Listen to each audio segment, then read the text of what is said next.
Hello, and welcome back to the Sisyphus Experience. We got a variety of things that we're going to be talking about tonight since it is a Saturday night.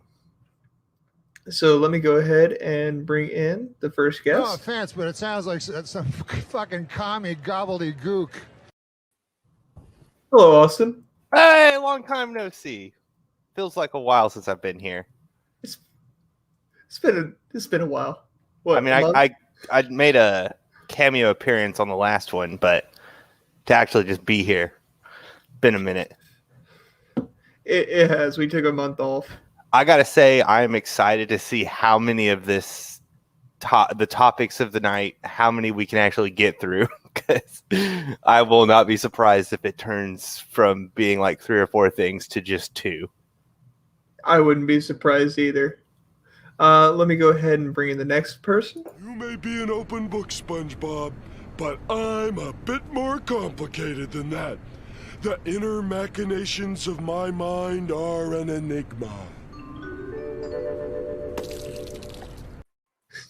Hello, Courier. Hey, Sai, how you doing? Doing good? Good to hear. Lovely Saturday night. Yes, it is.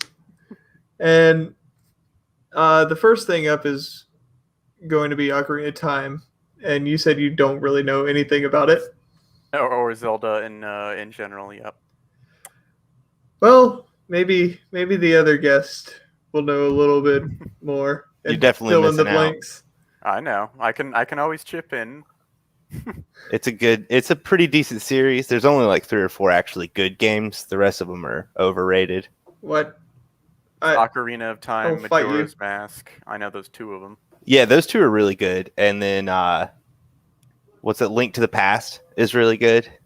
Other than that, Wind Waker's okay. And then other than that, they're kind of all garbage. Let's see what the next guest has to say about that. We can't expect God to do all the work. Deep Hello, fried. Mike. Oh God, Mike, what have you done with your avatar? Mike? I said I would change it occasionally. Oh my God. Is this the... How do you like it?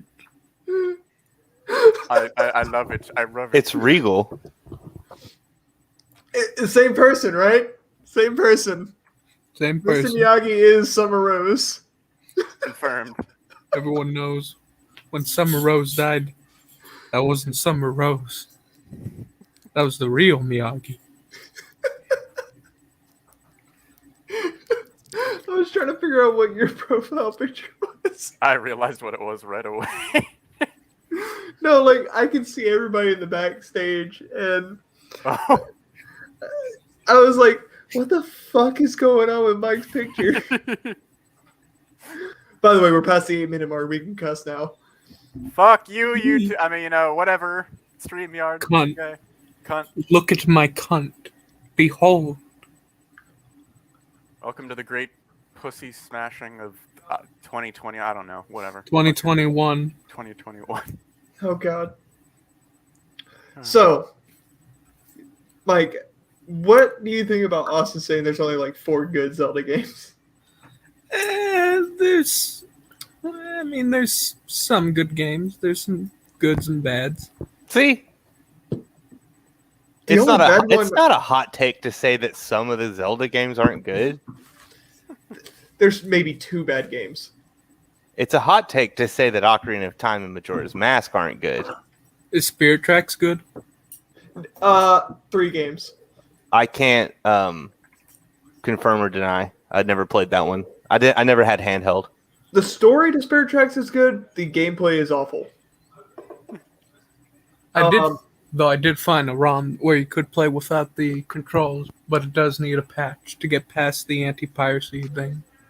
Yeah. The only other 2 bad Zelda games are Zelda 2, Link's Adventures, and Triforce Heroes.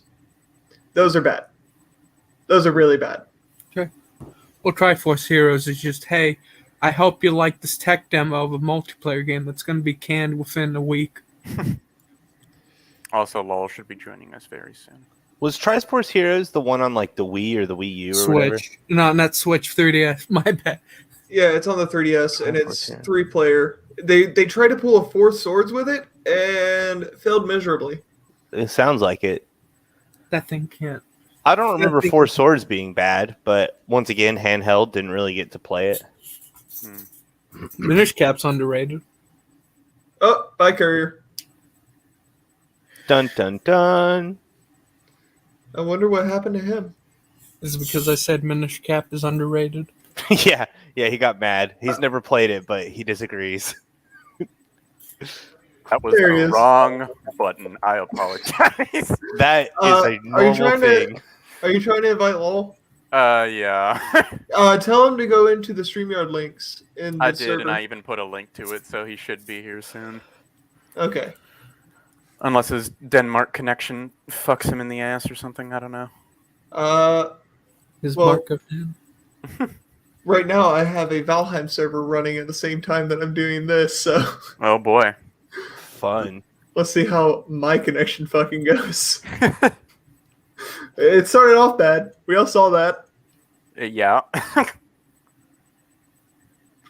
But let me go ahead and bring up this video. Oh god. This is from Wolf Den, by the way.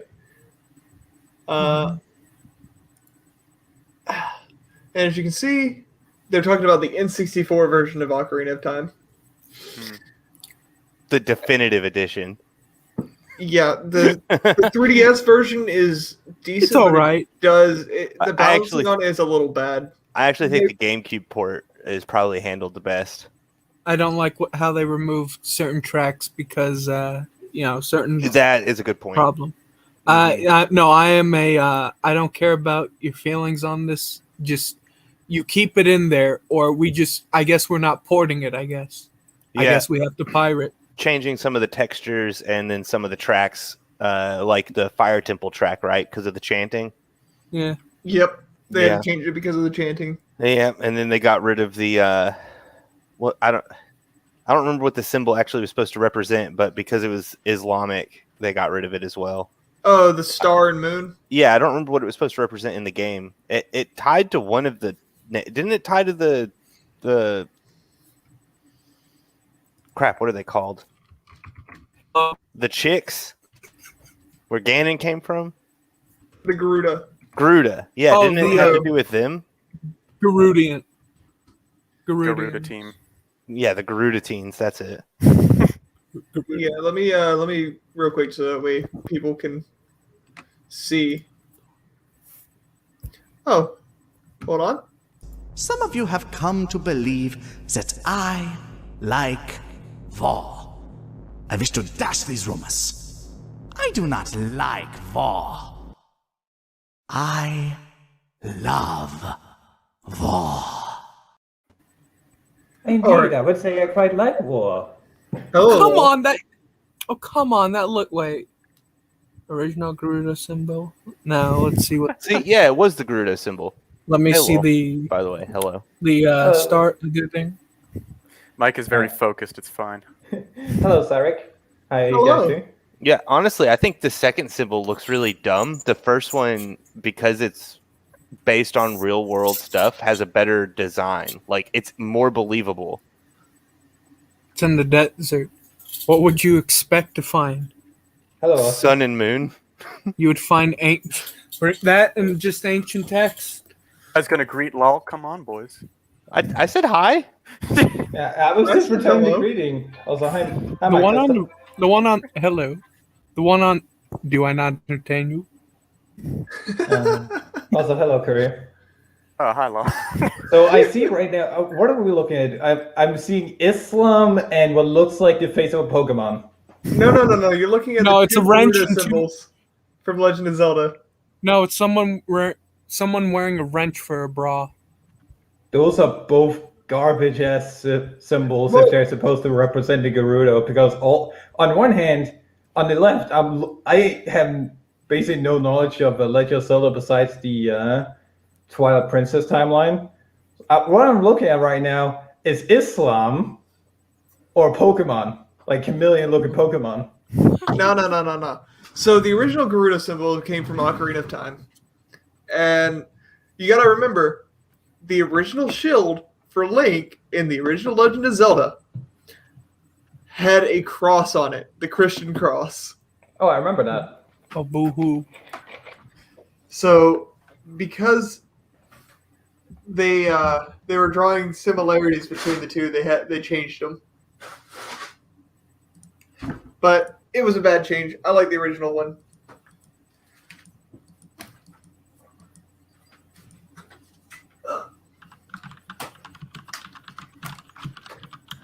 But let me go ahead and bring this video back up after I plug in some Indeed. things. There we go. So what is this about? Legend of Zelda Ocarina of Time isn't that great. Oh boy, I'm going to be very quiet here because, yeah, I've gone back and played this, and yeah, I still think it holds up. it holds up incredibly well. It's just a lot of it. The systems and just the gameplay overall is very dated.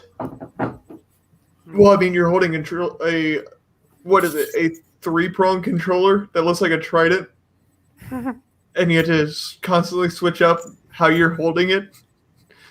Bad controller design calls for bad controls. Is it because the bosses only have 9 hit points? They have to handicap you by giving you a terrible controller. Yes. Yes. All right, let's go ahead. I mainly be quiet here because I don't know anything.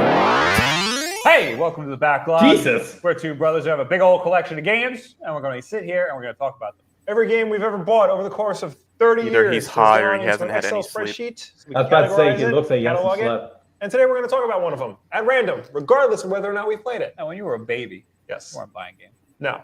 But our parents did. Yep. And I went back and I categorized them, cataloged them. I don't know what Also, word I why wanna does talk this guy about, but look I do like know I James want to talk Rolfe? about Stanley Coffee. Do what? That guy on the left looks like James Rolfe if he went on a diet. No, he looks like James Rolfe if he worked for Smosh. Oh God! he looks like the rejected Smosh Games guy. He's James Rolfe that went through the Smosh translator. Him and Soinky fucking combined, and that was born that day. Hey, I What a have fucking those terror. 2 symbols tattooed on my calves.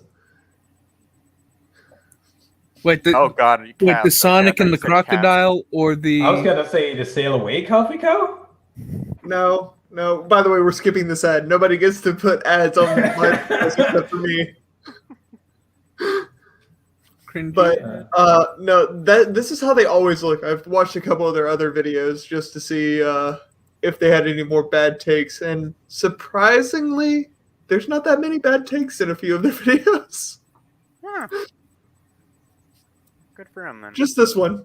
What I am amazed by is the fact they are using Apple products. That's immediately a bad take. Yeah. So let me. Like that. Yeah. Just slap that Sith symbol a little to the left, and we're good. The Imperial symbol? Yes. The Imperial symbol is not Sith.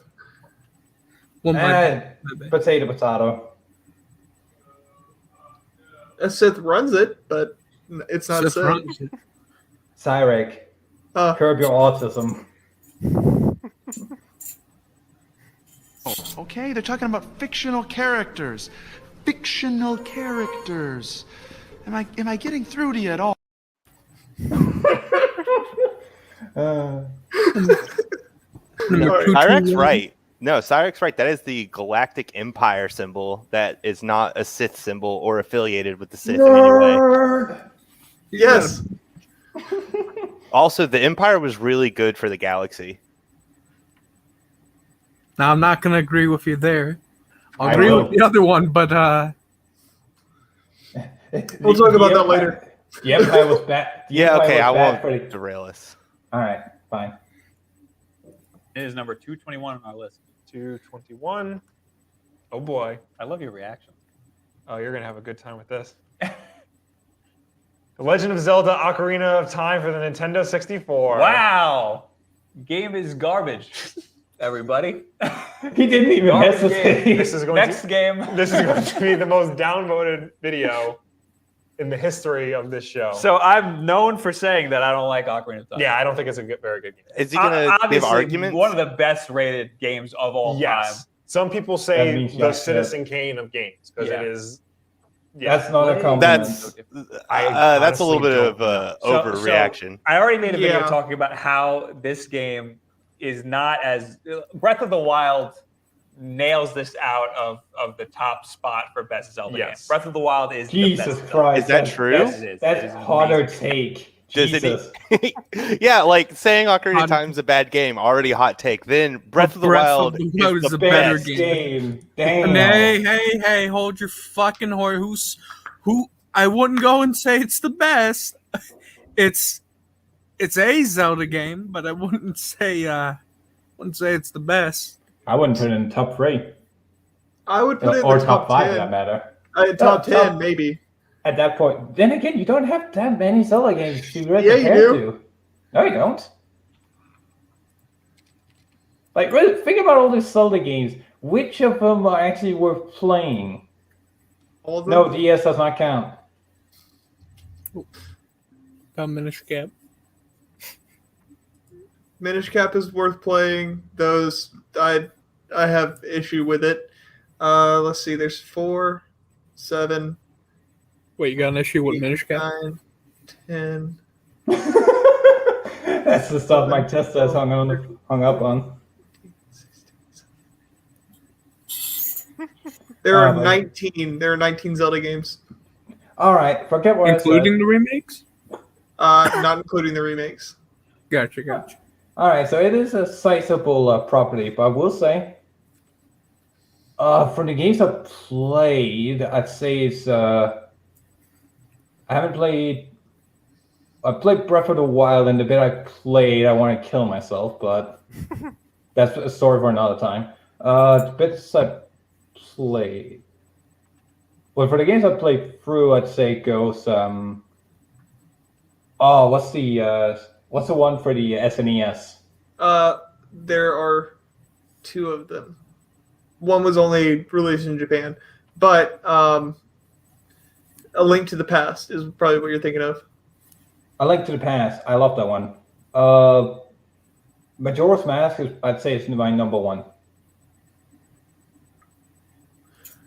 Majora's Mask is good. My number 1 is probably going to be Twilight Princess. I was gonna say Twilight Princess either my second or third, depending on my mood. GameCube specifically, not the Wii version. Fuck Wii. Okay, that was weird, but I'm back now. All right, good. A pizza guy showed up at my house, and I was like, I didn't order pizza, and it was for the neighbor, and he was like, oh, hey, do you play Magic? We should play Magic sometime. And I was like, all right. Did you just have your Magic cards sitting right behind you in the door? Yeah. And he was like, oh, Magic, love that game. We should play sometime. Here's my number. I'm like, all right. Glad it didn't lead to a porno. That's like that's like opening up for the pizza guy, and you just have a Yu-Gi-Oh card framed on your chest. You want to play Yu-Gi-Oh? Yu-Gi-Oh. I too am a child molester. Damn. No, that's God Magic damn. Judges. What a take. That's Magic Judges. Right. Sorry, I forgot. Oh, no. But Twilight Princess is my favorite Zelda game. I liked the intro. I never got past it, but I really did like the start of Twilight Princess. What? I never owned it. No, it's cool. I played it at a friend's house. All right. Next time I come visit you, I'm bringing my GameCube with me. I have a GameCube. and You just have to give me the game. just had to bring. Yeah, I'll just bring the game. He brings his own GameCube just for nostalgia. Yeah. Here, I'm bringing you. You're playing it on my GameCube. Best console besides the Switch. It's very portable. It's got its own little handle. Oh, dude. I mean, if you want to argue, GameCube, Dreamcast, 2 best consoles ever made. Hands down. I was about to say DS Lite, but Consoles. I'm leaving yeah, portable out that's of what it. I mean. Like that's a portable. I accidentally what's it called? I accidentally fucking stomped my. Anyone know the model of the DS, the big bulky one? Like the the big original DS DS? XL? the gray one. The XL. Yeah, I accidentally. What's it called? I was jumping on my bed once when I was a kid, and I accidentally. As you do. I accidentally fucking stomped on it, and it's like, oh fuck. Oh, is this thing gonna be okay? You know, the games are still good, but it's one of those things of the cutscenes were a little bit laggy. The worst thing is, I actually watched it die in front of me when I was playing Superstar Ultra. Oh, The man. cutscene just fucked up. Like Another old ass game. You ever seen a film reel fucking just Kill itself. Yeah. just burn out? Just fucking burn out on me. That's how the traumatized a child had to watch their portable console die on them. Slowly in front of their face And that thing, before they could save their game. and that thing's gonna. That thing probably goes up for bucks. The original DS, because the original DS was fucking huge and a brick. Yeah, that's the that one. That's the one I'm fucking. Let's see. The original Nintendo DS goes up for $155. Fuck out of here! No, I'm not. Somebody is just angry they broke that DS. I see some. So they're selling I see it some like, on the it's cheaper worth this end. much. I see some on the cheaper end for $40. Who knows what's wrong with them though? I just found a Nintendo Oh, Mike's 2DS. gone. Nintendo 2DS that's unopened for $150. I feel like that's a standard price. Like, how much was it when it came out? 125, 150. See that? Yeah, it doesn't About seem the like same they've actually price. gone up in value, but they haven't gone down either. They've definitely retained their value. Which is interesting. Dude, Nintendo DSi matte black, $600. Hold That's on, insane. There he is. He's back. What happened, Mike? I don't fucking know. All I was Was all talking the time about, by accident? I think I must have fucking hit it. Because it's like halfway through my thing. Like I was looking at an image where it's like a broken DS. I'm just, oh no. Oh no. Okay, I don't know why this popped up, but has anyone ever heard of Pokemon Dash before? Yes. Okay, I have not heard of it. What the It's a fuck is mobile that? game. No, it's So- a DS game. It's a DS game? Yeah, Pokemon Dash for Wait, you DS. didn't know it was a DS game? It's $100. What? Nobody It's a- bought it. It's $100 Pokemon game, like that I've never even heard of for the DS. It's basically like a bunch of mini games. Ew. Like it's one of Oh, those so games. is it like a Mario Party or a WarioWare? I guess you could say something like that. It's mostly in. It's more like Mario and Sonic at the Olympic Games. Have you guys ever played that one? Yeah. Okay. Gotcha. Where it's basically just get to first place in all kinds of competitions. So, you want to hear the most Apparently it's expensive $100 video game that I've ever seen? What? New Horizons. Citizen? No. It is the original Earthbound, unopened, with the what's it called? Strategy guide. Pristine strategy guide too. $1,000. I got the cheap Wow. knockoff that's gonna break later. My Okay. Tesla is just Like, did you just continuous buy a down. new DS? No. Whenever my Tesla opens his mouth, it's just I can feel the depression and sadness and regret in his voice. I mean, my other avatar was Griffith. Fair enough. But no, Mike was talking about buying Gone with the Wind because they banned it. They banned the movie in the United States. Oh, I mean, I still see it. Still see it though. I thought Why they would just they do that? I thought they just put a disclaimer at the start of it. No, I think they might. You just can't buy do it this. anywhere. You can buy it on Amazon from a reseller, but you can't buy it direct anymore. Hold on. Why? Hold on. I need to look this up.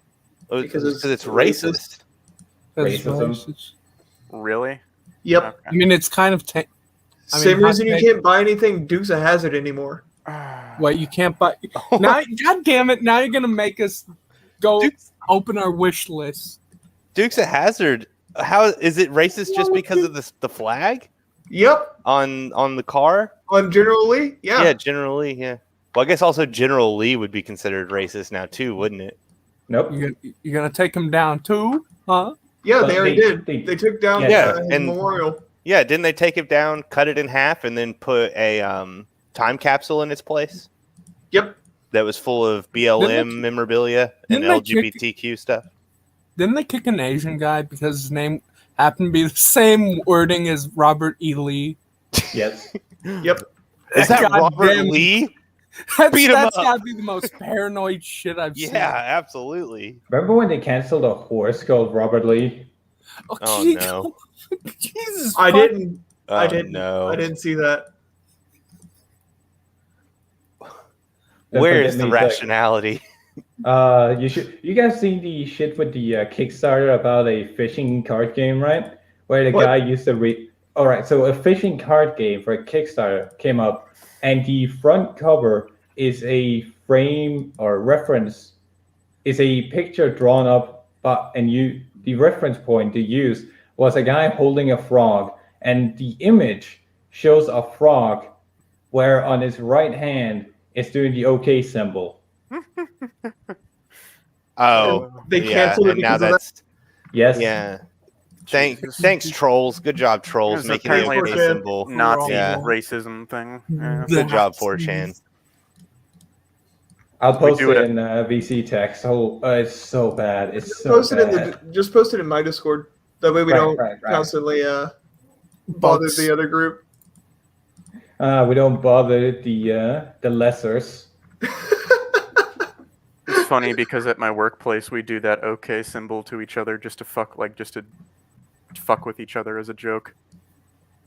And also I you use it all in the scuba time. diving. I I was gonna use say it you all use the it in time for scuba loading. diving. Yeah, scuba diving, farming, loading a truck with plumbing supplies. Anytime you're in a room with really loud noises or anything like that, it's a great way to quickly communicate that everything is fine. Yes. I was gonna say what's gonna be next? Is the fucking thumbs up symbol? Is that gonna be fucking supporting rape or something? Like seriously? Yeah, you didn't know that? That already happened. Yeah. Really? No. Oh, Wait, okay. hold on, I would hold believe It's it. going to, Hold though. on. You're right. You called it. Predicting the future here and now. We'll check back in 10 years and we'll see that you're right. That'd be something. Be horrified, but that would be something. Oh, it's barely noticeable. So That what? is Because barely noticeable. trying to find something. Oh, they snuck it in? Not They looking snuck in the big hate. discussion. Sneaking in hate. How dare you? Like they use a picture of a real guy holding a real frog as a For the reference bait. point. Hold on. That's not even. Fuck me in the ass. Here. I'm pulling it up on screen. It's Wait, barely even the- noticeable. The frog is what making are you it. bitching about? That's even I'm funnier. Wait, all I It's a see is a frog. All I see is a Look, frog. it's in the We OK must kill symbol. all frogs. They are clearly racist. But hold on. That's technically not the OK symbol. That's No, the it's one you not. do whenever you're going to punch someone, right? Isn't that that game, right? You hold it below your waist, and if you look at it, you get to punch them. You know what I'm talking about, right? It is. Oh yeah, it's the fucking joke one. Yeah, that's not the OK. The OK symbol's upright. Yeah. Listen, these lunatics don't care. They literally just see a frog with two closed fingers, and they're like, "Wow, ban it." Yeah, because then you're supporting. And you know white what? That supremacy. frog's probably a homosexual. Probably. So that's they shouldn't even ban stuff like that. That's anti-Semitic. Remember, the company that, or the newspaper, quote unquote newspaper, the propaganda paper that made a video on, or a piece on this, claimed and stated in the video that this was a gay op, like straight up that this was a joke meant to make people look stupid. And then they're saying, we have seen through these racists that are they're using as a cover up because they actually. Okay, I think I get what you're saying, right? You're saying that you're saying what he's trying to say, Courier, is that Islam is right about women. Of course. Well, that yeah. makes perfect sense. I actually disagree with that statement. I don't think Islam is right about women. But it is. But that's that's taking a hard stance that many people wouldn't. I'm not going to comment on women's rights or some such here, but I will just mention that Courier is pretty good when it comes to women till he's exposed to one in our game that tries even to remotely assemble a real woman. Then he grows surprisingly sexist. Fuck you, Law. Fuck you. Women. Look, one woman tries to kill your girlfriend, you want to punch her in the face. It makes perfectly logical sense, okay? And then you make jokes about selling her into sexual slavery. I thought it was a joke! God damn it! Wait, it was a joke? Callie was sold into slavery? No, fuck you. We're not Humor's talking been about that banned. one. You're not allowed to have humor anymore. What's this thing we call humor? What's this thing we call humor? I don't know. It sounds too much like male, so we got to ban it. Male. Yeah. It needs to be womoomer. Woomer. You see what they do is that they take no. Birthing person. We gotta get these words right. It's birthing person. You see, they gotta get the birthing person has to stick the male into their body and rebirth them. Right. Wait, I also thought birthing person was canned, and now it's menstruating.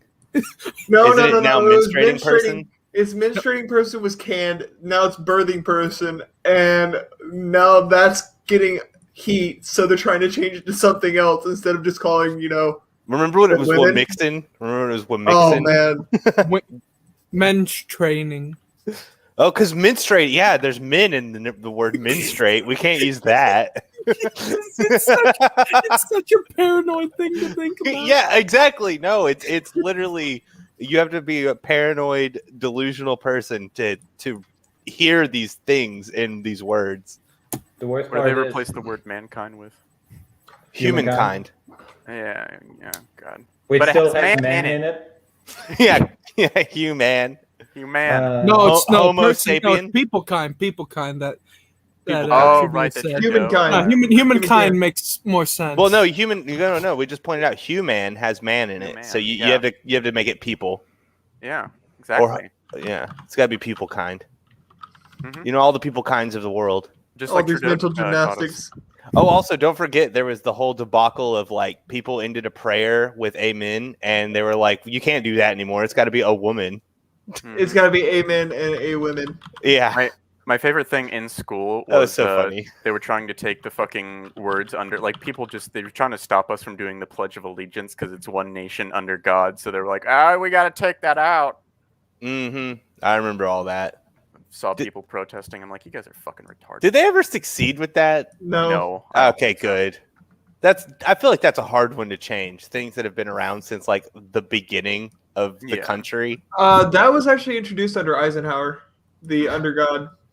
Oh, really? Okay. Yep. Well, I also know the Pledge of Allegiance used to be slightly different, and then there was that whole thing with those people with like the weird mustaches over in that one country, and we're not really supposed to say the name of it. And so then we changed the way that we pledged by putting our hand on our heart. Yeah. Yeah, there's that one.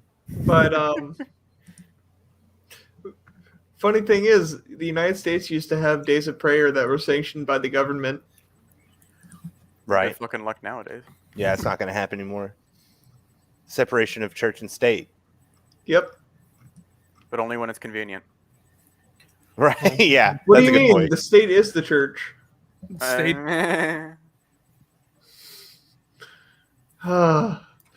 But Legend of Zelda, right? Video, yeah.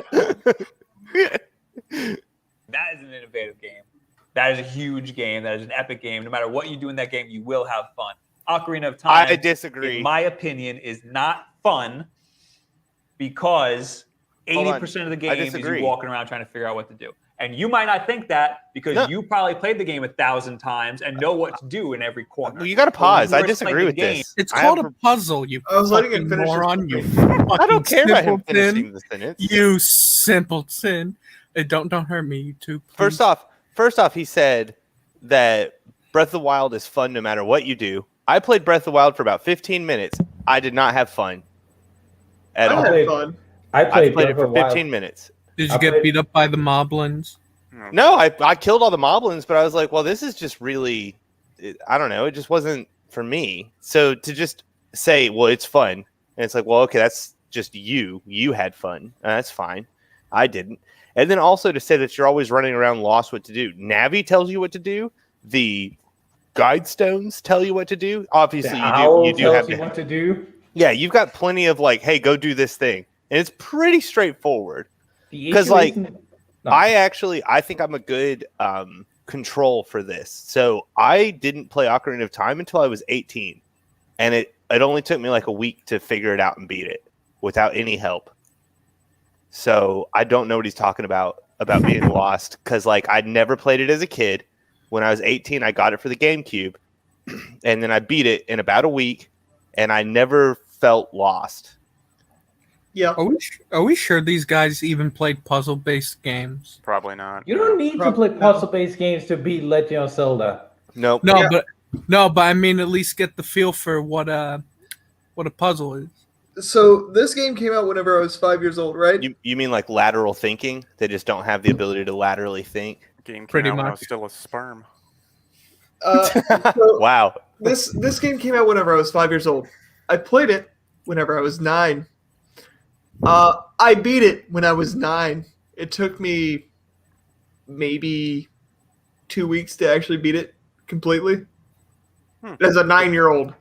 Yeah, it's really, if you want 100% it, it's a pretty tough one. But just getting to the end, you can figure that out pretty easily. I mean, you're not going to be you might not get every bottle.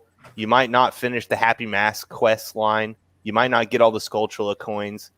You know what I mean? Like, there's a lot of stuff that you can just not do to beat the game. And, like, it's not hard. But if you want to do all of it, yeah, I could see needing a guide because that's going to take a while. Have to remember. You fuck up once with the Skulltulas, you just, I guess I got to reset the game because I forgot which one. Yeah, you literally have to go to every single, like, and there's certain dungeons you just can't go back into. So if you miss it forever. Yeah. Like the Forest Temple, you can't go back into it after you beat it. Yeah. So yeah, you've got to get it on the first try. So like stuff like that, I could see needing help.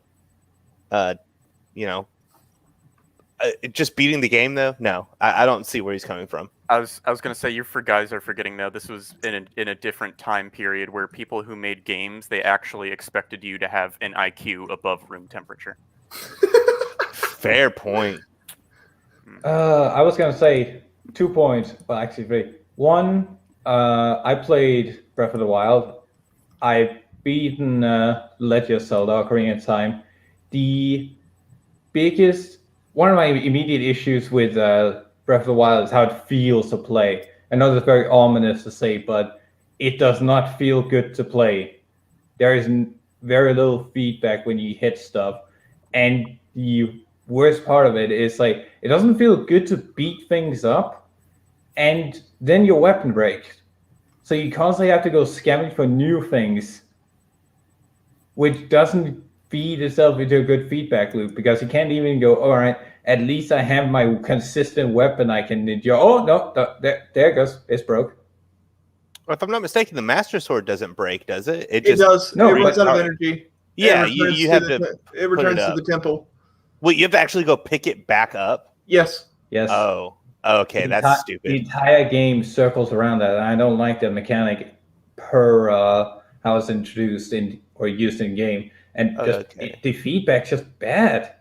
Like, I don't feel like I'm hitting something. At least in Ocarina of Time, it feels like you're actually slashing at people.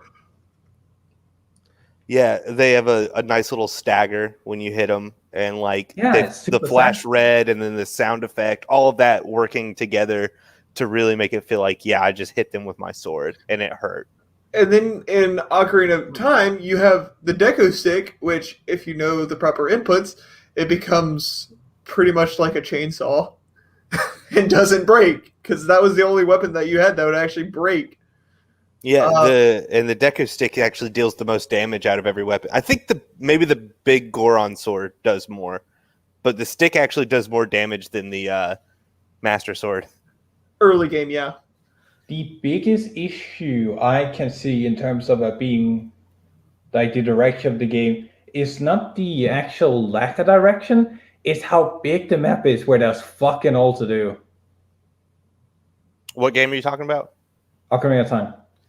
How big it is with that. I will agree that I think they put too much into making Hyrule Field giant, even though it's giant but barren.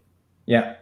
That's definitely an issue, and that's definitely like we're gonna push the boundaries of what we can do and make this huge open world experience, which now looking back at it, it's like, okay, you didn't have to though, because like it's kind of just bland. And a lot of games do that. Think about like Metal Gear Solid 5. It's huge maps. Nothing in it. Does it need to be though? Yeah. Exactly. It doesn't need to be this big. Skyrim. I disagree with Skyrim. There's a lot going on in Skyrim. Yeah, but there's a lot going on in Skyrim. All of it's like small points on the map. Are any of them deeper than a fucking puddle? No. No. Yeah, no. It is. It's a vast ocean, but its depth is a puddle. I agree. But yeah, how many of you played Ocarina of Time and were just side dashing the entire time? Yes. I tell you, got that's the only proper way to move around that game. I thought rolling and side dashing was the only way to move. Yeah, even with that obnoxious bit of it, the biggest issue I have with it is how much information they give you on where to go. Like the fucking owl, you can't avoid him. Yeah, and the Navi constantly bugging you to be like, "Hey, go talk to the princess. Go talk to the princess. She's in the castle. Go talk to her." No. I had this discussion with Wisp a while back. Well, it was more like 3 sentences. They put up a meme asking which one was more annoying. It was Fee, the Minish Cap, the Owl, Navi, and Midna. Fee. Fee is from Skyward Sword. Wait, who talked about Minish Cap? I said Fee and Midna don't bother me. Replaying what? Fee is the worst. No. Midna, really, Cyril? Okay. Midna doesn't bother me. Oh, okay. Yeah, Fee and Midna don't bother me. Navi and the Owl, okay, I get it. I get why people are upset at them. But I'm not upset. I just think it's a mild annoyance when you're replaying the game. It's like, stop bothering me. Yeah, once you actually know what you're doing. I replayed Ocarina of Time recently, and I was like, oh, they're not as annoying as people make them out to be. I agree. The fucking Minish Cap, though. What about Minish Cap? He is annoying as fuck. Why? Okay. What's wrong with... So, I'm sitting there hitting some enemies, and all of a sudden, he's sitting there talking to me, and I'm like, shut up. I'm trying to do this. Oh! He just makes that noise. Yeah. He wants me to talk to him mid-combat, and I'm like, stop. So does Navi, but whatever. But Navi does it one time. Minish Cap is a constant, until you talk to him. Yes. Look, but the thing is, Fee is the worst because literally everything you do, Fee gives you paragraphs of explanation for what it was. Like, hey, I noticed you just picked up that sword. And like when you pick up the sword, it still has the old remnant of like, hey, you just got the sword. Here's what it does. Equip it to this slot. Use this button to use it. And then immediately after that, it cuts to Fee, and Fee repeats all that information to you, plus more just stuff you don't need to know. And it turns into paragraphs of telling you you can put the sword on B and push B to swing it. So what you're saying is, sounds like somebody is playing Legend of Zelda already. So what you're saying is that all of these characters would be much less annoying if they were all short stacks painted with body paint? Yes, absolutely. What? I'm What? describing Midna. I never really played Twilight, so I don't really know. Twilight Princess is my favorite game. All right, Austin. So that's a bit of a bias with Midna. Austin, as soon as the string goes down, go and play Twilight, or actually just look up Twilight Princess Midna. You will understand what I'm talking about. But her full form is great. Fucking harem silks. That's the shit. The thing, what determines if you're, to me, the criteria for is the companion annoying is how much irrelevant information are they giving you, and how often. Pretty much all irrelevant information, and then get you stuck in a fucking loop if you're not paying attention. The owl, yeah. Well, no. See, the thing is, the owl doesn't necessarily give irrelevant information, but it can catch you in a loop very easily. I'll give you that. But at least if you've never played before, the owl does point you in the right direction. That's fair. Yeah, he does. But god damn that loop. But Fee is just redundant. She can be. Fee's only good for if you're sitting there and you're like, I need something, I need a little bit of a hint or whatever. You can pull Fee up and ask her, because it pulls up like a whole menu of things you can talk to her about. And I like that. That's a useful trait to be like, hey, instead of just what random dialogue does she want to tell me at this point in the game, you get options based on what you're really trying to ask about. And that's clever. That's good. That's good game design. But she just talks way too much when you don't ask her to talk. I will give you that. She does talk a little bit too much. And even just talking about the same things that you've already listened to. On that note, have you guys ever heard the Hey Listen, the love song from Navi's point of view, where she's singing about Link? No. And the chorus is Hey Listen. It's actually really good. I will look it up. But let's see what else he's got to say about, just walking about around. Being wrong. Walking around, not know where to go because shit, we should have I should have recommended a clip to use. Walk around, rocking around. You know that fucking clip what's called? There's a clip of just Link on that as he's walking in Skyward Sword. Yeah. I think that's what they're trying to get at. Here you go, Austin. Have a nice week. I'll take a look at that in just a second. Wait, I want to talking to everybody trying to figure out what to do, and that is not fun. I remember when this game came out, everybody was playing game. But every time I was like playing with somebody, because we didn't have the game originally growing up, we rented it a lot. Trying to figure out what the hell the big deal was. But everybody I knew who played this game had the strategy guide. Like, it was a prerequisite for this game. And everybody tells me that's not true, but it absolutely is true. No, it's not. If you didn't use the strategy guide, then you had somebody tell you what to do. Yeah. Or I didn't use the strategy guide. And you talked to every single person in the town, and you ran around, you went back and forth, and that is not fun. Yeah. It was a game that, really just didn't want to bother helping you. Like, I've played this game. I've tried so hard with this game to play it, because we also got it for the 3DS when it got re-released. We tried it again there, and every single time the game just gets to a point where it just decides, you know what? I'm not helping you anymore. You're on your own. Yeah. Every single time. No. The 3DS holds your hand more than the N64 one does, buddy. Yeah, and as Austin said before, the game has stones to tell you where to go. You're just ignoring them. The game has 2 different NPCs to tell you where to go. I think he's actively ignoring them. Because, Nintendo was like, oh, we made this big open world. How are we going to tell people where they need to go? Oh, let's put these 2 NPCs and these guide stones in there to let them know where they need to go. No idiot is going to miss that. Oh wait, we just found 2. Well, I mean 3 if you want to count He Who Must Not Be Named. I don't know who you're referring to. I don't know either. Oh, I know the person. Movie Bob? No, not Movie Bob. Movie Bob. Just are you talking about in game? No, just he let's just say he's a very infamous YouTuber. Nostalgia Critic? No. Well, I mean, does it start with a B? No, it's a D. It's a D. D. Donkey? No. Well, I mean, he's kind of got his hot takes, but listen, guys, I've told a guy to go kill himself. I don't know why I get banned. Why am I toxic? It's Dark Side Phil. Oh, yeah. He's trash at everything.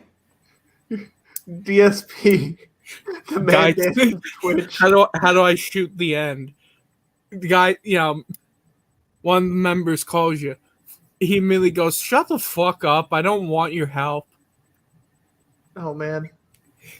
The literal laughing stock of the internet, DCP. Really aside from the one that's currently on trial. What one would that be? Hey, Mike, remember all those memes that we were making a while back, and you took your and you made that really, really dark one? Which one was that? The Mr. Miyagi one. CC. CC. Just wait. That's the initials. CC. Kiwi Farms. Oh no. Oh no. Oh Jesus Christ! No. Him. Yeah, no. I know, but we don't name names. We don't name names. Not that one. That one stays in the dark. We keep him in the dark. Okay. Alrighty. The 3DS version, when I played it on 3DS, there were these little rocks with the chic symbol, and they give you hints. That wasn't in the N64 version. I don't think so. It was. They were. They were. They were. Oh. Yes, they were. There weren't as many, but there were.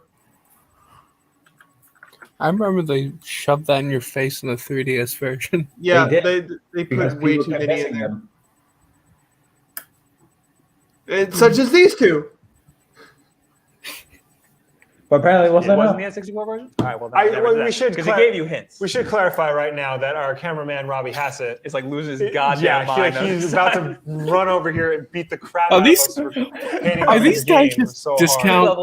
Are these guys just like knockoffs of other? Yeah, YouTubers? no, I don't like this. I mean, aren't we? Got a point there. But it's like the guy on the left looks like James Rolfe. The guy on the right looks like Vinny from Vine Sauce having a bad hair day. I was about to say Geek Level Asian just looks like the average Asian and then realize, shit, his fucking name is literally just I'm Asian. Yes, you need the mask in both versions to read them. The mask in the 3DS version is given to you a lot earlier than in the N64 version. Oh, okay. Because in the 64 version, I'm pretty sure you have to complete the mask quest line to get the Sheikah mask or whatever it's called, and then you can read the Sheikah guide stones. But I'm pretty sure that from Skyward Sword onward, they made it where you can literally walk up to them and ask for a hint, and they'll actually play a video telling you what you need to go do. If I'm remembering correctly, the Sheikah mask is given to you immediately after meeting the Happy Mask Salesman. It's a different mask that allows you to see invisible objects after completing the. No, that's the Lens of Truth. Yeah, that is the Lens of Truth. Yeah, you get that from the bottom of the well. But why even go into that? Because there's already two. Okay, the Sheikah mask is the mask of truth. Like, we shouldn't need to go into that. Like, there's already two NPCs that actually tell you where to go. Most games in this era doesn't get into that. The Sheikah Stone in the games were there to give you an additional hint whenever the NPCs weren't speaking up about what you needed to do. Yeah. And they're optional. You don't have to go find them. Where the NPCs are not optional. Like, my frustration here comes with, this is like 1998, so this is still before proper like fantastic hints and ideas of where to go really became the norm. So to have like two NPCs dedicated to just telling you where to go and have an optional guide stone telling you where to go and what to do, that is more than enough. That is to be expected of this type of game. You guys ever played Castlevania 2? Yes. Remember the big wall, the infamous wall you had to kneel down by? Yep. That's the kind of cryptic shit people complain about. And that's what they should be complaining about. While these guys, well, I can agree to some extent, running around in a big world that doesn't have much in it isn't fun. What these guys are complaining about is that they didn't know where to go, which is entirely on them. It's on the game. You boys ever play Double Dragon? Battletoads? TMNT? TMNT, I have to. The original ones for the SNES? Yes, sadly. Yeah. Oh, wait, you mean the SNES? I thought you meant the NES one. Well, TMNT 2 was on the SNES. The first one was on the NES. Somehow they made TMNT 2 even more broken than the original one. It's unbeatable. The game is unbeatable. Same with Battletoads. Same with Double Dragon. Well, Double Dragon is beatable. You just have to know how to play it. Then you have Contra. And you have a bunch of other games that were super broken back in the day. Legend of Zelda Ocarina of Time tells you where to go. By the way, we have another guest.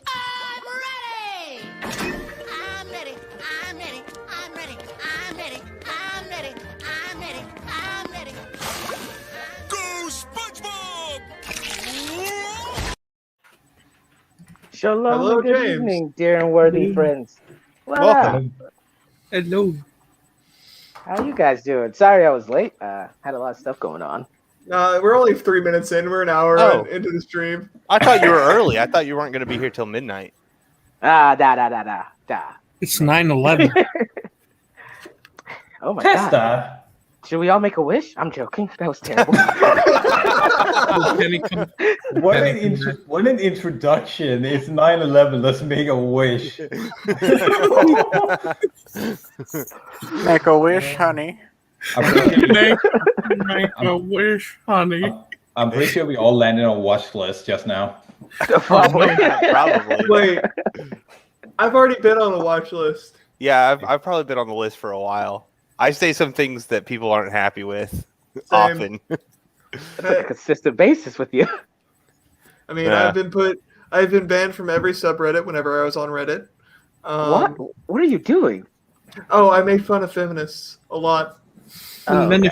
You mean like the minute? You mean hot takes like the Minish control everything? No, I just the Minish. I just posted an image. I just posted an image of Mentos and a Coke, and it had feminists and then actual logic. Oof. As the Mentos.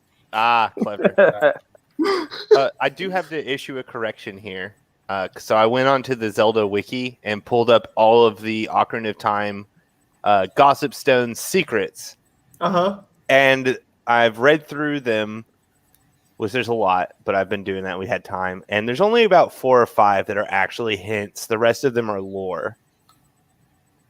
Well, if you read into the lore, you understand where you need to go and how things go. Well, I don't understand how this one helps, right? They say that the cuckoo lady goes to the lakeside laboratory to study how to breed pocket-sized cuckoos.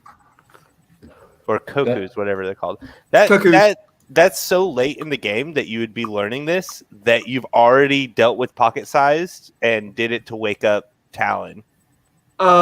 Where is it? Lake Hylia. No, you go to Lake Hylia first. You don't deal with the. You wake up the dad first. Why is this important to the discussion at hand? Just because she just wants a really good cock, so she made a portable cock. Yeah. Well, no, the reason it's important for this is because they were saying there's no actual hints and that all of the gossip stones are useless. And I'm reading through it, and there's only like 5 that aren't actually. Oh, okay. It's just the way you presented it made it sound like they were little pocket cock. Right, okay. Yeah, no, I'm defending them. I just wanted to make a correction because we were saying that they're wrong. And so I was like, well, let me double check. And I've read all the hints, and there's only like 5 or 6 that are actually like, oh, thank you for telling me that game. The Even rest that, I'd say you don't need. Even that, I'd say, is the too inner much for this machinations kind of of my mind are an enigma. Just nothing. What? Thanks, game. Meanwhile, in this another fucking server. Like a good one is that there's a secret near the tree in Kakariko Village. That's a good hint. What server are you talking about? Oh, nothing. Stupid shit. Ignore me.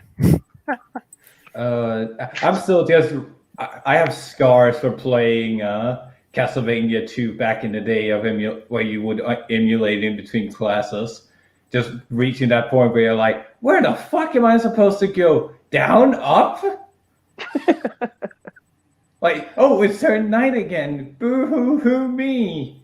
What am I going to do? Just crouch down and then look up and be like, oh yeah, you need to crouch down at the right time with the right item. Oh, thank you, game. Thank you for never telling me that. Then these chuckle fucks show up and be like, oh no, I don't know where to go. I only have Navi and the owl and the stones with lore telling me what I should be doing. Give me a break. It's like getting lost at a Call of Duty game. You have to go out of your way to manage to get lost. Yeah, I get lost in Call of Duty all the time. I don't know what you're talking about. Well, that's because something's wrong with you. I suck at navigating maps. Leave me alone. Have you guys looked at the maps on these games now? I'm like, dude, I have to actually learn to read road maps. You would suck at Doom. In Call of Duty, it's 3 lanes. Oh, Most of the time, at least. I don't do good with parallel lanes at all. All right, like especially when they start doing levels like Halo or what is it? Halo. Old Halo maps are better than Call of Duty maps. Where it's like absolutely. You have to guess their level where they're at. Oh yeah, man. Yeah. I hate this. You literally have to memorize the maps to be good at Halo. The moment you said, "Oh, no parallel maps," I was immediately like, "Please don't ever put yourself inside, like at the wheel of a car." Yeah, I drive all the time, mate. It's scary. I mean, hey, it's a scary fun though. Like, yeah. I'm not gonna take that away from you. Yeah, I'm not gonna take the fun part away. Anyway, should we let these people continue to talk? Yeah. Oh yeah.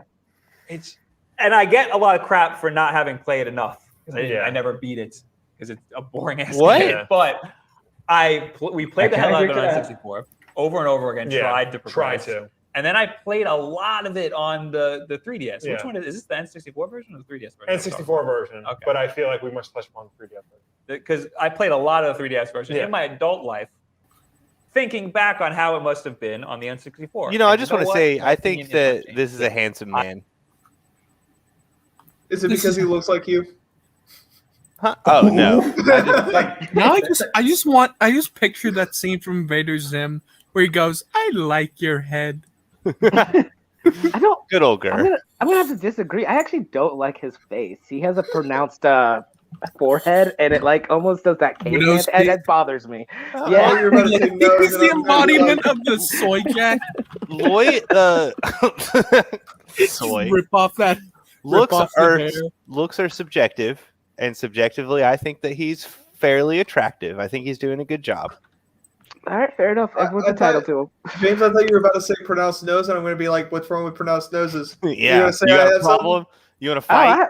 I have no problem with people with pronounced nose. Don't get me wrong. I don't have one personally, but like, yeah, go for it. If you have it, I guess that's what God gave you, or If you someone got it, gave flaunt you. it. Yeah. You got that nose? Show it off. Don't hide that under a sunglass. As long as you're not like a freaking parakeet, I'm fine with your nose. Yeah. Birds. That's all. Like we can keep going. Yeah, we can continue.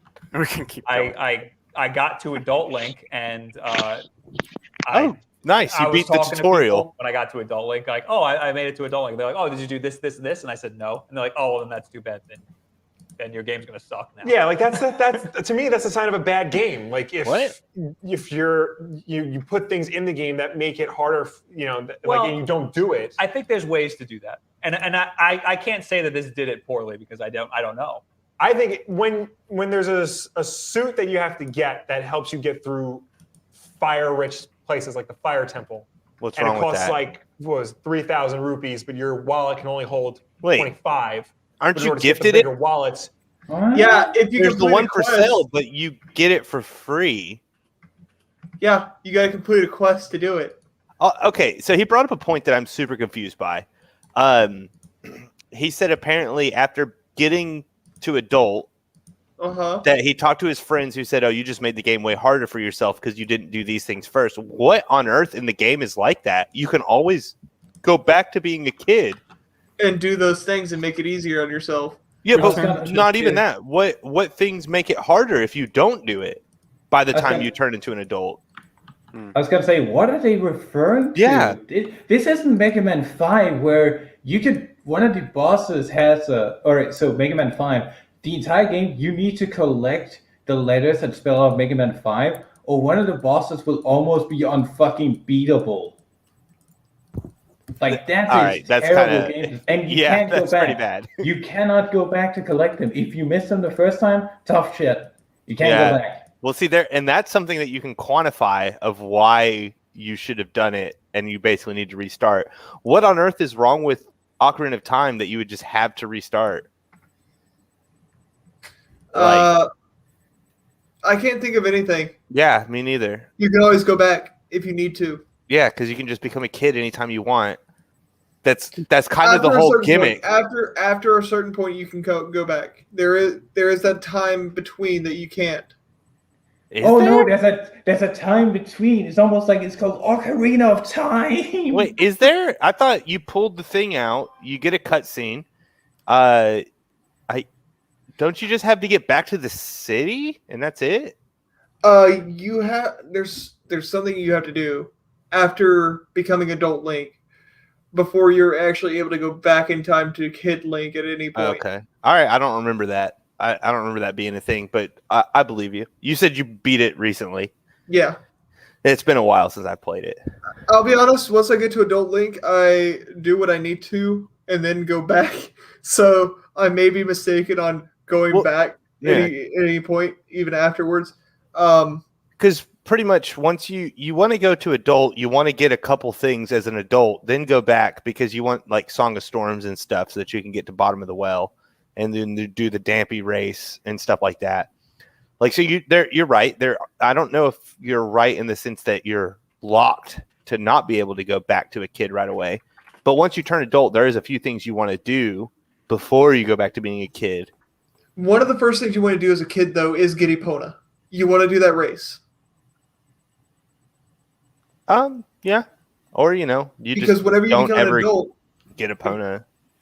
Yeah, but I like having Epona because whenever you're an adult and you go to Kakariko Village, you can talk to them, get Epona from them because Epona remembers you.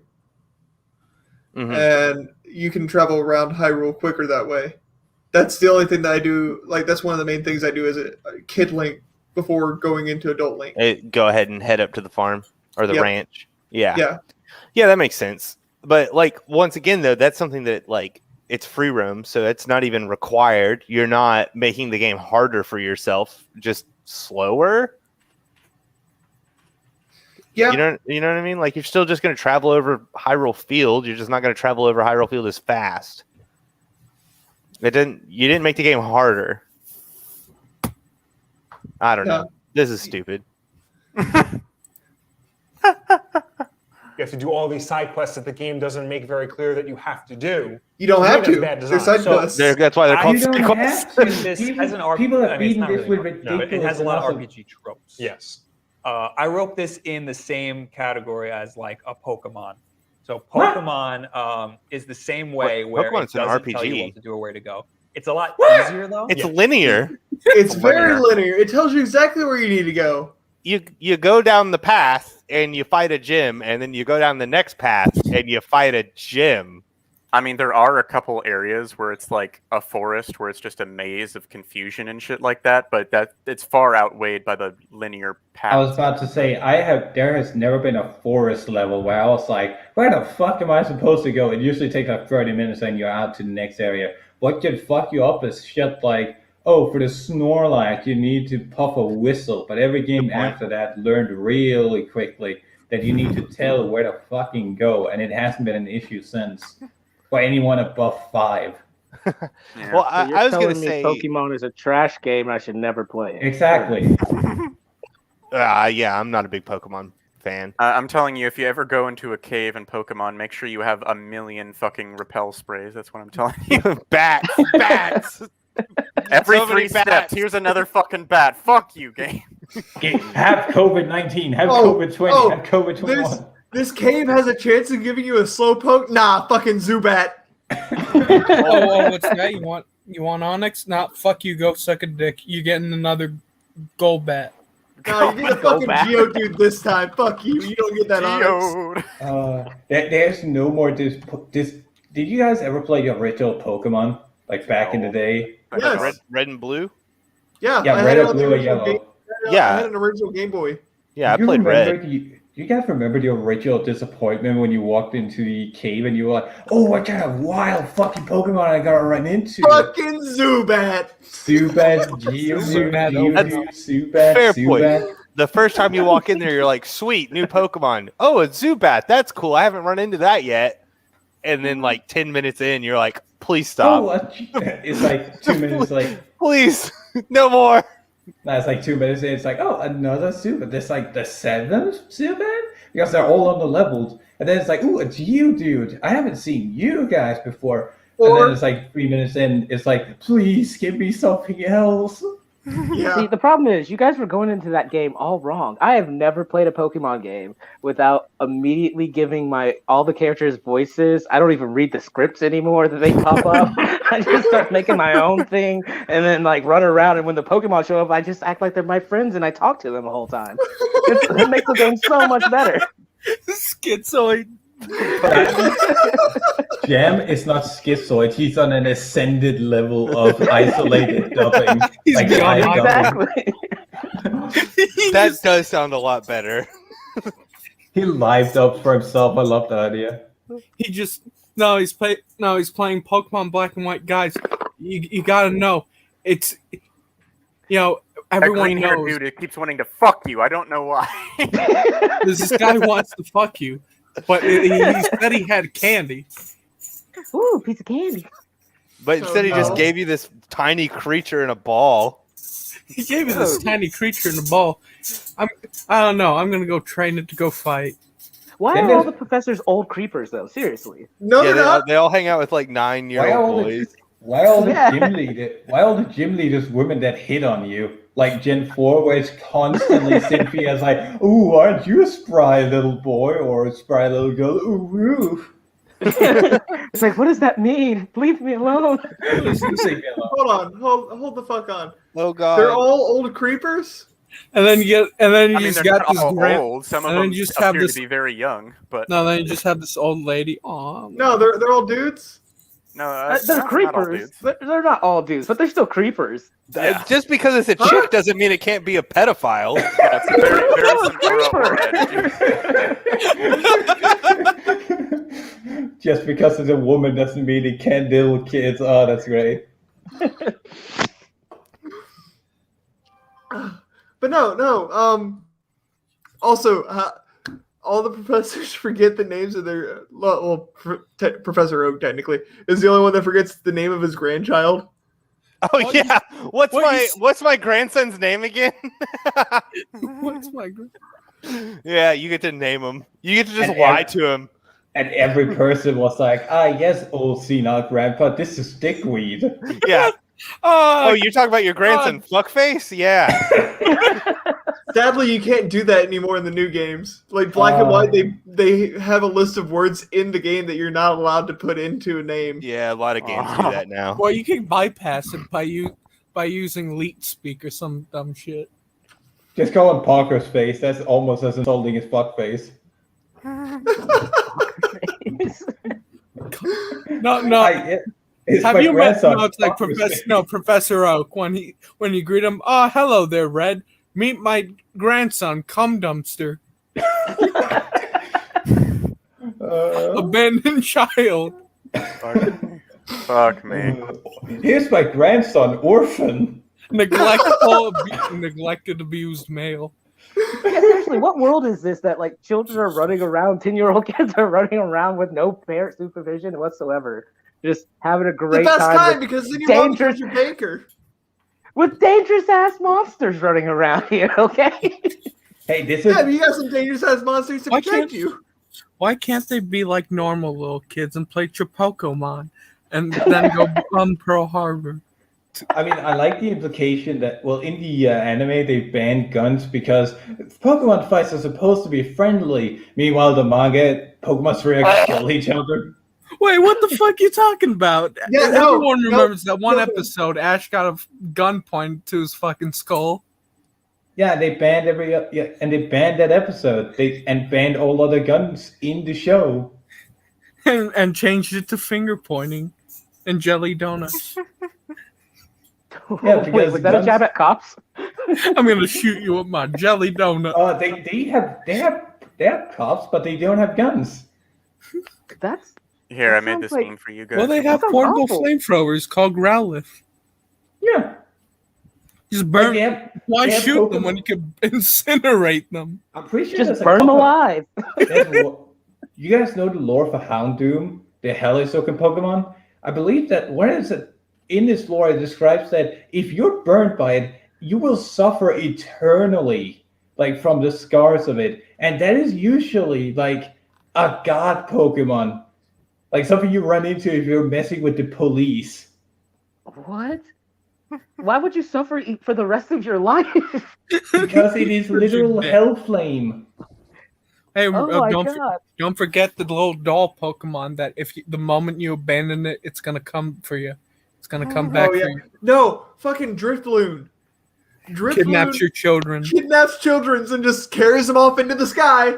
No, is that the balloon Pokemon? Yeah. They carried them off into hell. The balloon Pokemon that isn't Jigglypuff, who is a balloon Pokemon. It's a pedo Pokemon. It straight up kidnaps them. It kidnaps them, drops them into hell, according to the Japanese. Hey, you should put the meme on screen. It's pretty funny. Wait, what meme? Which meme? It's in the Discord. It's pretty funny. The Ruby one? I don't know. Is it? Stream discussion at the very bottom. Discussion. Yeah.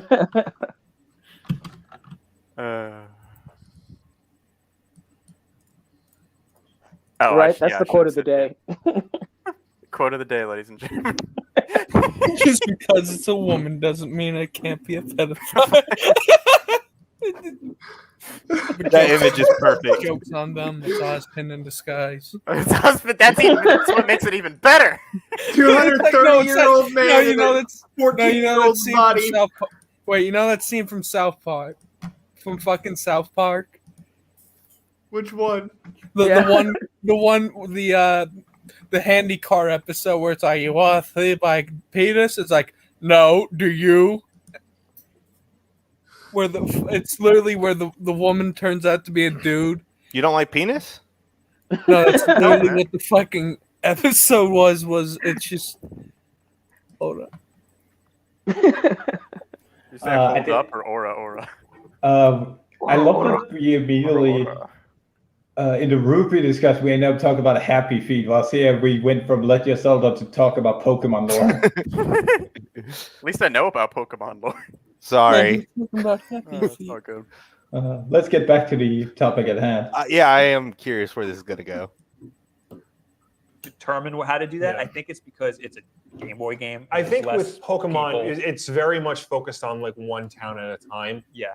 Whereas with That's Zelda, there's not a lot of backtracking. Yeah, with Zelda, there's a whole lot of backtracking because you can go to Lon Lon Ranch, but you got to go all the way back to Hyrule Castle for something at some point, then go all the way back to Lon Lon Ranch. And you got to go. No, you don't. No, you never go back all the way back. You don't go to the castle. You go to that the minute-long walk all the way back. all the way.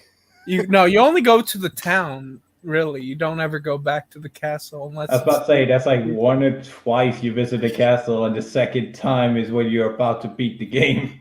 And there is no fucking castle at the end after that. You really only need to go to the castle for the shops to play mini games. So all side quest stuff that's irrelevant, Happy Mask Shop.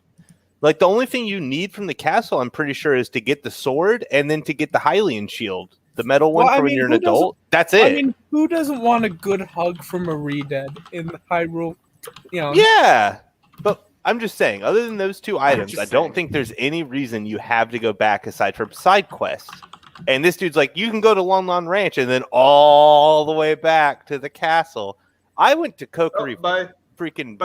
Bye, Jam. I went to Kokiri for it. Or what's the town called? Is it? Lon Lon Ranch or Kakariko? Kakariko Village, right? With the well, bottom of the well, and the way to get up to the mountain. That village, you go to that all the time. I'll give them that. But that's because it's like a route of travel. Like to get from certain places, you have to go there.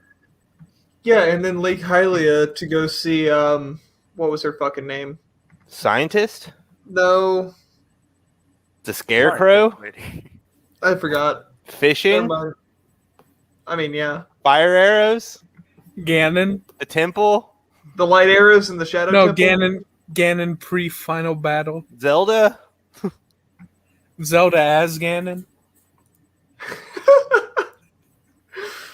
I need the clip of "Excuse me, princess." Yeah. Yes, you do. That'll be useful. But I don't get what he's saying about backtracking. Like, there is backtracking, but this is not backtracking on the level of a Metroidvania. This is not that extreme. There is some backtracking, though. There is some, but it's for good reason because you also get warps. You get a lot of warps. You get used to it in Metroid. Just saying. You also get a lot of warps. All right. And then back to Lon Lon Ranch, things like that. Why are you going back and forth between Lon Lon and the castle? You don't know how to play this game. Yeah, you go to Lon Lon Ranch 3 times. Lon Lon Ranch to the castle, back to Lon Lon Ranch to go to the cat. What are you doing? Remember, he doesn't know where to go. He's lost. There's only 3 times that you need to go to Lon Lon Ranch. It is to get Epona as a kid, win the mini game there. Yeah, the chicken one. And then you steal Epona. Yeah, then you steal Epona as an adult because Epona remembers you and doesn't like the new guy running the ranch. So what's the third time? The third time is a mini game as a child where you're fending off the ranch from aliens. That's Majora's Mask. Oh yeah, that is Majora's Mask. So 2 times. I'm getting the 2 mixed up because they're both the same fucking game. Just remember in Ocarina of Time when before you had to fight Ganon, there were fucking aliens. I think we have more important problems than Ganon at the moment. If there's aliens invading, there's aliens lobotomizing children on farms. Yeah, that's if you don't beat the minigame properly. Yeah, so twice. You got to go back twice. Once as a kid, once as an adult. If you go back more than that, that's just because you had to, not because you were required. You know what I mean? I went back several times for Marin. I went back several times too, but because it was my first time playing. I liked Marin. She was a good character. Even if she did get lobotomized majority. Marin was best love interest. Love interest. I give you that. Legend of Zelda. How can she love if she's lobotomized by the aliens that are invading? But we have more important things. We got to kill Ganon. We need to focus on whether or not the world's. What is her fucking name in Ocarina of Time? Because they're the same fucking character. So Marin is from no, it's Marin. Link's Awakening. No, it's Marin. I'm pretty sure the ranch girl is always named Marin in like every game. I don't know who's worse after them because we're just gonna fuck up all the things. It's okay, as I said, man. You play any game, Malin. throw It's in Malin. names. Don't follow any instructions. Oh, Malin, daughter of Talon. Mother of Marin. Mother of Marin. But I only went to go see the adult Malin. Cousin of Baron. Cousin of Baron.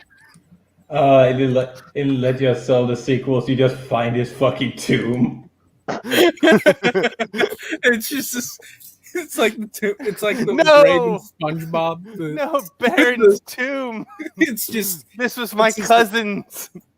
My cousin's father's, nephew's, brothers, sisters, uncles, mothers, dads. And then a cave troll attacks you. Yeah. He just grabs the rigor mortis corpse and uses it as a bat. Wait, Link just uses his rigor mortis arm. Can you imagine how fucked up that would be if just Link could rip his arm off and start using it as a weapon in the next Zelda? I can just imagine you go into two. Not allowed to equip a shield though. Yeah, no shields, but you just imagine the fucking cave troll just grabs the entire entombed corpse and just uses it as a bat. After there was the cutscene of you crying over it being a past family member, and then the troll walks in and just like, I'm gonna beat you to death with it. Beat you to death with your family member. Yeah, that sounds like something I'd write in a story. Yeah, it'd be pretty good. The fucking emotional whiplash would be amazing. Yeah. And there'd be happy music. The Song of Storms. What is this photo? This is so creepy. Wait, what's creepy? Don't look in the Discord. It's really weird. Wait, I don't know whether to say that's heartwarming or fucking be creeped out at the uncanniness of it. Oh, that's creepy. That's really creepy. What the fuck? Then again, I never played the game, so. What the hell is she holding? A child. Baby. It's really creepy looking, especially because why does Link have a beard? He finds the beard creepy. Link having a neck beard is a very odd. He doesn't have a beard. He doesn't have a beard. He's clean shaven. That's just his hair. No, it goes around his throat. What's creepy is the lighting. No, that's his neck. No, that's the outline of his neck. It is. Yeah, it's bearded. No, it's not. There's no beard. There's no beard. Cyric, you might want to show the audience what we're talking about. What? No, don't. It's disturbing. But what's disturbing? It's heartwarming. Sure. Yeah, heartwarming. Here, I'll go find something that's actually heartwarming. Hold on. Is it because of her ears that looks creepy? What's disturbing about it? It has nothing to do with what's in it. It's the fucking lighting. Creepy. Yeah, exactly. It's the shading. It's how the person shaded it. It's like this is a horror. This is a horror novel. It looks like Link's gonna snap the baby. Yes. He's gonna grab her by the hands. It turns out Link's a werewolf and he's about to eat him, and then it's gonna be the huntsman's gonna come by and cut his stomach open and save their lives. Oh my god. There's probably fan fiction of that. Adult Malin is the best love interest in the game.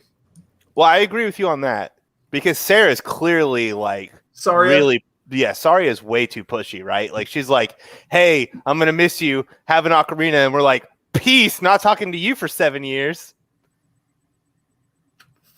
Wait, does that make her pushy? How's she pushy? We just left her. Wouldn't that make us pushy? Yeah. I can't find it. And then you just throw it in the water and ditch it whenever Zelda gives you her ocarina. You're like, oh, this one's way better than that crappy one Saria gave me. See, LOL is on the best. Oh no, we're gonna get taken. What are we looking? Can we go back to the video? This is weird. This is getting really weird. Can we go back to the video? That's Midna. No, that's not Midna. That's Midna. That is definitely not Midna in the game. That is someone's interpretation That's her of at the very Midna. end of the game. That's someone's interpretation. Yeah, that's Midna. That's at someone's the end of Rule the game. 34 Midna. That's not Rule 34. I mean, in 10 hours, there's nothing gross about it. She was just creepy looking. Listen, guys, one day you guys will awaken the lust for Midna. Oh no! You don't do it for the imp form. I'm more into the Minish Cap. What the fuck is wrong with you? Wait, he's into the wait. Fuck! I got find the name of him. He's really attractive. That beak. Oh god. Who looks at harem? Want to fuck a hat? It's got a big enough hole. Oh my god. Who looks at the Twilight Princess harem silk wearing hot babe, and then Austin comes in, breaks down the door, and says Minish Cap. He wants to fuck Eslo. He wants to fuck the hat. Oh, no. It's the only one good enough. Or that giant bird from Link's Awakening. Wait, what? What? Austin is on an entire different plane of existence when it comes to his interests. Is the backtracking? Yeah. I don't want to go back to the same area. But this game was really bad with that. Map. This game was really bad. It was really bad with that, and it didn't tell you where to go, so you didn't know where you're backtracking to, and it was a big game. Yeah. And like we've said before, big doesn't mean better. Right. I agree. Big doesn't mean better. Concise. It has to be. It's how you use it. There has to be a lot of things in that world, and Breath of the Wild. There's a lot of things. There's a lot of things filling this big world, and everywhere you go, there's something new and there's something fun to do. In Ocarina of Time, it's let's talk to this guy. Oh, can I help him? No, I don't know. I don't see where the innovation came from. I think it's just because when it came out, it was at the time like one of the biggest. You have to be actively ignorant not to see the inspiration. No, I would have loved it if they replaced what's called an Ocarina of Time. If they replaced half the dialogue with just a script of insults, where it's like, you go to it's like, hey, I'm gonna ask this person for directions. Fuck off, kid. No, you know the couple. Wait, isn't there like a couple? The dancing couple in town. He changed the guy's dialogue. Hey, beat it, kid. Can't you see I'm trying to get laid?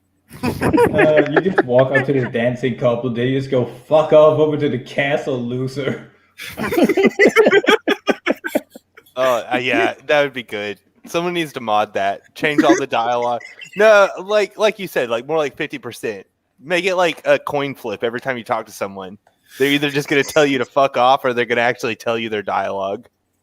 It's gonna be like a butchering of the dialogue, where it's like they'll somewhat talk to you, but then they just rudely end it off. Isn't the starlight so wonderful tonight? But then like you cut it in half. It's like, isn't the starlight great? Hey, what are you doing here? Isn't the starlight beautiful tonight? Then the guy right next to him, fuck off, kid. Fuck off, kid.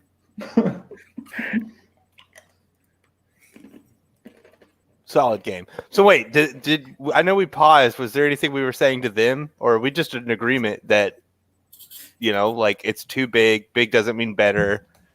I actually did too have much something backtracking. With that. They were complimenting Breath of the Wild. Yeah, even though saying Ocarina of Time was like, they're like, Ocarina of Time is too big and blah blah blah. Big doesn't always mean better. And then they're like, Breath of the Wild, it's which great is like because 3 it has times so much bigger, stuff. if and not I'm like, more. More it's empty. Huge, and it's so empty and boring. Like, what are you talking about? I feel like this is. I am in agreement with you, James Sully. I am one of those people that found 19 98 Legend of Zelda Ocarina of Time, pretty fucking slow paced. Breath of the Wild, though, holy shit, has to be some of the most miserable times I've ever had playing a video game. And I played through Sonic 06. Oh, God. Sonic 06 is probably the worst video game ever made. No, I got the true ending for Shadow the Hedgehog, the video game. Wow. I have played through That's dedication. Because that's also a really bad video game. I own that thing, sadly. The worst thing is the whole, you gotta play the game this many times. Yeah. And then nope, they don't matter. Here's the true ending. The worst part is when you're on a linear path and you have to, if you don't kill a enemy of 50 on a linear path and you can never go back, well, go fuck yourself. No, I love it when your teammates yell at you, "Hey, Shadow, stop! Shadow, what are you doing?" Like, that's literally what the whole game is, just getting scolded by your teammates because you're the wrong one. Because no matter what your where your allegiance moves based on what you kill, right? So everyone's technically aligned with you. Yep. And because you want to go the neutral route, you have to get these enemies out of the way. Yeah. I guess I'm not the only one that's played through Sonic or Shadow the Hedgehog. Yes, I love the game. Well, I love parts of the game. Wait, like the soundtrack is fucking great. Huh? Did you say the soundtrack is great? Yeah, the soundtrack is great. Fucking For great. Shadow? Yeah. No, the soundtrack is amazing, but I love it because you were like, yeah, I played part of the game. It's good. Wait, no, the soundtrack's great. The rest of the game is garbage. I was about to say. The game would be great if it was a CD. I have to be specific because there are elements I like the gunplay is solid. The movement's satisfying. The gunplay is neat. Speaking of gun, doesn't the gun general claim that Maria was his fucking best friend on the arc? Yeah, considering what it is, a controller PS2 game, like a platformer, and how the guns actually work. No, I think it's I'm referring to the gun general, No, I'm talking to Austin. Because 3D Sonic games are really poor at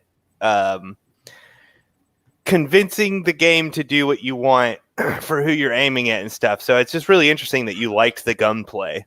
Oh, that's because the guns kill everything in 3 seconds. So the auto aim it doesn't matter what you're hitting first. I guess if you're going the neutral storyline, it really doesn't matter. You're right. But if you're trying to pick one side or the other, it's nearly impossible. Oh, absolutely. It's fucking awful. And it's why I say that I have to be specific, because if I say go for the full ending, fuck the gunplay. Holy shit, that is awful. All right. I'm with you now. All right. I was confused. That's why I have to specify there are parts of the game I enjoy, like controls. I generally like the controls.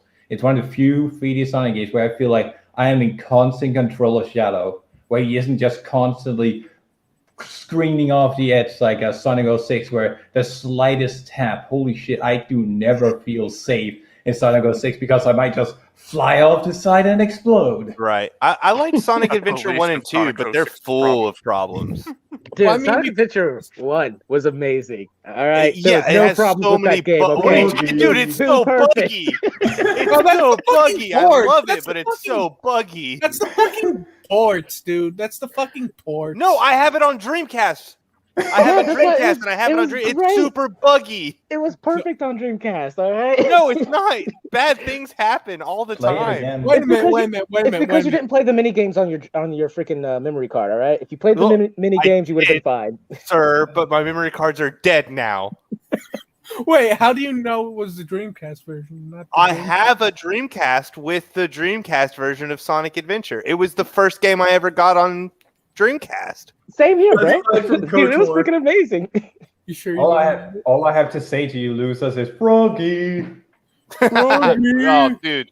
Oh my god. Biggs has grown on me after a while. Oh, it's a good breakup of the gameplay. But Big is he's just entertaining. I mock him, but best boss fight of all time. No, it's so easy. Game journalists love it. Yeah, But, but no, dude, the chaos. I think it's chaos 4 when you're on top of the egg carrier. No, 6. And you're big. 6. It's the giant scorpion-looking thing. Yeah, the scorpion one. Is it 6? Yeah, it is 6, isn't it? That's yeah. 6. Can I bitch about something completely off topic real fast? Well, hold on. I was gonna say that's a great fight as Biggs because it's really fun that you've been fishing and then all of a sudden it's like, hey, you've got to fish inside this monster while it's trying to kill you. And I was like, that's really clever. That's all. Remember when the general in Shadow the Hedgehog claimed to be Maria's true best friend? Oh, that was funny. What the fuck was he doing on the ark? It's like, that's bullshit. You're making shit up. No one survived the ark. No one. But according to the general, I guess he survived. According. But what were you gonna say, Jam? Yeah. Hold on, Jam. My bitching is this guy's computer has the Rebels and the Empire okay, we're here again. and the freaking Apple thing, and it's bothering me. It's awful. We're here again. Welcome to the conversation, Jam. So wait a minute. Wasn't the guy who works for Gun wasn't his so-called friend Maria killed by Gun? Why would you fucking join Gun? Why are you joining God damn it, Sega. I'm still not over how I love Big the Cat, but his introduction was probably one of the worst you could have done. You mean besides Silver? Oh, fuck off. Silver had a better introduction. I remember how buggy he was. Getting stuck in a fucking loop. No, in multiplayer, you can throw people through the fucking maps. It's great. Now, what's it called? There are retranslations of Sonic Venture 1-2 where it actually fixes the gets rid of the US script.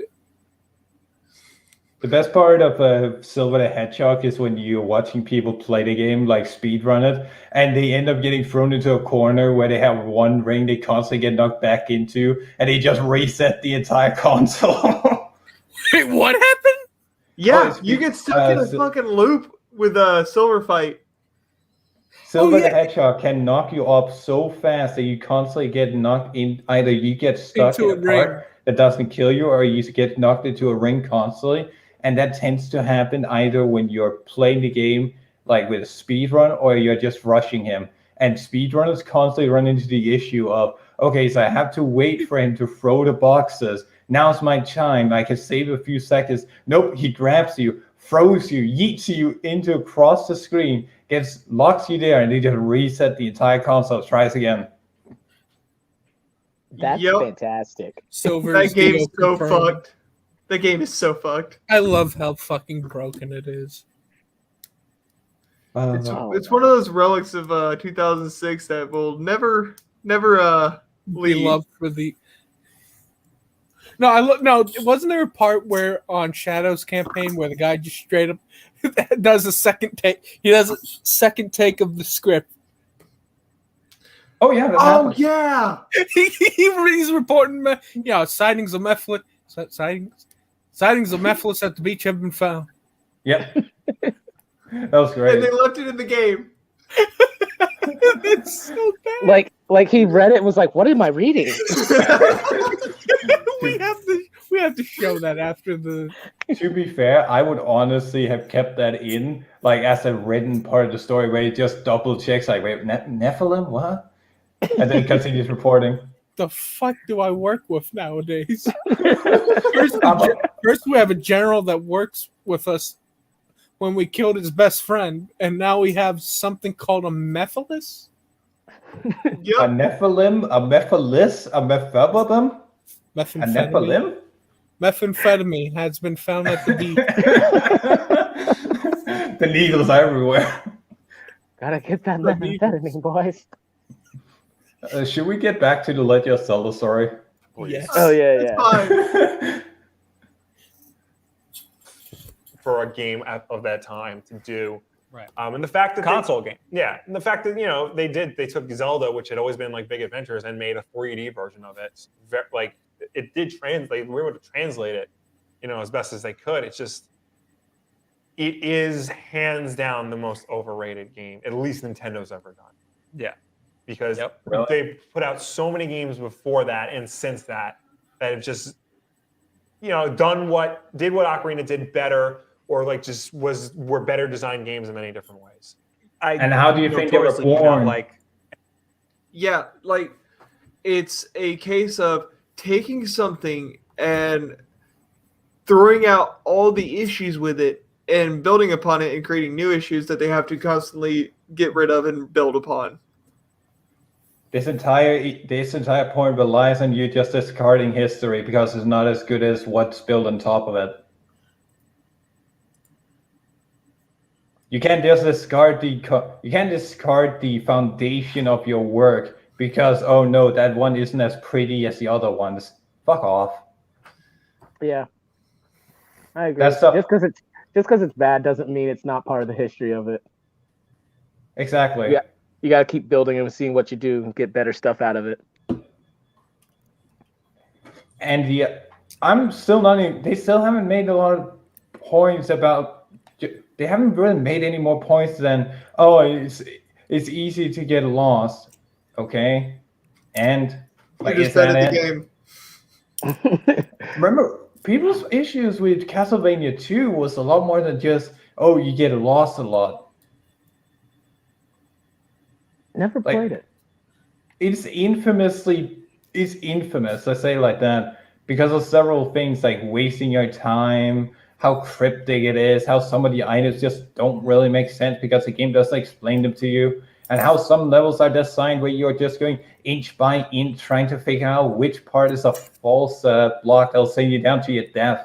Like actual poor video game design of the time. Where here it's like, yeah, like, well, Bobsy is just a terrible idea in general. Let's not kid ourselves. What game? Bobsy. I have no clue. Oh boy.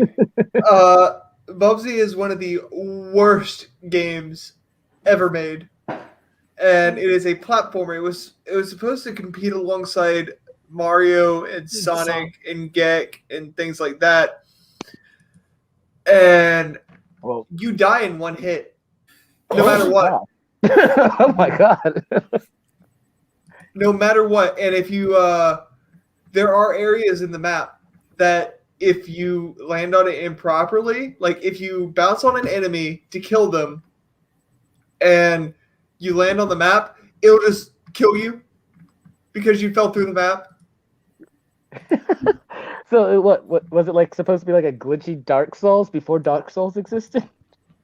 Well, Bubsy was just poorly designed, like programmed. Yeah. But why would you make it to where they die in one hit? Like, and then you're like, it's a platformer Mario with tank controls. That's terrible. With fall damage, I'm pretty sure. Yeah, and fall damage. Oh my god, tank that's controls awful. And fall damage. Yeah, it's really bad. Remember, never forget the guys that made Big Rigs Over the Road Racing also made War C. Big Rigs is awful. You're right. You're right. It's an awesome game. Yeah, winner. You go faster in reverse. Actually, no. Not only faster in reverse, there is no speed cap, so you can literally get up to the speed of light. Uh-huh. And if you press forward, the game will just hard crash. No. Oh, let's not talk about the fact that you have no true opponent. Oh, right. Yeah, the AI doesn't actually go anywhere. And in the updated version, the models are there, but they don't move. And even if they, it's a bad game. That's even if they do move, you don't even lose. Oh, it's a bad you can't game. Lose. You don't say it's game. It's think of it as it's permanently set to game journalist mode. Yeah, it's game journal. It's fucking game journalist hell. Oh my god, that sounds amazing. I want to play a bunch of bad games now. Yeah, we will. We're gonna do a live stream of Sonic Adventure, so don't worry. Oh my god, we'll play bad games soon enough. But Sonic Adventure is not on that list. But Sonic Adventure is amazing. On your channel? Yeah. All right. I just got to figure out. I got to get a capture device, I think, so I can you got to get a capture card because I got to be able to plug my Dreamcast into the computer. Pro Jared's Sonic Adventure 2 review aged like shit. We don't talk about Pro Jared. He's a pedophile. No, that got debunked. Okay, that got then. debunked. Yeah, he's not. He's not. He is still a fucking weirdo, but that's besides the point. He is a weirdo. But Austin, have you played Sonic Heroes by chance? Say it one more time. Have you played Sonic Heroes? Sonic Heroes. Oh, no. Good friend of mine, Alexander Hamilton, says it's one of the best Sonic He's a games, liar. but, He's a damn dirty liar. Well, he said that one, Heroes and Colors are like the two best Sonic games. No, Colors is good, but it's not the best. Sonic Heroes is great for a 3D game, which again isn't saying a fuck ton, but the script is beautiful. Like, mwah. Like one of the fight scenes is between Team Sonic versus Team Rose. And the fight reason is, Sonic, when I beat you, you will marry me. Yeah, that sounds like Rose. Amy. That sounds like Amy. She full on pulls a, I will, in the name of Allah, take you as my fucking husband.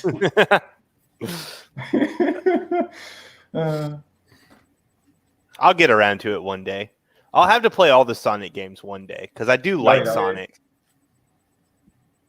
We have eventually. I still haven't beat Sonic 1 and 2 though. And Knuckles? That's 3. That's Sonic 3. I haven't beat that one either. Don't you mean Sonic 4 and the Lost Episode 3? Sonic 4 is new, and I haven't played that one either. And I haven't played Generations. Hey, you say it's new, but it's been 15 fucking years. Sonic 4? Yeah, it's been a long time now. Oh, okay. Well, it's new to me. Part 1 and 2, the games are just they're considering very like Sonic came out when I was born. Yeah, there's you're old. Yeah.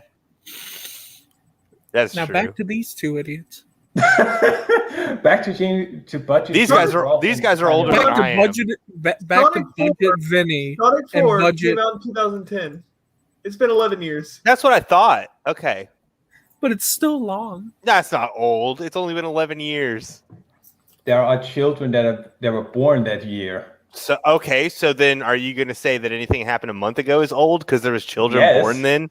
Yes. To those children. Oh my god. But yeah, that's 11 years. That's a long ass time. That's one day. Holy crap. 11 years. We can't talk about yesterday because children were born then. That's old now. There were a lot of good games there. Yeah. But a lot of games were people just didn't know how to develop for 3D. Yeah. I don't. Oh my god. Yeah, I that's give true. this game People a didn't. pass because of that. Like at the time, I understand why it could have blown some minds. For us, it didn't because of all the backtracking. Yeah. We weren't even big. If you were huge into RPGs, we didn't like Super Mario RPG. We didn't like Final Fantasy, or what was it? Fantasy Star was the Genesis. Yeah. One? Fuck we yeah! weren't into Final any of Fantasy those. 14 was So, good. I mean, not at launch, but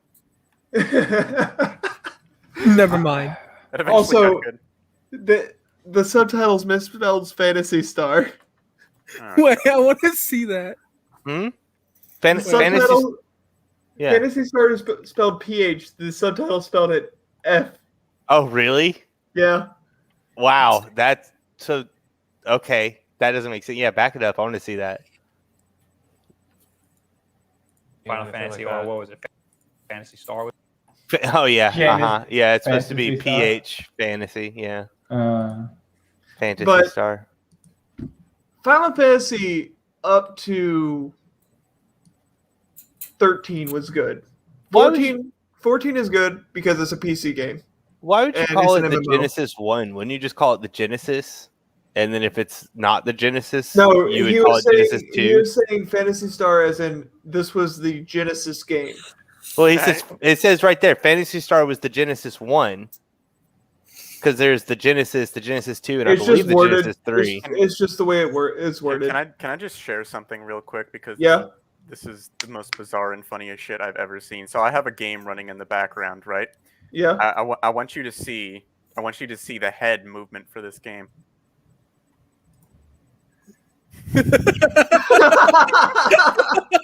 What the fuck is happening here? He's He's having a some seizure. No, he's got a bad case of ADHD. I don't see anything wrong with this. What am I looking at?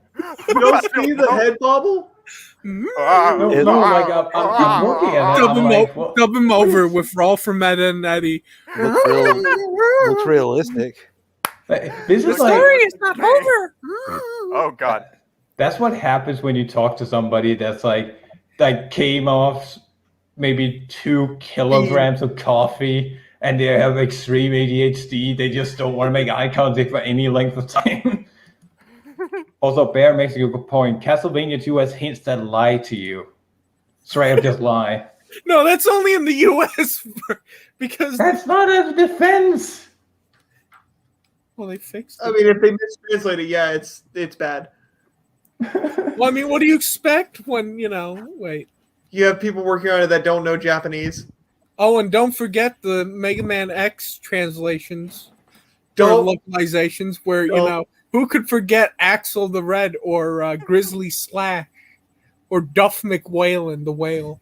My favorite one is Mega Man 7, where it's just time for you to die, Wily. Mega Man 7, time for you to die. That was great. It's just like I've never had a game where the total shift was that extreme, where a guy just pulls a gun onto somebody and it's just like he just fucking gave up on Wily. He did good by tying him up. Now they should have just thrown him in a cement hole and then never let him out. And now he'll finish the job. Remember Zelda? But yeah, this guy or these two really annoy me in the worst way possible because their general takes are really, really sparse. Like I was expecting something like Cosmonaut, where his takes are bad, but at least there's multiple of them where he has like 3, maybe 4 points if you're lucky that they repeat over and over and over again, and then say, "Oh yeah, this game's overrated." And this game, I don't see why this blows people's minds. It's like, compared to the games at the time, compared to what was actually doing, instead of just saying, "Oh yeah, Breath of the Wild did it so much better." Fuck you. This game's history, like actual important history to video games. Even if I don't think it's how like even if I don't find myself in love with the game and find myself enjoying Majora's Mask more in past tense, that Ocarina of Time is still a game you should respect if you enjoy video games. You can decide to not like it for a reason, sure, but you need to understand and respect its the legacy is left. I can agree with that. It's like liking a really it's like the Beatles almost. Where it's That's like, exactly what I was going to say, James Sully. It's the Beatles. You got to like, respect them, but you don't have to like them. Yeah. Yeah. So like I get it because you have to have a foundation that every game grows upon. Basically, they laid down the road. It's like whether you like them or not, they paved the way for what you got.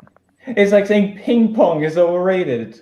But ping pong's an amazing game. I will play that. Yeah, but it's like something something that pushes the boundaries. People, you can dislike the games for whatever reason. I don't find myself being a big fan of Pac-Man or ping pong for that matter, but these are fundamental parts of video game history. And like any piece of history, you can decide to not like it, but it's still a very important part of our existence. You have to at least respect it. Yeah, because if it wasn't for it, we wouldn't be where we're at. Yeah. Not that where we're at's good, but we had good stuff, and then now money is the bottom line, so we don't have as good of stuff as we used to. Yep. But that's a different argument. I thought yelling at the gamers was the bottom line. Oh, I was about to say, I want to see what James up to. I saw a bit of clothing there. That camera. Yeah, that was an accident. Just trying to unmute myself. Accidentally just shows his clothing. Accidentally, here's my penis. Oh God! The thing is that with this video, there has technically been argumentation, but it's been so poor and weak, and it's been the same thing repeated. Because they spent a pretty long time just being like, too much backtracking, no hints, get lost easy. And to me, all of that is like kind of saying the same thing with different words. What about the combat? What about the story? What about the music? Exactly. They haven't talked about any of that at all. At all. They've literally just said it's old. Breath of the Wild's better. It's barren. You backtrack too much. And like, okay, you haven't really sold us on what the game is and Mention like what's the wrong fucking with water temple. Yeah, because I mean that's a great. You can definitely say like, water temple was what ruined it. Like that'd be a thing that I'd be like, I get where you're coming from. To argue the water temple was just too convoluted and crazy, and it's like, yeah, I get it. Yeah. I get it. I don't agree with the assessment, but I understand where people are coming from. Well, here it's like, oh, I get lost easy. It's hard. It's annoying to go back and forth. Yeah, make a different argument, or at least if this is all you have, you don't deserve to have the title. I'm sorry. It's not that great, guys, because you get lost. Okay, 7-year-olds and 8-year-olds were able to beat this game just fine in weeks. But here you are playing it on and off for years into your adult life and still incapable of beating it. All right, boomer. They wanted waypoints. No. What they wanted to do was, you see, the problem they had with Ocarina of Time is that the first dungeon doesn't give you the stone first. So instead of fighting Goma, what you actually do is that, the Deku Tree basically tells you the whole thing of the, there's a parasite in them. Oh, by the way, here's this green thing. Take this. And then just flat out dies on you. Are they, like, you're saying they just wanted to walk to cutscene? Is that what you're saying? Pretty much. Okay. Pretty much. It's just like, hey, here's this thing. Well, now I'm just gonna up and no explanation either. We cut the reason why there's a parasite in them. Right. We don't even get to see it. It's just, hey, here's the forest gym. I'm dead now. You should go see Zelda, and then you go to the castle. You literally don't have to do the sneaking in past the guards or anything. You just walk into the castle, and Zelda's like, hey, doesn't even tell you about Ganon. It's just like, by the way, she does tell you about Ganon, but he's edited out. Does that make sense, Bar? Hey, there's this really evil guy that's talking to my dad. Hey, by the way, I think you should go talk to the fire people up on the mountain. And you're like, oh, okay. And then it just like, instead of you having to walk back out the castle, you actually just start in Kokiri Village, and then you just walk up the mountain. These are the kinds of people that want a Ramirez mode, where it's just like Zelda pops up going, Ramirez! Ramirez, go to the castle! Ramirez, fight Ganon! Ramirez, go to the mountain! What you do is, because Zelda can't always be there with you, Zelda gives you this weird, creepy puppet. Like, the thing in the Majora's Mask. No, she gives you an iPhone. No, she doesn't give you an iPhone. She gives you one of those creepy, like that weird Ben Drown creepypasta with this weird statue. Oh my god, yes. Oh yeah, that creepypasta. Whenever you use the certain masker song, and you leave like a shedding of you, like that's what she gives you to talk. Okay. To. So on a realistic level, what I'm understanding, what these guys are wanting is a checklist of things that they can constantly go back to, like a quest book, where it's like, go do this thing. Yeah. They want to do. They want to be able to hit pause, have a map that tells you where you are and where you need to go, and then also have a list of your objectives. Yeah. Okay. Yeah, and probably probably a waypoint system too, and a mini map. All that would probably be really helpful for them. And then also eliminate backtracking. So if you leave the start of the game, you should never have to go back to the forest ever. I don't know a lot of games that don't have some sort of level of backtracking. Like, one of my all-time favorite games is Fable, and you still go back. You still have backtracking, yeah. Yeah. There's nothing wrong with backtracking. There is excessive backtracking, but excessive backtracking is totally different, though. Yeah, that's very different. Ocarina of Time does not have excessive backtracking. Ramirez, scratch my fucking asshole. It's itchy down Go to there. the Mountain of Doom and unite the rock people. Ramirez, I know you're witnessing the birth of your first child, but I need you to go to Burger Town.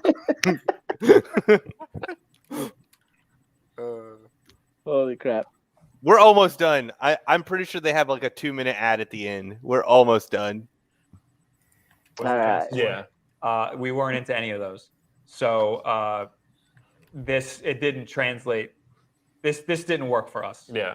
This didn't work for us. And I think it has to do with We're fucking retarded.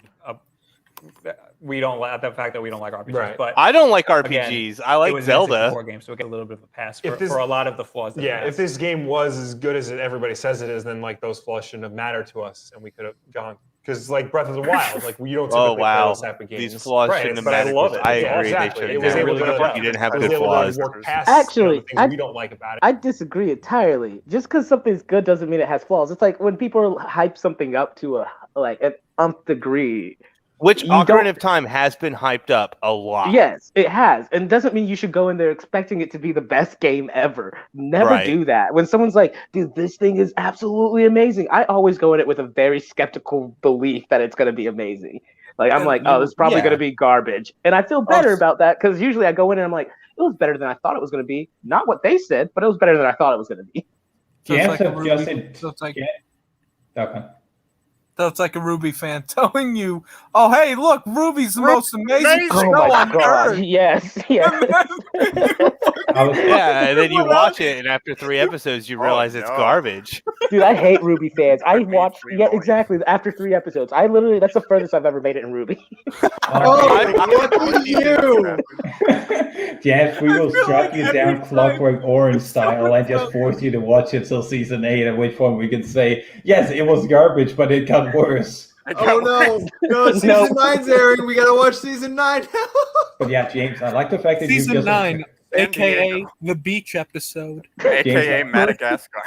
James, I like the fact that you've internalized the Yahtzee Crowsaw version of hype, where it's just like, if you are mildly annoyed at people telling you it's going to be great, and it turns out to be great, you are very nice and happy. But if you decide that if you decide that nah, don't want to get hyped, and then it's trash, then you have the satisfaction of saying, haha, this is garbage. Exactly, because it's better that way. Yeah, Screw you're going right. in there and believing what everyone else says. Otherwise, you're gonna always be so disappointed. Yeah, But- like hold I'm on. a huge like Dark Souls fan and Republic Commando fan, right? And if I'm like, oh, this is my favorite game of all time, you got to play it. If someone goes into that thinking that there's not going to be issues or problems, then I definitely sold it wrong, because every game has some problem. Like, there's going to be something that it's like, whoa, why do you like this again? And I could be like, oh, I'll explain it to you. But there's always issues.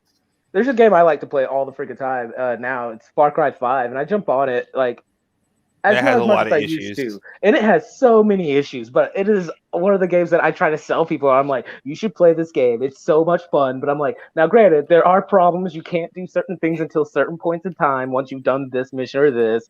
It's like, that's normal gameplay, though. Exactly. It's like, but once we jump in as a party, we can do a lot of crazy stuff. It'll be a lot of fun. And I'll be honest, I have oversold that game in some points, because I had one friend jump on. He was like, this is awful, James. I'm like, okay, fair enough. Fair enough. I completely oversold this game. I'm one of the people that really love, one of my favorite games of all time is Spec Ops: The Line. If you guys played that. Yes. I want to. I love the shit out of that game. What do you call it? Since the first review of that game that I read in whatever Game Informer or whatever, I was like, this is a game that I think I'll love, and I've just never sat down and played it. There is so many problems with that game. Oh, I'm sure. Story-wise, gameplay-wise. Oh, but the emotional core, the message of the story is That's so why I'm good. interested. That's what I'm interested in, So- not the actual game. So, Law, you hold Spec Ops: The Line to the same standard that I hold Kingdom Hearts 2. I love the game, but boy, does it have some fucking flaws. Go. What's his name again? look. Tetsuo Nomura. What story issues do you have with it, Law? Because I've seen like Let's Plays from beginning to end. So Wait, hold on. I got to interrupt this Kingdom Hearts thing. Cyrac, when are we going to go back to doing the live stream of you playing Kingdom Hearts? Because that would be the appropriate time to talk about Kingdom Hearts. When are we going to get Smud on our Let's Play? Oh, God, no. Because this, I don't know if you guys know this, but this whole show started off with playing Kingdom Hearts. Really? Huh. Yep. So I'm wondering when we're going to get a Kingdom Hearts Part 3. We're never gonna do it. He's gonna do it when he's gonna do it once I get a computer. That's when it's gonna happen. We're gonna do it once we got. Never. It once we get Smud. Just he's gonna be asking, is that the Kingdom Hearts? Is that the Kingdom? Smud's gonna be like a 40-year-old dad. Just saying, so what are they called again? The Shadowless, the Heartless. Right, the Heartless. But Smud, Kingdom Hearts. You are going to love it. I am. It's so good. That goes in line with everything we were just talking about. About overselling and overhyping any games. That is exactly what we were talking about. Sure, my issues with Spec Ops The Line, are entirely based on stuff they didn't manage to do because of budgetary issues. Like there is a key point of the story that was meant to be a cutoff point where you make a bad decision or you make a good decision, where they didn't have the budget for making the bad decision actually be available to you. So you had to make the good decision and ends up sending the rest of the story down a fucking cliff in terms of your morality. Okay, can you? Are you talking about? You know the one. It involves cocaine, right? Yes. Yeah, that's the one. Yeah, you know it. The one with cocaine. All right, gotcha. Yeah. Remember when Knuckles tried to kill himself? Remember when Knuckles just had PTSD and wanted to make the scream stop? No, that was an actual thing in Sonic and the Black Knight, where if you actually beat the what's called the not Knuckles character, he actually attempts to commit suicide. That's almost as bad as the Archie comics, where Sonic into his fucking depression after getting cucked. Those were good stories. Wait, who cucked him? Was it Buff Tails? I believe it was a human. Oh! What? Damn! Elise. Don't want you to shadow the hedgehog looking dick. Small dick. He straight up gets Eggman at one point where it's just like, I am lonely, I must cry now, because Ken Bentos is a fucking weirdo. Ken Pender isn't Ken Penders the one that made Sally scream at Sonic? Yes. For what reason? Because he's a fucking weirdo. Why is he just... Oh, God. Sally.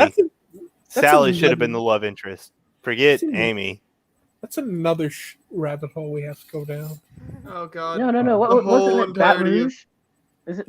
That's Knuckles. That's Knuckles. Rouge. Yeah, that's for Knuckles. That's Knuckles' love interest. I prefer Sonic to have her. Sonic needs Sally. Hedgehogs and bats make good. Would you consider her? Is she an actual bat? She is. She's a bat. Yeah. You don't remember in Pokemon when you go in the cave and Rouge just keeps popping up? Get out of here, Rouge! Get out of here! How far off topic are we? That would be so, the only reason I know for certain that never happened was because there would be so much more porn of her if she was in Pokemon. Oh, God. Dude, I would have played Pokemon if she showed up in that. I would have been like, oh my God, I'm gonna go get that. Mike, we're not off topic. I'm gonna catch Rouge and then force her to fight other people and get bloody. Mike, we're not off topic. That's my kink. Look at the laptop. Oh, God. Oh, no. Oh, God. What is... I still... We're not off topic. What is that? No, I like how we went from, yeah, it would be nice if, Rouge, you go in the caves and then turns out it's a Zubat. The Rouge it's bat. Something other than a Zubat.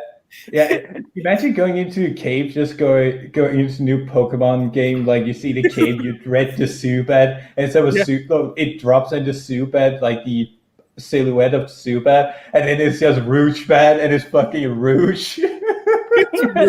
Fuck you. And he's just like, Trainer-kun. Oh no. Okay, wait, sorry. I'm sorry. Okay. I was texting my brother. He's like, "Can you take me somewhere tomorrow?" And I'm like, "Maybe." Where? He's like, told me the place. He's like, I'm like, "What for?" He's like, "Just checking on the Jew."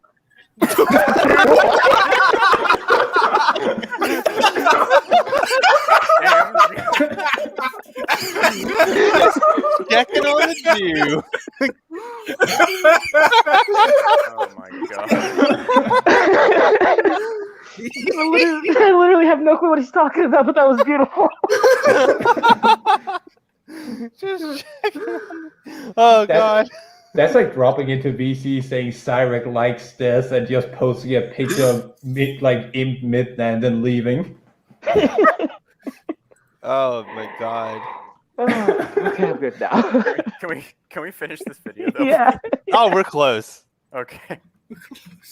What the fuck am I? It's only been what, 2.5 hours? Can I talk to your dog? You do like about it. Can I talk to your dog in a And a lot stupid of people voice say and that then it's kiss unfair him to on the compare the two, head? but first of all, I mean, I know that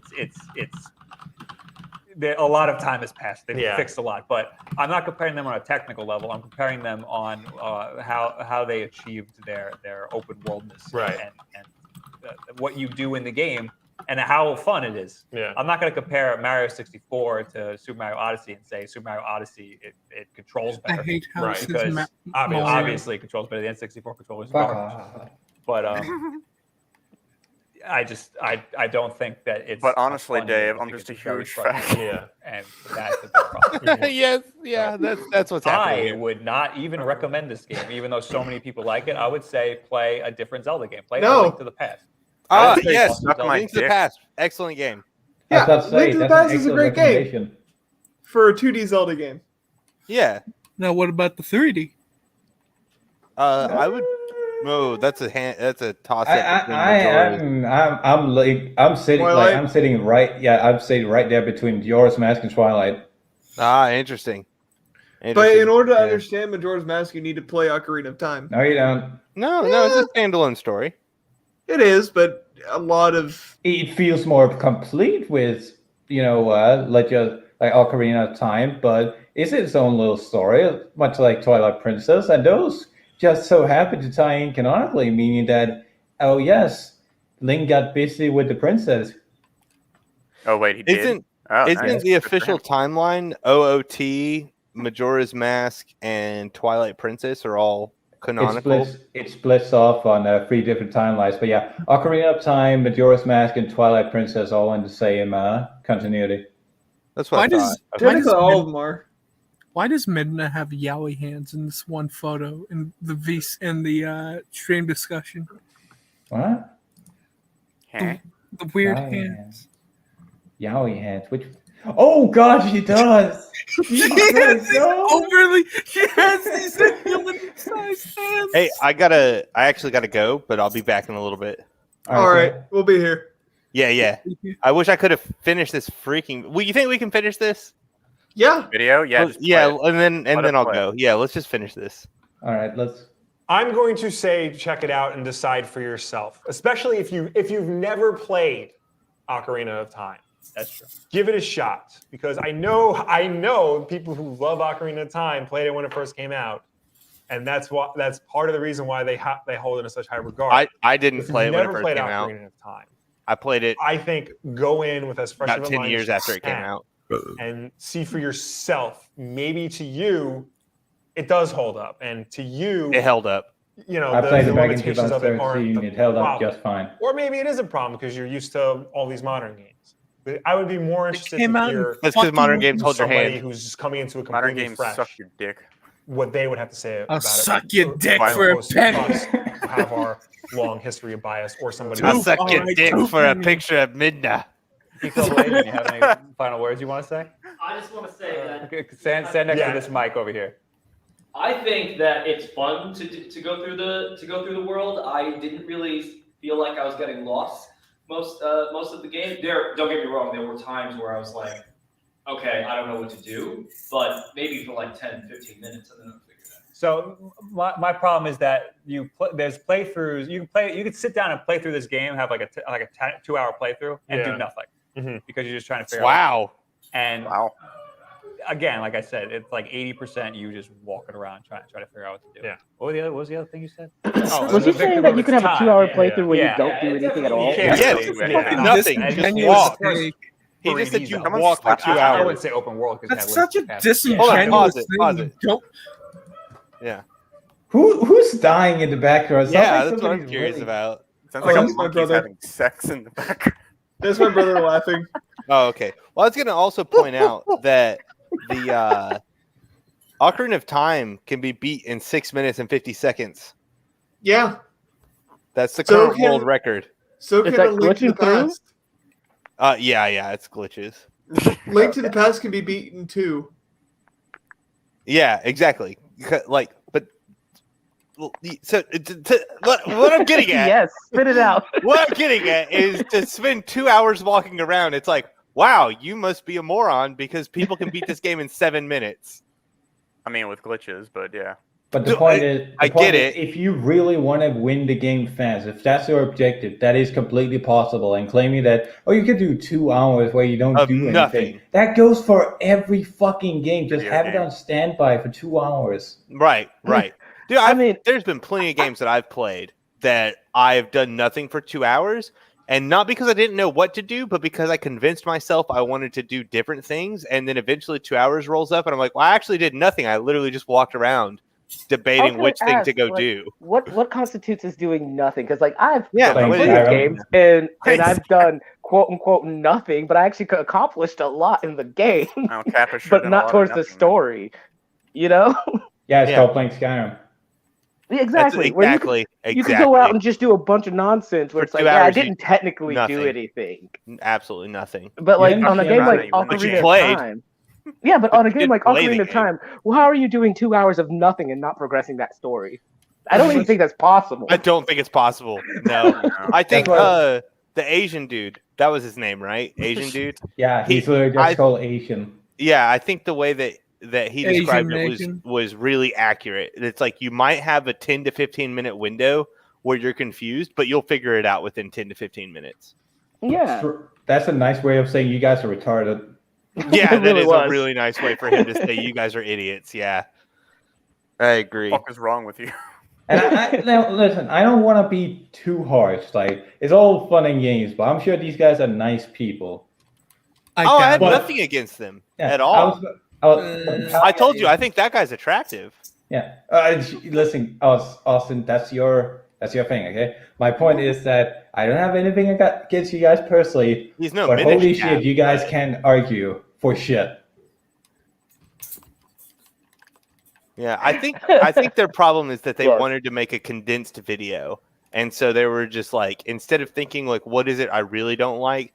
They just quickly said, here's things I don't like. And then moved on. When, push come to shove, if I was sitting down talking to one of these people, I'd be asking questions and stuff, and I bet I could get a pretty good argument out of them. Better than this. But because there's no one there literally being like, well, wait, what about this? What about this? Why is that this case? Why do you think this way? So they're just able to just be like, blah, blah, blah, too much backtracking, it's old, I don't like it, done. When are you going to mention the water temple, huh? Yeah, exactly. I would ask pushing questions. Like, that's something that they need. And maybe their format's better with other stuff. But for this video, that's definitely what I'm seeing, is they need someone there that doesn't, like, they can still edit that person out. But there needs to be someone like this Asian guy who's sitting off. Well, I'm just saying, because he clearly has a good perspective. And so sitting off camera, he should be doing stuff like between takes being like, okay, let me ask you this question to push their conversation. So that they could give actual reasons instead of just saying backtracking, lost, boring, empty, right? Because that's it. That was their whole argument. It's like, well, there's got to be more. You can't just leave it at that. Well, it also helps that we're all those are very vague. Yeah, exactly. It also helps that we're like 6 different people from 6 different parts of the fucking world, so we're able to bounce ideas around a lot easier than 2. I assume Californian Americans just. That's my guess as well. Background. 2 Californians. They have probably the same background, same education, same everything. Except they live in California, so we feel pity for them. Yeah, Like, pity. When they picked What's this thing you call pity?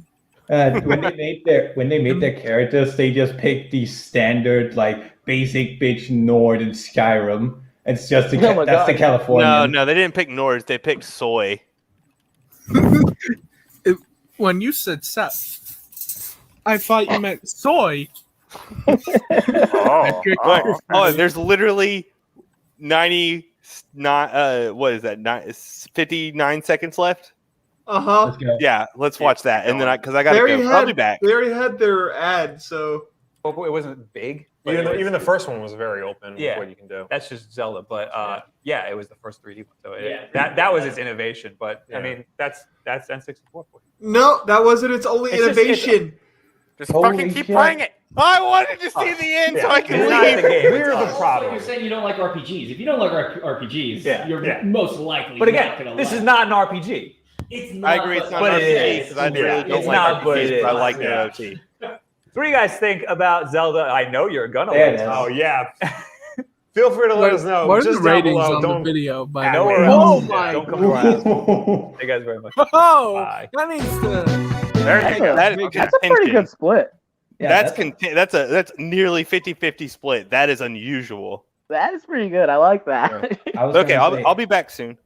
I'm going to assume half the group is like, all right, I respect you guys' opinions, but they still will tear into them in the comment section because they made no ground for themselves on this one. No, they didn't have any arguments. If the whole thing was, it's too big. No, hold on. Let's see. Got serious balls for uploading this. Wait, us? Or no, them. Let's see. I felt the same way when I first saw Ocarina of Time. I used to knock my buddy for loving it so much because I was playing games like Quake, Diablo, and Final Fantasy VII. Metal Gear Solids, which made Ocarina of Time look like muddy, textured child's play. In comparison, hey, Metal Gear had fucking weird faces. Shut your hole. All the games had weird fucking graphics. You can't play that. You can't have your cake and eat it. I was gonna say Metal Gear was never impressive for its graphics. Fuck out of here! It was worse than fucking Oak. What was impressive about it was the absolute batshit story. I was gonna say the batshit story, and also the fact that the voice acting was actually good. That was horrible. Oh fuck you, David Hayter was fine. No, I'm not. The story I believe was changed. I heard flat out the voice acting across the board is pretty good. Shadow Temple. We get to even Liquid Ocelot because he's a campy villain, so his voice actor works. He works with it. You know. Again, I'm not naming names. You're just assuming I'm calling out a specific voice actor. Okay. All right. You seem to be very paranoid about me critiquing Metal Gear. Snake Eater is the best Metal Gear game. Absolutely. 3 is the best one though, yeah. Guys, everyone knows Acid was the best one. Everybody knows 4th is the best one, where half the gameplay time is just cutscenes. Mini games. Mike, are you talking about Metal Gear Acid or Metal Gear Acid Trip, aka Metal Gear 5? No, I'm talking about Metal Gear Babel. Oh, that was good. God damn it. I reversed it. So you want to watch something on Kingdom Hearts? Yes. I have no clue about Kingdom Hearts. I have no All right. So you want a good enough summary of Kingdom Hearts? I'm just expecting the timeline for Jurassic Park. Christopher Lee voiced in that. Yes, Christopher Lee voiced Leonard Nimoy. Ansem Noir. Xemnas was Ansem spelled backwards. Yeah, but I can't remember his voice actor. They're two different people. Well, you can't really say they're two different people when they're kind of somewhat the same person. Yeah. every time I hear Kingdom Hearts fans talk to each other, it feels like me Remember entering when the Games Workshop Remember when store. Sora had to fucking fight Mickey to get Goofy out of Hercules World? Remember when Winnie the Pooh showed up? I was gonna say no offense, but this entire like stream or whatever has been like going into a Games Workshop store when you know nothing about 40K and listening to everybody talk about the models. Oh, dude, I feel you. I entirely feel you. What the fuck is a Death Watch? What the fuck is a goddamn turret? What is an Eldar? What's the difference between an Eldar and a Dark Eldar? Oh my god. Why is this bluefish a communist? And why doesn't he want to punch it? That's how it feels to listen to Kingdom Hearts play. Not just talk about the lore, but just talk about character names. Where it's like, did I just enter a fever dream where Sanifar, like Mickey Mouse, fights Sanifar with his stick blade of hearts? No, and then tech priests are just trying to kidnap you to take you to Mars so they can talk to you in binary and make you fuck a toaster. All right, that's what's happening. So real quick, guys, this video is going to cover Birth by Sleep, Chain of Memories, 358 Days. Then it's going to go into 2. Then it's going to cover Dream Drop and also Chain of Memories because Reed does some weird things. Okay. I'm just gonna keep nodding my head, pretending like I know what you're saying. Keep going. These are all the titles. Oh, okay. Wait, those are just titles? I thought you were naming people. The titles were always so fucking obnoxious. Like when you go through the game store, like GameStop, you'd see Kingdom Hearts in the PS2 section, and that'd be like Birth by Sleep. There'd be Kingdom Hearts 2, Chain of Memories, and you'd be like, "What the fuck does any of this mean? Where's 1, 2, 3, 4, 5?" Give me those Roman numerals. I understand that. The mainline games are the only ones with numbers. Oh boy. But all of them are mainline games. I was about to say, no, fuck you. They don't have numbers. What does that mean? Okay, so Jam, the whole joke is that in Kingdom Hearts 3, the big collaboration project, the big end game or end game for Kingdom Hearts, every single game is referenced. Every single one. Even when you have to meet, even when you have to make Hades, meet Hades for the 3rd time. Meet all these characters all over because they suddenly forgot who you were. This video doesn't cover 3. This was made as a lead up to 3. This person did 33 minutes of that? Isn't 3 just... No. Wait. They did 3 hours. This is cut down. Oh my god, how do you talk for 3 hours about that? Like, it's like a Lord of the Rings book where you're like, all right, we just made it past reading about this chair for an hour. Jam, I unironically spent 50 minutes of my school's free pick of interest, like presentation, just explaining the drop pods and the jet or jump pack from 40K. Like 2 items to get somebody from point A to point B really, really fast. I'm gonna be straight up honest. I would have walked away in the middle of that conversation. Wait, you sit there. That's implying you sit there for 25 minutes and only then do you realize what the fuck is this guy talking about? I would have tried to give him like a polite moment and been like, yes. If I mentioned, and then at some point it's like, oh no. If I mentioned drop pod. If I mentioned drop pod and jump pack in the same sentence, you should just look towards the door, and I wouldn't even blame you. Who's Hitler's heartless? Oh god. So, when do we get Hitler in the Kingdom Hearts game? Kingdom Hearts 4. That's gonna happen. He fights you in a giant pink he fights you atop a giant pink heartless. And it's in black and white, and it's just what the fuck is going on? Also, Kingdom Hearts is one of those games that if you didn't have the Japanese final mix version, you didn't get the true ending of the game. Well, that is a fucking middle finger. That is a fucking. That is. We finally got the true endings with the PS3 release. of the collection, and then they take out one of the best fucking games and give us a trash game instead. What trash game would that be? They make Chain of Memory playable, but they don't make 358 Days playable. No. So It's just a movie. Isn't Chain of Memories just, what was I doing again? The game. Yeah.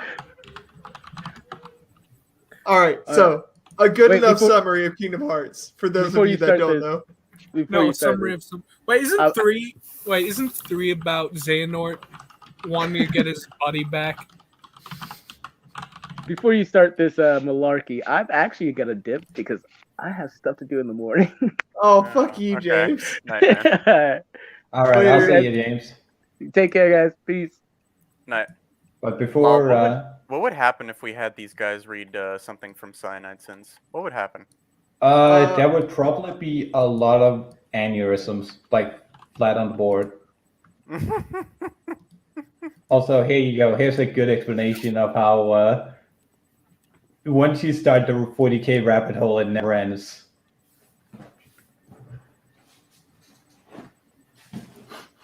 I don't know, Law. I'd like to see some aneurysms from Cyanide Sins. That'd be funny. Maybe that's just me, though.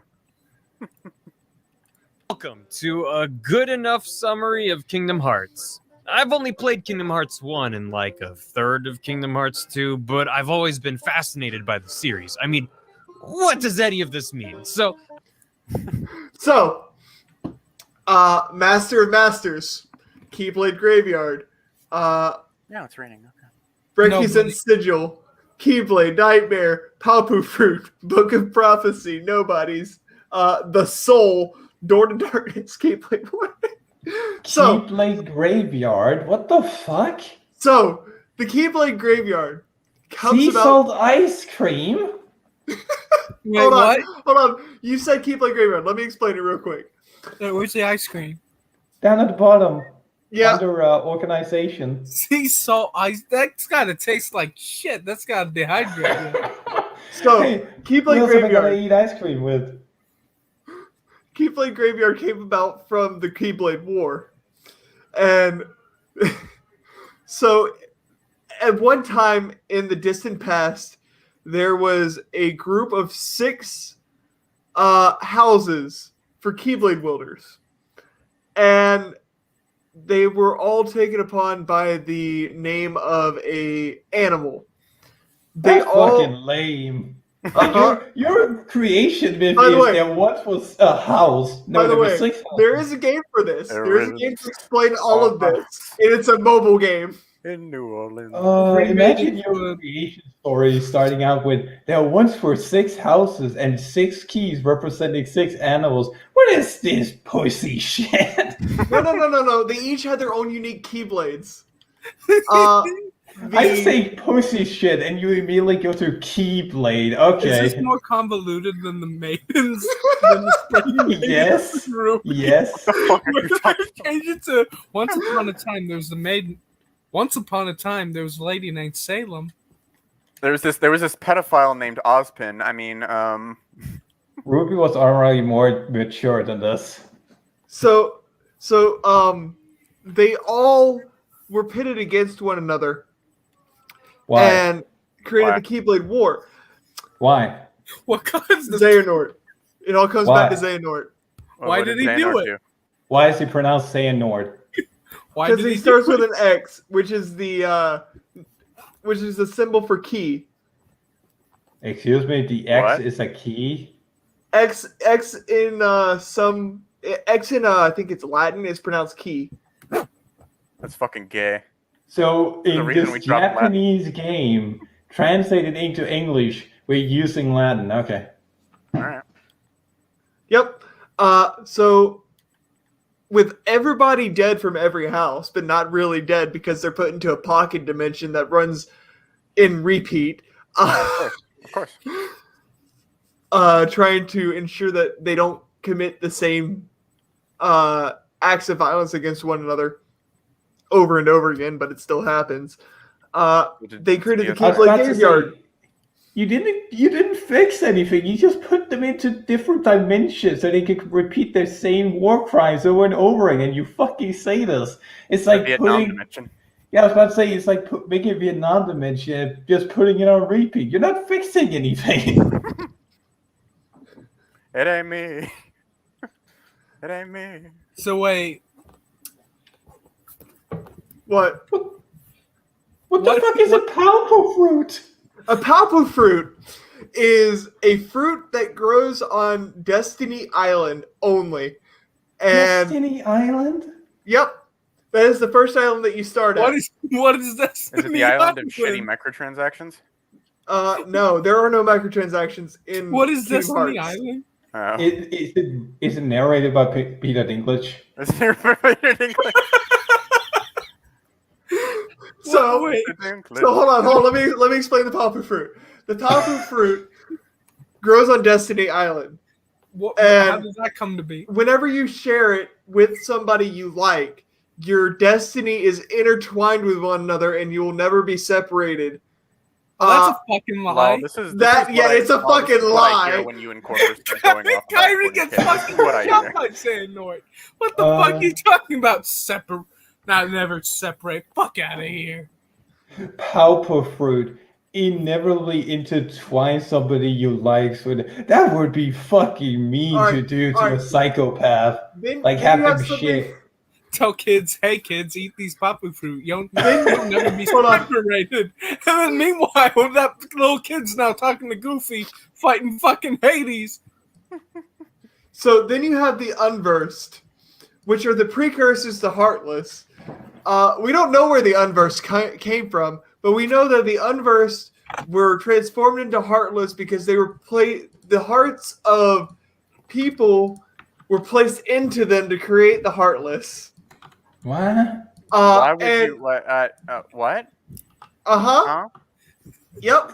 What's happening? This is all extra lore, by the way, that comes from the books, pages that are scattered throughout the fucking world, and good luck finding them all. Then, whenever a Heartless is created, a Nobody is created. What's a Nobody? A Nobody. What's the name of the island again? Huh? Destiny Island. Why is it called Destiny Island? Because the fucking it's the start. fucking It's the ties your start. destiny into someone else. Weren't you paying attention? It's Destiny Island that spawns the fruit that ties you inevitably together with your abuser's destiny. It's great. Yep. So a Nobody is a husk, and there are several different types of Nobodies, depending on the power range. The ones that we see primarily are called husks. They're mindless zombies controlled by the higher-up Nobodies, part of Organization 13, headed by Organization 13? Organization 13. Like Section 31. About 2319. Organization 13, despite its name, has multiple members, way over 13. But there's 13 primary When members. I hear Organization 13, I think it's the 13th organization, not that it's organization with 13 members. Yeah, no, it's 13 members, but technically 14 members, but also technically like 17 other members. Why does Winnie the Pooh forget Sora?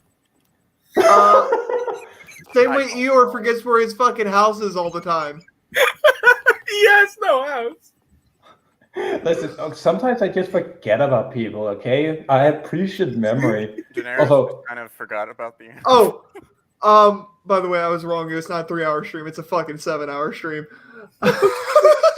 Just talking about Kingdom Hearts. What's a Dream Eater? A Dream Eater comes about whenever you're in your dream and you are... Honestly, I have no fucking clue what a Dream Eater is. It's not explained very well. What's a Dream Eater? It's actually when you're in your dream and I don't fucking know. What would you do if you had a tiny I Hitler? played all these games and I've still lost on the fucking lore. Wait, Cyric, I have a question. Huh? What would you do if you had a perfect copy of Adolf Hitler in your pocket? I'd switch him. But what if it didn't know what he did? I'd squish him. But what if he didn't? I don't care. I'd squish him. He just doesn't want to answer the actual interesting questions. Like, imagine the porn you could make out of that. I'm making an Only Plays joke where it goes in this whole diatribe of, wait, how's it a perfect copy if it's tiny? Also, what? Look also, in chat in like 2 seconds. Huh? Look in the Steam or stream discussion in like 2 seconds. Just go on. All right. So a nobody. There are 13 members of Organization 13. They control the rest of the nobodies, and they're headed by Xehanort's / Ansem's nobody called Zemnis, which is just Ansem backward, or Ansem anagrammed with an X in it. So it's key Ansem. Yeah. And then once a Heartless and a Heartless is destroyed, holding the heart of a nobody, they become a somebody. Right. Okay. Which is a whole. So does that mean everybody loves somebody sometime? Thanks, Mike. Thanks. There we go. There's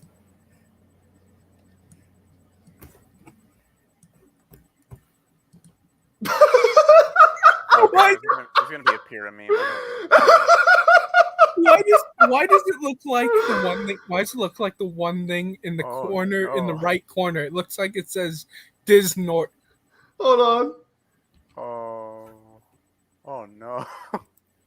Wait, what happened? A fruit. If shares, invariably ties together destinies two people who like each other. Who the hell is this Oh no. Who is it? You never seen Fullmetal Alchemist?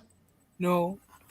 When a girl and her dog loves each other very, very much, they just become inseparable. Oh no. Oh no. Oh yes. No. They fused. Yes. You're saying they fused? Yes, they fused. It went full Steven Universe. Oh no! Wait, who fucked who then? No, it's not. It's not like that. No, it's not like Steven Universe, where I have a very legitimate question of, so did the guy fuck his dad? Yes. Yes. Fucking Jay would not answer that. I super chat and then it's like he would not read it. It's like, answer it, Jay. Did he or did he not fuck his father? Answer me. You know the answer. You can't handle the truth.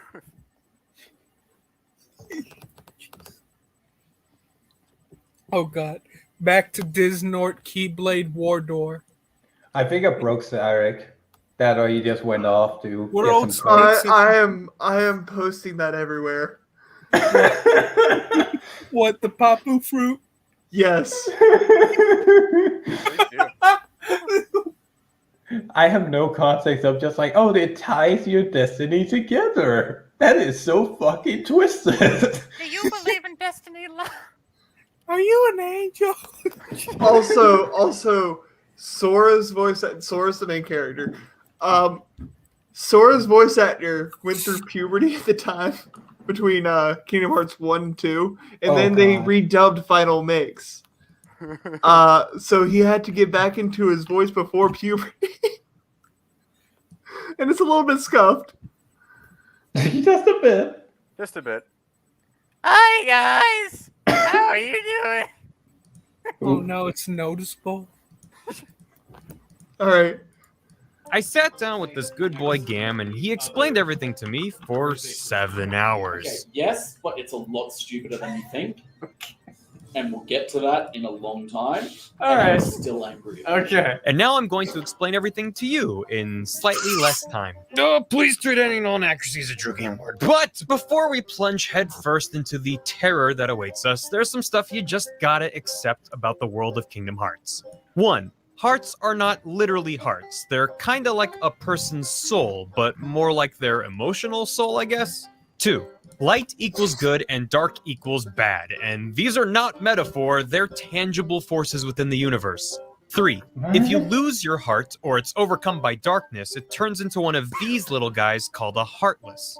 4. A body without a heart is an empty husk that turns into one of these slithery dudes, a nobody. Okay, so you lose your heart, you create both a heartless and a nobody. Simple enough. 5. See, I explained that. Wait, what was that part about the metaphor? Oh, light and dark are tangible forces in the world. The Force. So, light are the Keyblade wielders. Well, some of them. Some of them are evil. And then darkness are heartless, some nobodies, and the unversed and dream eaters, and technically darklings are the bad dream eaters. Final Fantasy, blah blah blah, light, darkness, good, bad, Winnie the fucking Pooh. chaos, balance, blah blah blah. Okay. Yeah. It's super convoluted. I can imagine. If you're strong-willed enough, your husk turns into a special kind of nobody that looks like you and can talk and stuff. Okay, sure, fine, why not? 6. If both the heartless and nobody are destroyed, the original person is made whole again. And whole people are called somebodies. Just, I know. 7. There's Disney and Final... Huh? Oh, no, you can die of natural causes. But if your heart is overcome with darkness and you become a heartless and you become a nobody, then you can be melded back into your original self if somebody with a Keyblade kills the heartless and the nobody. So wait, could I come back from face death? right now? Could I come back from death? Yes, actually. Death isn't really permanent unless they want it to be. Death is a theoretical concept. Can we just all agree Tetsuo Nomura just basically said, I like this design. Wait, I was supposed to make a story with this? So, you know Lee from Final Fantasy VII? Oh no, why? He's one of the main characters in the game. Isn't Sephiroth... Guys, but don't you know, this is probably canon to Final Fantasy VII. Isn't Sephiroth Cloud's nobody? No, shut your mouth. No. Shut the fuck up. Shut up. So, Cloud's in here, Sephiroth's in here, Lee's in here, Tifa, Shion, But is your Stola in there? Leon, or Squall. There's also a whole bunch of Disney characters. I still just can't get over that bullshit with Goofy saying that. We ignored that. Goofy Shut said up, what? Mike. Goofy went to Vietnam. It's fine. Goofy went to Vietnam. His brain ain't all there. Repeat what you said about what Goofy said. Isn't Sephiroth is Cloud's nobody or heartless? What? Yeah. So Cloud's dead? No. Yeah. Yes and no. He has a deal with Hades in Hercules World. How high were the people who made this? The Japanese they can come up with anywhere. Hold on. It gets even better. Cloud, if he doesn't do what Hades wants him to do, Hades will pull him back into Tartarus.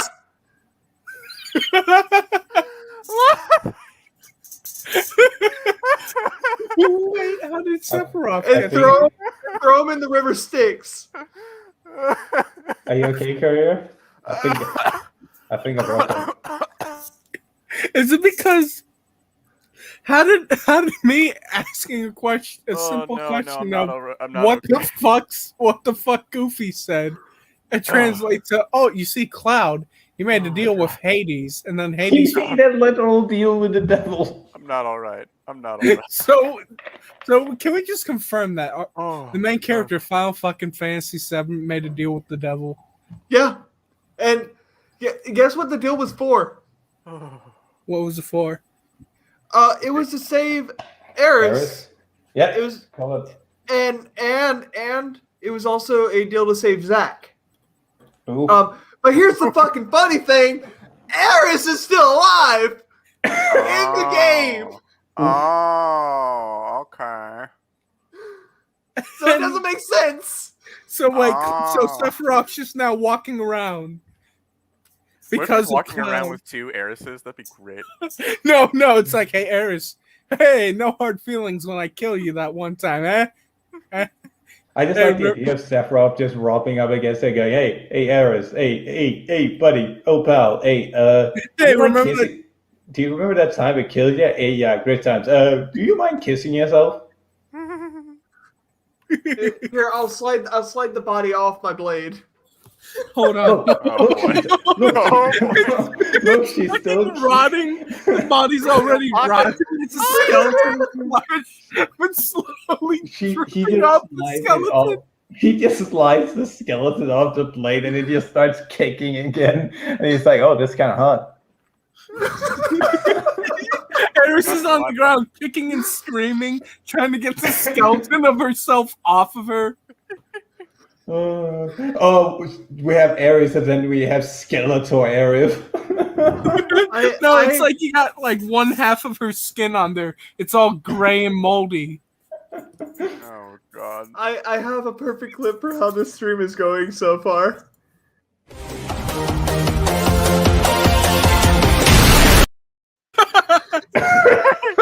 One more time. I need to see that one more time.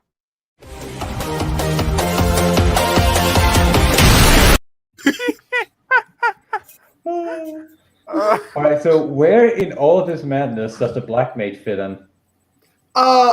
So there are Heartless that look like him but aren't him. Yeah. Right. Yeah. I forget what they're fucking. There's several different names for them because there's different elements that they use. There's lightning, there's fire, there's ice, there's healing. Don't tell me water and ice are two separate elements. I'm gonna fucking murder you. There is no water. Don't tell me. There's no water. There's no water. Okay, well at least that's something. All right. Wait. You mean like on Luigi's Mansion where they said water and ice were two different elements? Yes, and you want to? You want to strangle the Japanese man? I want to strangle that motherfucking Japanese bitch with his squinty eyes standing there judging me. God. When do we?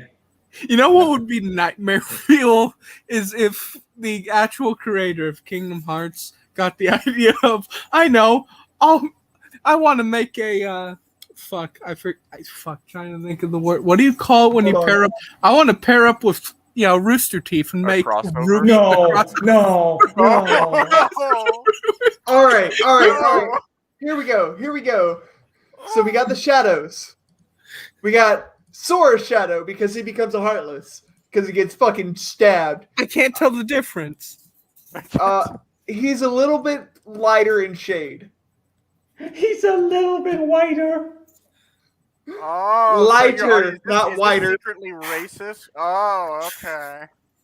Then you have the Giga Shadow, which is a little bit bigger than a normal shadow. Then you have the Mega Shadow, which are fucking huge. No. The pictures don't do them justice. They're actually bigger in game. I don't care. They have the exact same proportions. These ones here don't fucking matter because they're in the mobile game. But say they look like gacha characters. Stern Guard veteran versus a normal veteran Space Marine. And then there's the Neo Shadows and the Nova Shadows. Wait, so are Nova Shadows the one that pussies and the Neo Shadows have dicks? They're all anatomically incorrect. They have nothing. No fucking shit. Why is that one just Why is that one slight next to the dark side one look like a slight repeat? This one or this one? No, just that one. Like follower? the one, the dark side, dark follower, and the dark side one. You got to remember, all of these are different variations of one another. This is like going on to like the what would that be? It's like when Dark Souls copy and paste the same boss over and over for each game. Here's the dragons. Hey, I hope you guys like the Dragon Slayer over and over. No. It'd be like taking Gundam Warriors, like all the Gundam Warrior games, and here's the Saku one. Here's a Saku one. Here's a Saku one. It's like just 3 different copies of each model because they're for different games. Oh, and these don't matter either. They're from a mobile game that got turned into a DS game called Recoded. It's imagine playing through all the games and then it's, hey, we're going to use this digitized copy of the main character, and you got to go through the journal that you filled out yourself and figure out what's going on just to find the secret message from a nobody of your best friend that they wrote while you were at Castle Oblivion in fucking Chain of Memories. What the? What are these What the words fuck did you're you using? just tell me? Are you speaking English right now? Yes.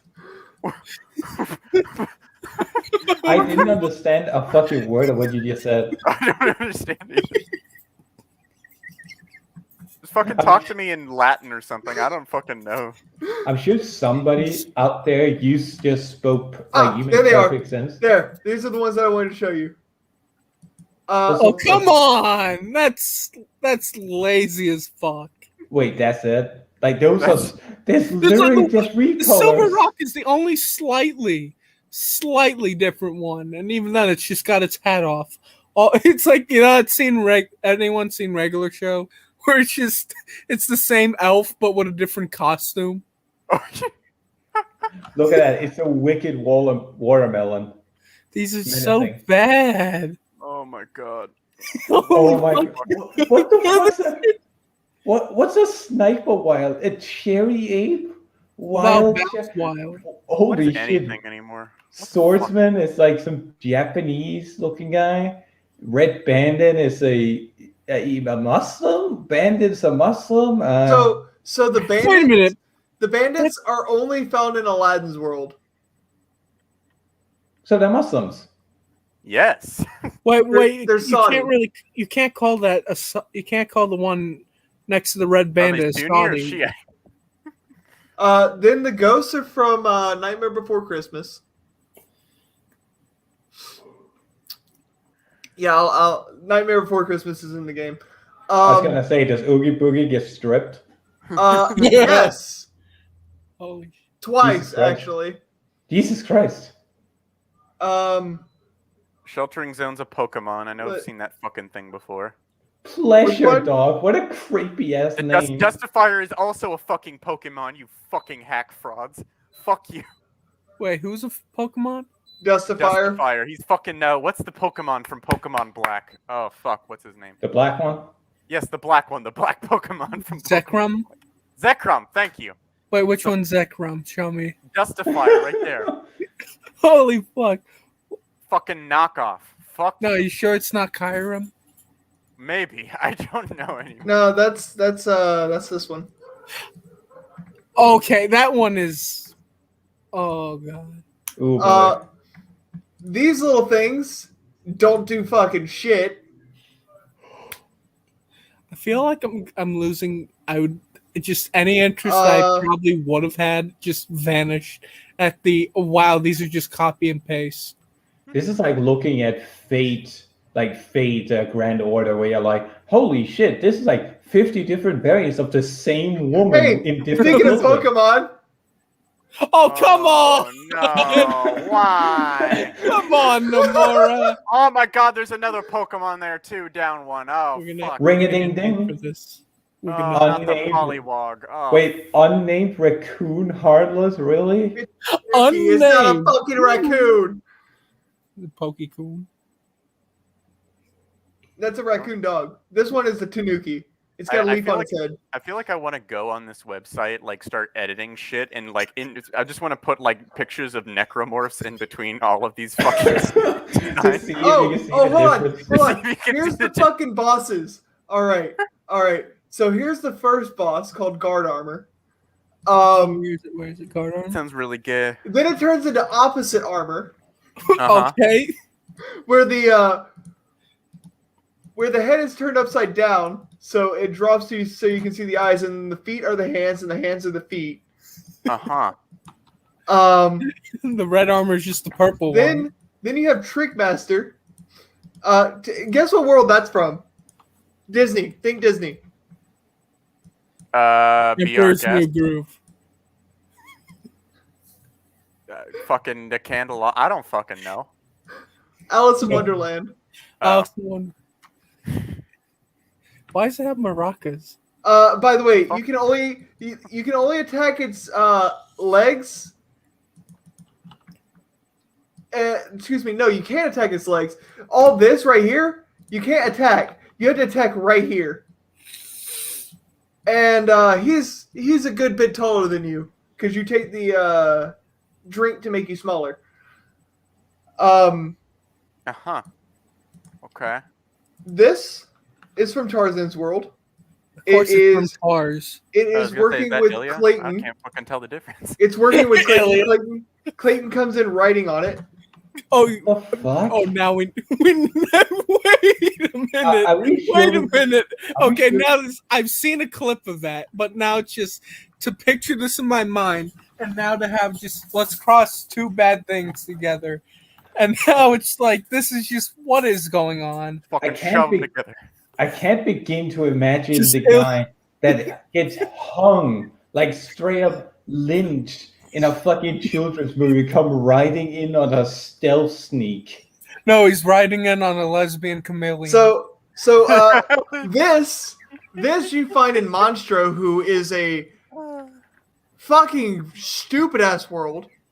Pinocchio's stuck inside this, by the way.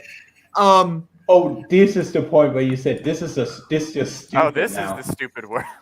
No, all the other worlds were fun to play through except for Monstro. Monstro can eat a dick. Okay. Also, he shoots fucking poison. He shoots poison at you, and you lose health very rapidly. Don't you have to fight him from both the inside and the outside? No, just the inside. Because Monstro is an unskippable world, and no matter what route you choose to go through, wait, that's you routes? get eaten. Yeah, there's routes, but you got to backtrack to the other ones. Why do I get a feeling the first Kingdom Hearts isn't as obnoxious with the story? It's not. It feels like it should have been a one-off. Let's see. Skip these. Like, hey, it seemed like an autistic romp, but hey, it was fun. And then the second one. Let's see. What the fuck is happening anymore? What the fuck is going on? Anybody? Why is there a chameleon? Someone explain this to me. Why is Ruby is there a chameleon? So wait, hold on. There's Ruby there? Where? Go back. Oh no! Oh no! I was kidding. Ruby, what are you doing here? Why are there five of you? Why are there 5 of you? Oh no! What the fuck? Hold on. This is another Heartless. He turns into this. What the fuck am I looking at? That's Ansem. That's Ansem. He absorbed half the halberd from Kirby, and he puts him fully. This is like some Get a Robo level like this is a Get a Robo baddie. And then there's Scar. It looks like a boss from Resident Evil fucked the fucking main character from Cars, or fucked a car from Cars, and then you fucking shoved it into fucking 40K. Like, what the fuck is this? This one is from Kingdom Hearts 2 in the Nightmare Before Christmas world, but instead of playing in Halloween Town, now you're playing in Christmas Town. Huh? No, wait, I think this is both. Wait, Ansem's recreated data. What the fuck does that mean? That's recoded. Don't worry about that. What's recoded? It's a stupid game. That's not saying much. Wait, we get to Wait, we get to. Yeah, you gotta fight it. You gotta fight it. You have to hit its eyes. Wait, only its eyes. Is that? Wait, is this a phone or? Am I going insane? Is this what insanity feels Are like? we fighting the fucking Cave of Wonders now? Oh, Yeah, okay. you go into the Cave of Wonders. You go into Cave of Wonders. You find Aladdin, and then you come out of the Cave of Wonders. It wants to fucking fight you after a while because it's possessed by a Heartless. But it's a guard. It's a sentry. And you had to hit it in the eyes to kill it. You're gonna fuck Aladdin. You're gonna get him trapped. You're gonna fuck Aladdin. You're gonna fucking. What is that? Oh no! You're gonna fuck Aladdin. I like how casually you said that. This is Sora's best friend. This is Sora's best friend. He gets turned into a Heartless, but this is also not him because this is a clone of him. Oh god. Oh my god, I can't breathe. I like how just determined you said you're going to fuck Aladdin. Okay. What the fuck is happening? In Kingdom Hearts 3, you get to fight Buzz Lightyear, who's possessed by a Heartless. What the fuck? Also, you get to fight Dark Baymax. What is this? Okay, now I'm depressed because not fond of modern Disney. I don't remember her. Oh, hey, somebody that's fuckable. Wait, what? Wait, what? I wouldn't go that far. Oh, lol. Oh, you said. Yeah, wait, go back. What's that Buzz Lightyear knockoff? Go down. What is that? Which one? The one? Yeah, This that one? thing. This? Yeah. What is that? It's called a Supreme Smasher. That's a Smash player in his natural environment. Smash player. Also, fight this thing. I don't want to fight it. It just. I'd fight it. I wouldn't fuck it. Well, can it hit mechs? Can it hit and hurt mechs? Yes, and you actually ride a mech in Kingdom Hearts 3. It's a toy mech, but it's a mech. Is it Andy's mom? Do we get to shoot Bambi's mom? Do we get to fight Bambi's mom? Also, there's Organization Yo, 13, Andy's mom. and then the real Organization 13. Do I know? I'm saying, do we get to ride Andy's mother from Toy Story? That's the mech. Humans in Toy Story are actually robots.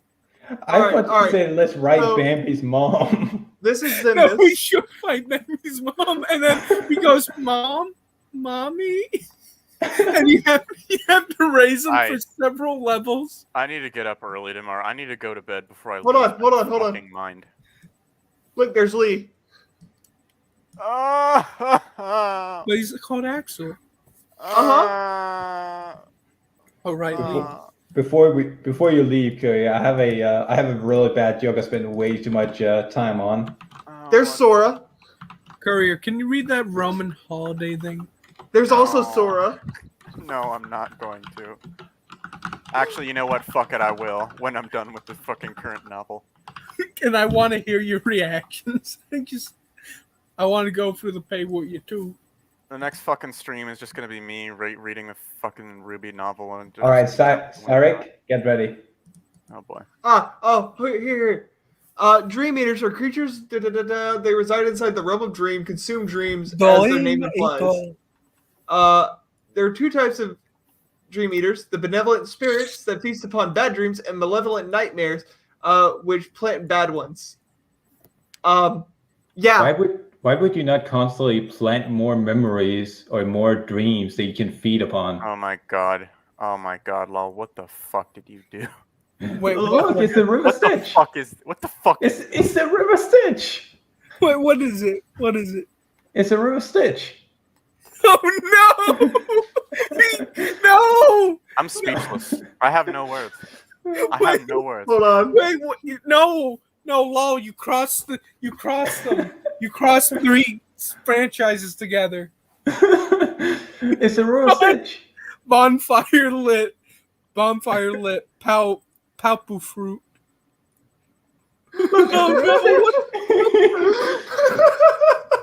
I need to go to. It's a real stitch. Have a nice night, everybody. I'm going to bed. Good night. It's a real stitch. Oh no! Now I just want a meme of that. You get the No, fuck, you no. get the fuck alive. Lilo isn't in the game. Stitches. Oh, okay. As a summon. Stitch, what happened to fucking Ohana means family, asshole? You'd be put down at the pound. He was put down to a river stitch. They made a river out of him. Hold on.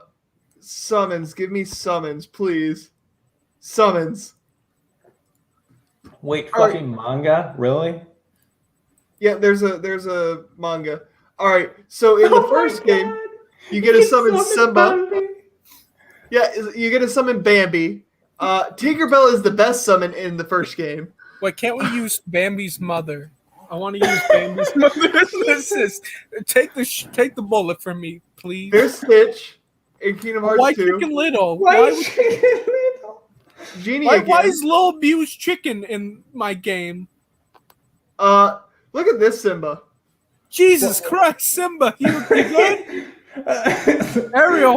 Ariel looks like she's gonna fucking melt. Why Or does not he have melt. guns? Why does Stitch have guns? No, he always had guns in the original. No, like why does his summon come with guns? Huh? Oh, because he shoots people. Technically. What the fuck? You get to play a mini game with his summon. Technically, all of them have a mini game. So River Stitch was literally made out of Stitch who broke the rules of Nintendo or whatever, or Disney, and used guns. Okay, I get it. I get the multiverse lore now. Ohana meant family. Yeah, there's manga, there's novels. What's another report? Huh? What's another report? It's like you find something ungodly on there. It's a booklet that was given exclusively to those who pre-ordered Kingdom Hearts 2 Final Mix, which was only released in Japan. The booklet contains information about the Kingdom Hearts series, the characters. It's just, here's the lore. Here's the lore. Figure it out yourself. These are all the games. Why does it say other titles? That is very No, guys, don't you know it goes Kingdom Hearts, Chain of Wait, go back. Wait, what made him go Jesus?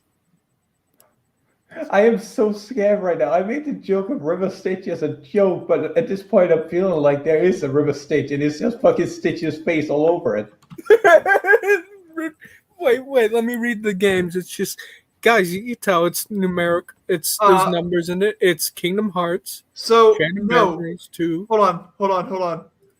Why do you have to fight the entrance to a cave? Can't you just walk? No. Whenever you walk up the second time to the fucking cave, it is a fight that you cannot walk away from because there is an invisible barrier blocking you from actually leaving.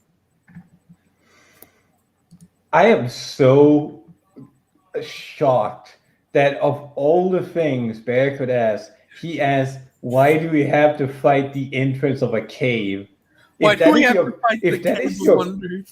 that is the burning question in your soul after taking all this information, I'm sorry. You have some weird priorities. I forgot about point 2. Kingdom Hearts point 2. Oh no. Which takes place. There's also 2.8. Wait, what the hell is Roads to Dark? What's Melody of Memory? Huh? Melody of Memory? Melody of Memory is a rhythm game. Oh. Why does it take place after 3? Also, it's the 14th game. What do you mean it's the fucking 14th one? Why? Why is it called Kingdom Hearts 14 then?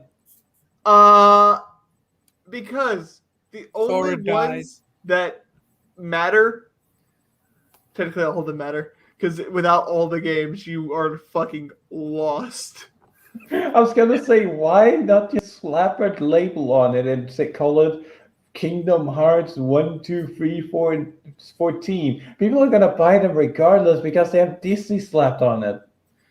No. When are we gonna get to the Kingdom Hearts where you fight J.J. Abrams?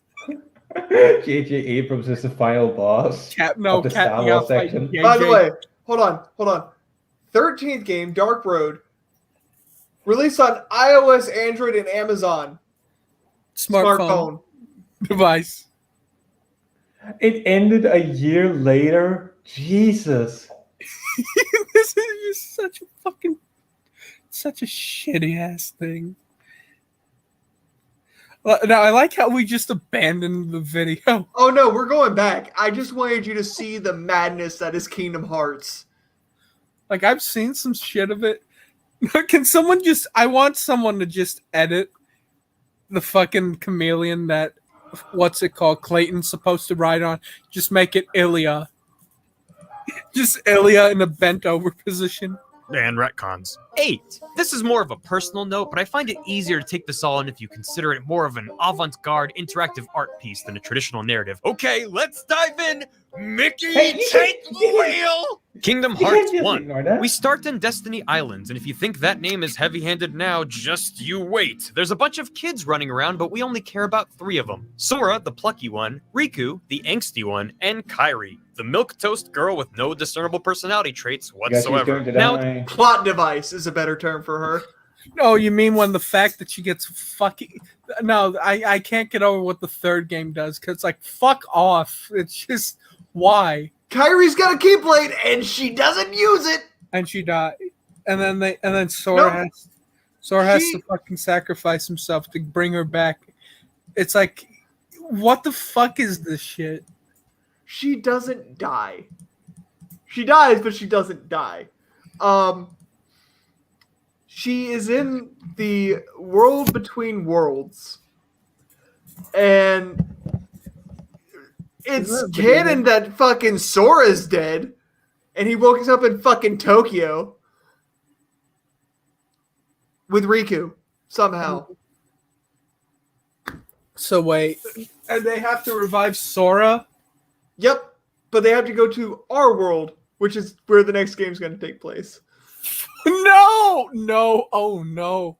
You get to I hope the final boss is Tetsuya Mora, so you can beat the fuck out of it for making the games. Just you erase the ending of Kingdom Hearts as you erase the series. So I'm going to do a full playthrough of all the games. I want to see you do 1. I want to just see. Like, 1 doesn't seem that bad, but then it's like 2.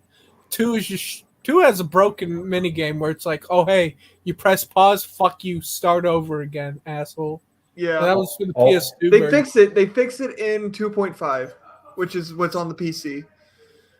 Yeah, the Kingdom Hearts games are now on PC. By the way, wait, are they on Steam or no? They're on. Wait, you cut out. They're on Epic. Oh, fuck off! I don't want to have to. You could always get them on quote unquote Steam through Yarhar. Yeah. But yeah, Cyrek, right now I am so horrified, but I'm also intrigued. It's like listening to 40K lore for the first time. It's like, what am I listening to? What is? Did I run into some mad scholar that's been writing down hieroglyphics his entire life and has no other people to talk to? Is just desperate to share the insanity. I mean, hell, I could stop this stream. We hop in Discord and I start playing through Kingdom Hearts 1 for y'all on another stream. On a different stream, but holy shit, it's just, you gotta be, this whole fucking thing is just, what would you think if they actually got Ruby and just got more shit, like, products and put them in Kingdom Hearts? No, it's only Disney. It's only Disney. Fucking Until Disney takes over Ruby. No, Disney would fucking. I'm not sure. If Oh god, I just realized. You know what? I think hot take. Disney would make Ruby a Disney princess, and she'd be cuter. No, that'd be back then. That'd be back then. Now, I'm not sure. I think she'd get uglier. No, I'm talking about they'd make her a Disney princess. She'd get added into Kingdom Hearts, and she'd become cuter. Okay, well, that's a good thing.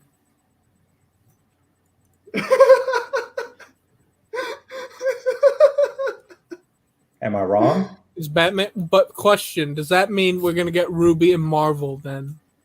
Oh please! I want to see Ruby just stand off against fucking Hulk for like. No, when do we get? When do we get Blake or Yang to get their back fucking snapped from Peter from the Whiplash? I just want to see Yang try and square up with somebody like Bane from DC. That'd be fun. No, just to see instead of her arm getting cut off, her fucking, not only is her back broken, but her fucking arms are ripped out of the sockets. He rips them out of the fucking sockets and used them to slap her down on his fucking knee and brace her back. No, they're in the form of fists. He's just fucking beating her with fucking crumbs that were once her arms. Like, just imagine, like, these just crunched up arms in his hand. He's not even hurt. You know, it goes from slapping her to fucking just beating her with her own fist to the point where it's not even her own fist, it's just his own. He beats her arms in so much, her arms just become knuckle dusters on his own. Oh, this is so fucked up. I wanted to do something like that. Just to have the spectacle. And just at the end of it, you have just Ruby. No, you just have Ruby there. What's it called? You have Ruby there sitting down and sipping fucking tea, and just looks towards the window. Yang. It's like, it's so nice. I wonder where Yang is. Yang just splatters against the fucking window. Yang is just getting splattered, just slapped across the walls. They're like dents with her outline on them. She just looks outside the window, just sees the outline in concrete of Yang. just blood everywhere. Oh Jesus, we should get going before we keep Christ. Oh God. You're Despite okay, having their own cluster of islands to call their own, these kids decide it's not enough and build a raft to go on their own adventures. But suddenly, shroop, a big old portal opens up and Heartless start pouring out. Sora tries to fight them and is absolutely useless until shwee, a Keyblade suddenly appears in his hand. And he's all like, nice. Now, Keyblades aren't just big keys. Well, I mean, they are, but they're also big metaphorical keys. They can destroy darkness and repair worlds and just generally do whatever the developers need them to do at that moment. And also, they're sort of like Harry Potter ones, where they choose their master, kinda. So Sora beats the crap out of some Heartless, and then Riku's like, dude, this evil portal is totally sweet. And Sora's like, I don't know, man, that looks like a bad time. And Riku's like, I'm gonna go through there. Nope. You should come too. Nah. Okay, then. Yeah. I'll just... Nope. Here I go. You should not. Through the spooky portal. And then everything explodes, and Sora goes flying, and Kairi sort of phases through Sora. Yeah, that's a little weird. Elsewhere, Mickey Mouse, yes, Mickey Mouse, did I stutter? Is like, I gotta go, see you later. What? And Donald and Goofy are like, you what? You're the king. You can't just find the Keyblade wielder. Bye-bye. Yeah. What the fuck just happened? It feels like, you know how fan fiction will have these hard cuts where it's like on one hand is this big war drama from Halo, and then the other is contrasted by somebody sipping tea from like, I don't know, Disneyland. Like it's like fucking playing Dark Souls, and then after the fucking opening where you get this epic tale, it's just hard cut to fucking My Little Pony. Yeah, it's like it's the Dark Souls lore just hard cut by fucking ponies after the introduction. It's like, what the fuck am I listening to? Like a girl goes into a boy's body, that's kind of weird, and then fucking Mickey Mouse shows up and it's like, bye-bye! Yeah, no. Mickey doesn't even talk to them. He leaves them a fucking letter that is given to them by Pluto. Wait, what? Uh-huh. Mickey leaves his best friends without telling them? What is he, a fucking black dad now? Whoa. Jam comes in here. What'd you say? I'm so confused. So, no. The way that it happens in the game is through this really long fucking cutscene. Where Pluto... It feels like this entire game is just one big cutscene. Pluto comes up to Goofy and Donald. And he gives them a letter. And it's telling them to go find the fucking Keyblade Wielder. And they're like, who the fuck's the Keyblade Wielder? Isn't Goofy a dog? Yes. And Donald's a duck. Pluto's a dog. And Mickey's a mouse. And Pete's a dog. No, Pete's a cat. Pete's a cat? What? Yeah, he's a cat. You can tell. I've been lied to my entire fucking life. What dog would look like Pete? You can even tell from his own What the fuck are you two talking about? I'm so confused that the video's like 1/10 done. So hold on. So then they contact Chippendale and they get in a gummy ship, which is this ship made of gummy. What a gummy is, it's a fucking metal that isn't metal and it's just shapes. It's geometry. Is that the fucking ship that shows up in Kingdom Hearts 3? It's in every Kingdom Hearts. Jesus except for Christ, you guys are fucking Birth by weirdos. Sleep and Dream Drop Distance. And Why Chain of the Memories. fuck do you remember that? I played through all of them. Why do you know of 19 games or some plus minus that of 2 games it has made an appearance? What are you really? I'm starting to. Sarek, are you actually a druid? Like, are you a Kingdom Hearts druid? No, I'm just a fucking. I'm a dude who likes Kingdom Hearts just because I'm like, where does the wild ride end? And it doesn't. It doesn't end. Where did you decide? Where in your point? What low point in your life did you decide that you wanted to be able to explain what a Dream Eater does? When did you decide that you wanted to be able to tell somebody that Ares exists twice over because the good guy from Final Fantasy VII sold his soul to Satan? Whenever I was 9. You were 9 and decided to ruin your life? Yeah, I might as well start early, I guess. I was 9 whenever the game came out. Technically 8.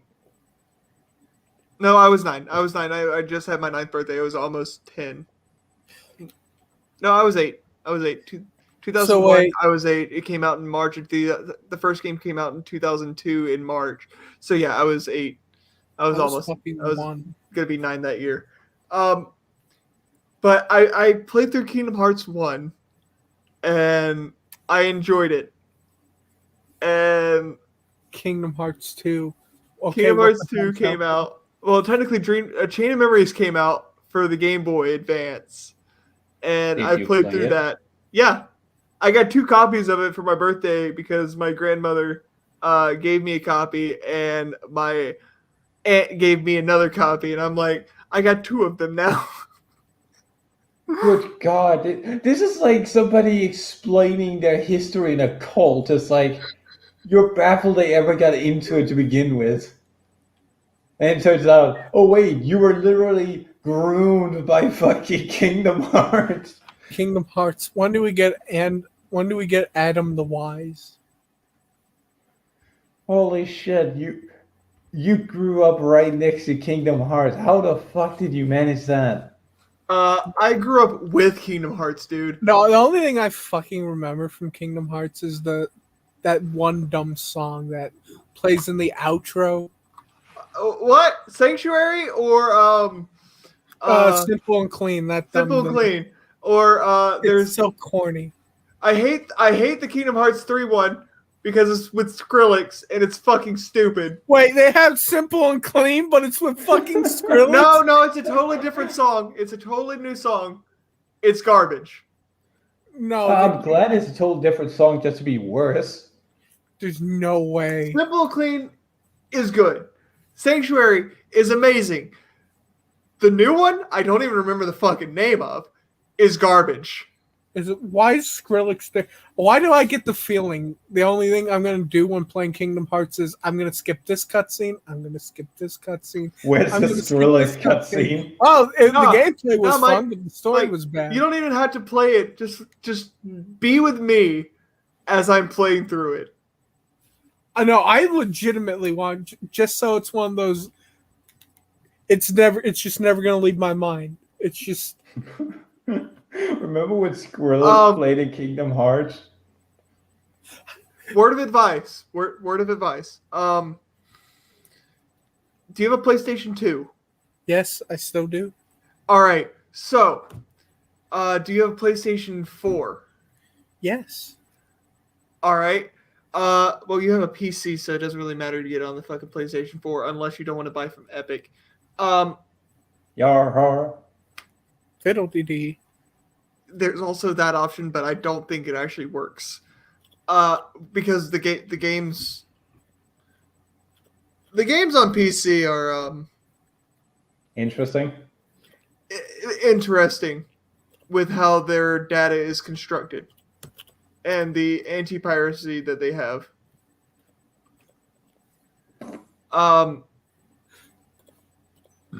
But so here I'm about to show you how much fucking money I have spent on this series.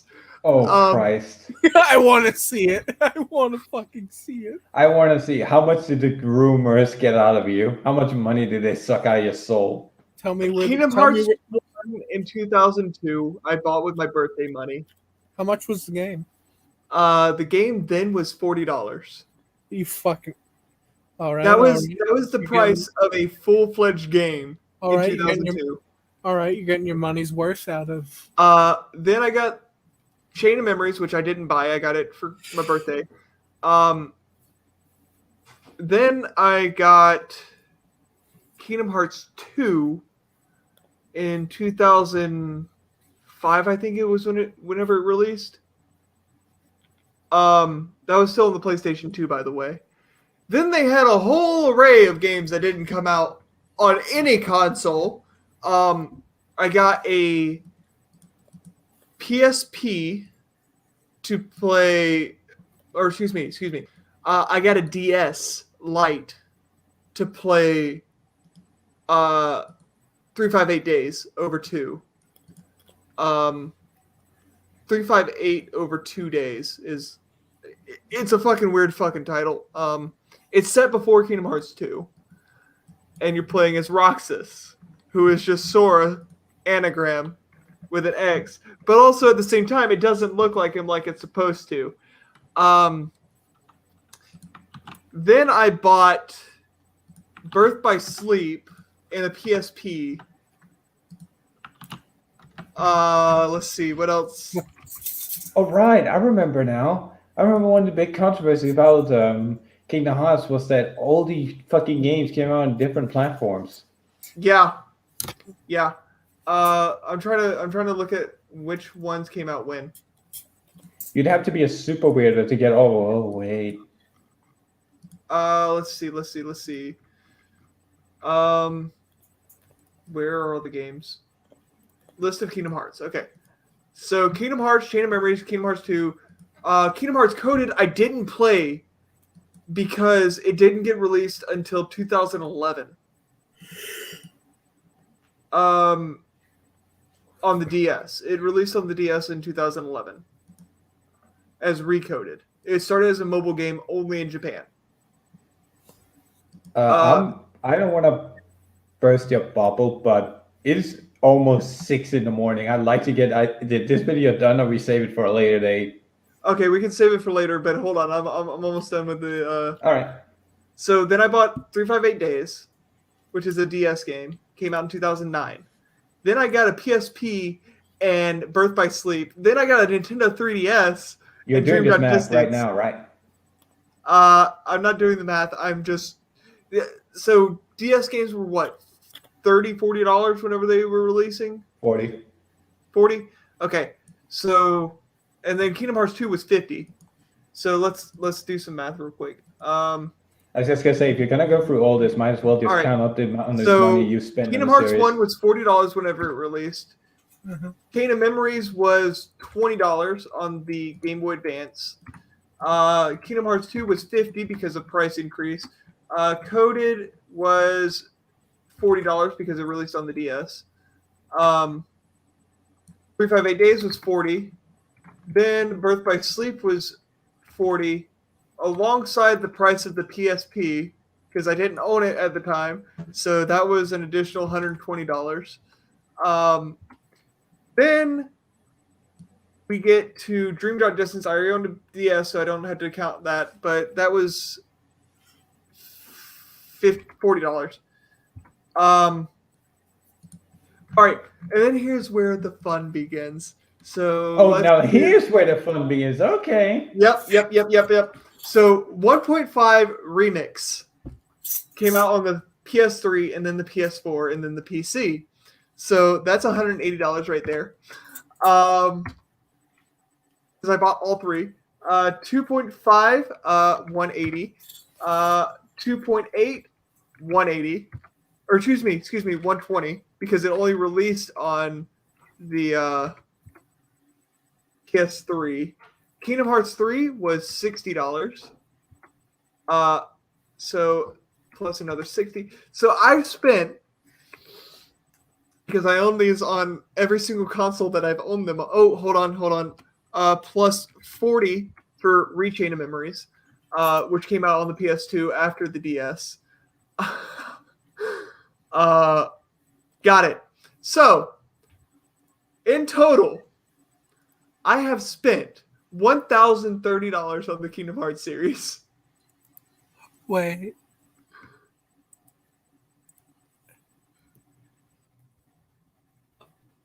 I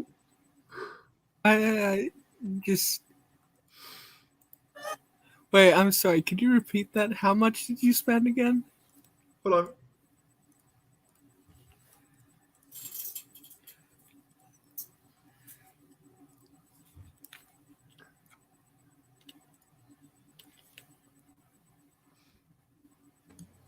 $1,030? What the fuck?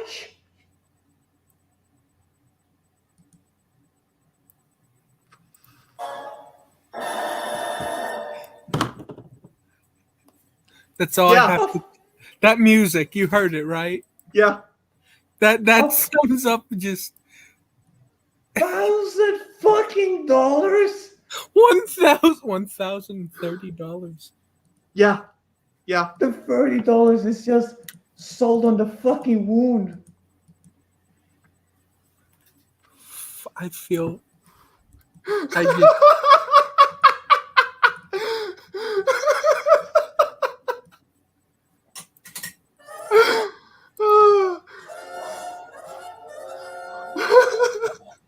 Sorry, are you? Well, I got a better clip. I got a better clip for everybody's reaction right now. What the fuck? Exactly. Even John Friend doesn't do justice to just my bafflement, my absolute bemufflement, my bemusement. Yeah, I spent over $1,000 on this series.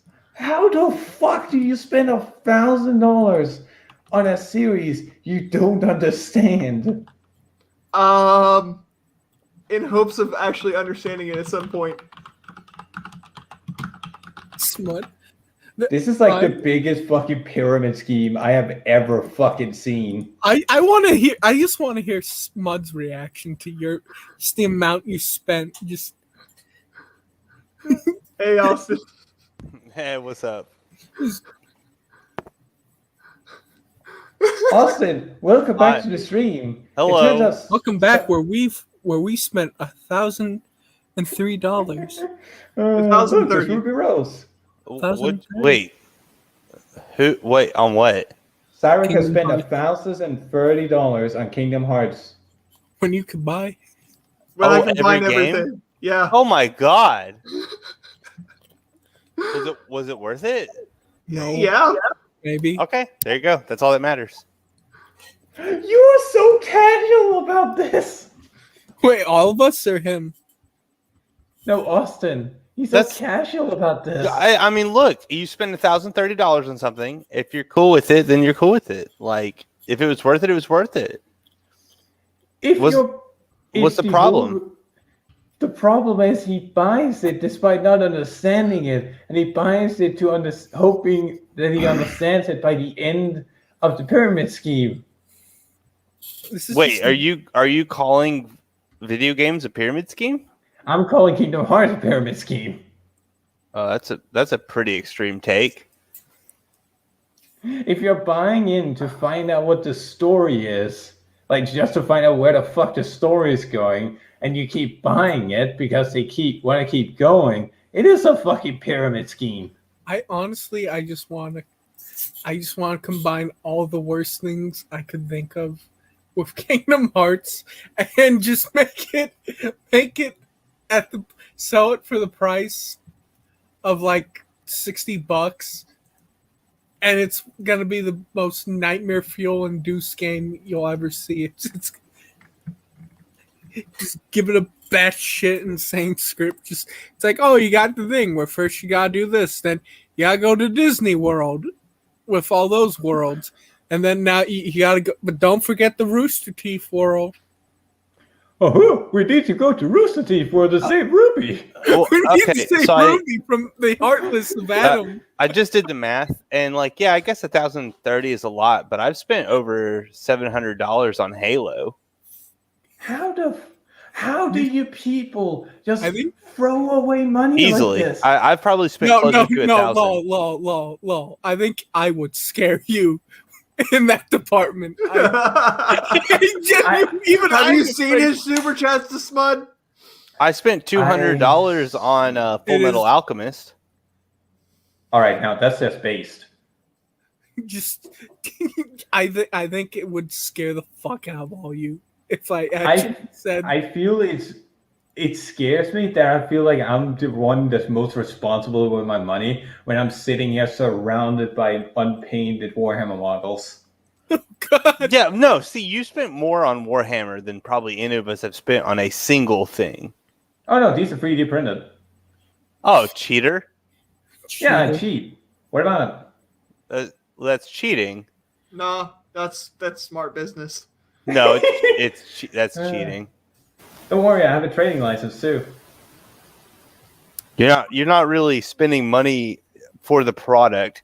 That'd be like if I was like, oh yeah, I have every Soul Calibur game, but I downloaded all of them illegally. You still have them. He's right there. He's right there. Yeah, but that's cheating. Do you think I care? Right now, I'm. Are you okay with piracy? Yes. Why? I support it. Why? I'm against it. Oh, why are you for or against piracy? I'm against piracy because you're taking money away from the people who created it. No, there's actually a fallacy in that. I don't agree with that. So let him. Let's hear Austin out. Oh, what do you why want is to hear? It theft? Why is it theft? Because the people who get paid for that get paid commission based upon sales. So you're detracting from the money made by the artists. All right, then explain Funimation Crunchyroll. No. All right. Oh well, that's different. All day, Mister.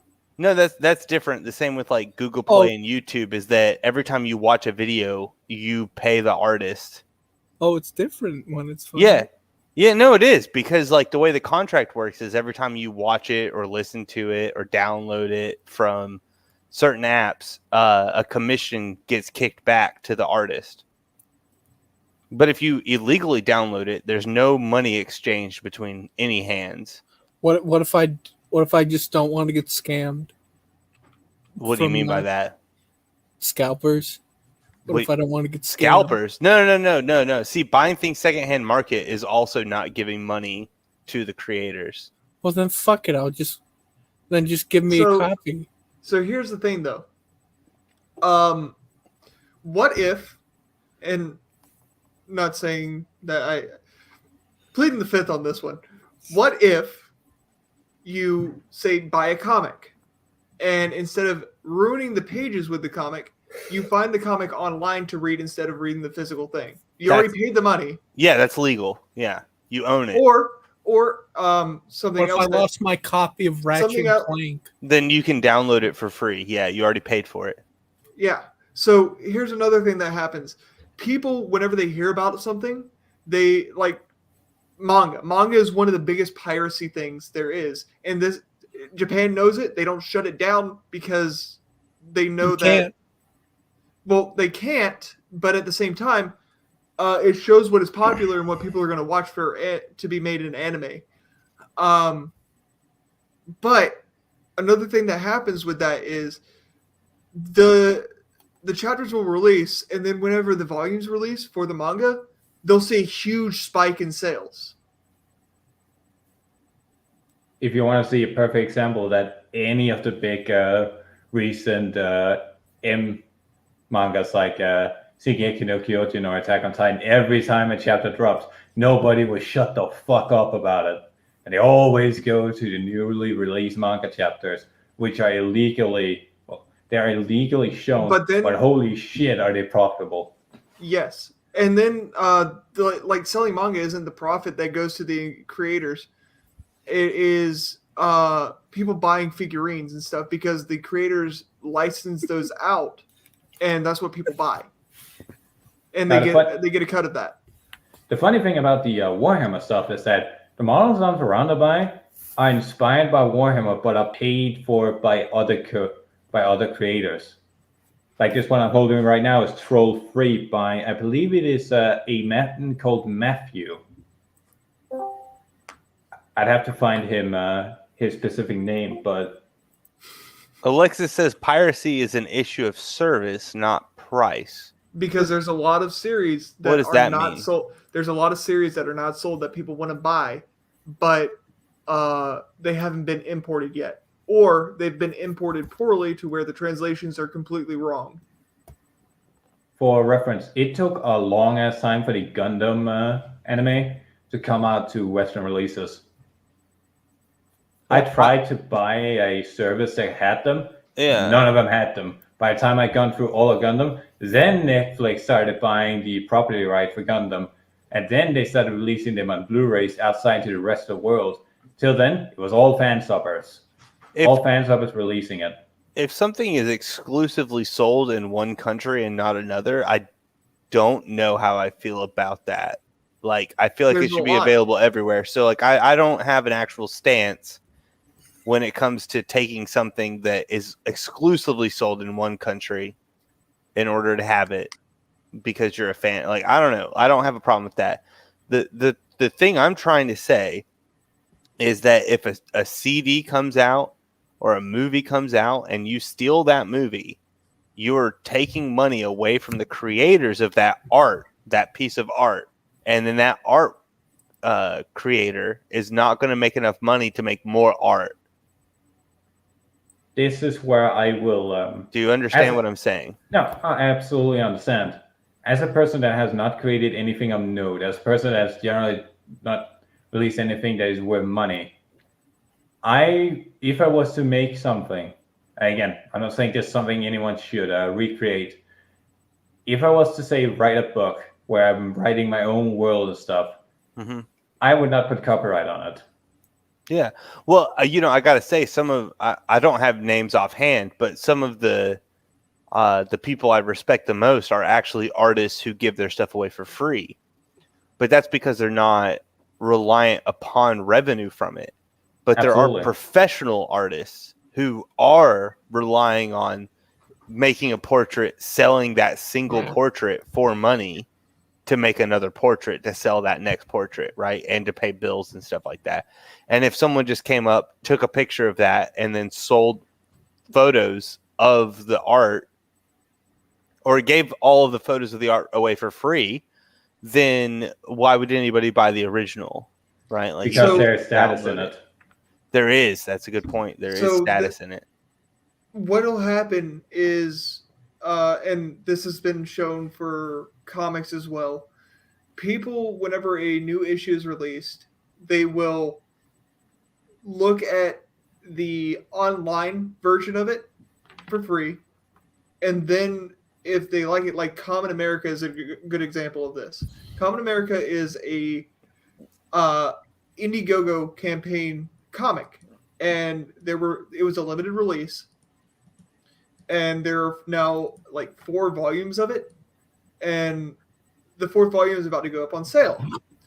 Well, people that weren't able to buy it went out and looked at what people had put online about it.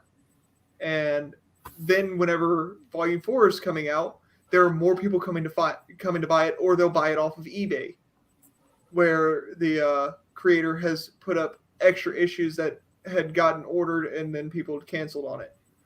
All right. So are you saying that if a comic, like a piece of medium, is limited in production through the use of piracy, you can generate more copies of it so that more people can know about it, so the next time there's a release of it, there's actually a bigger fan base looking forward to purchasing it? Is that what you're saying?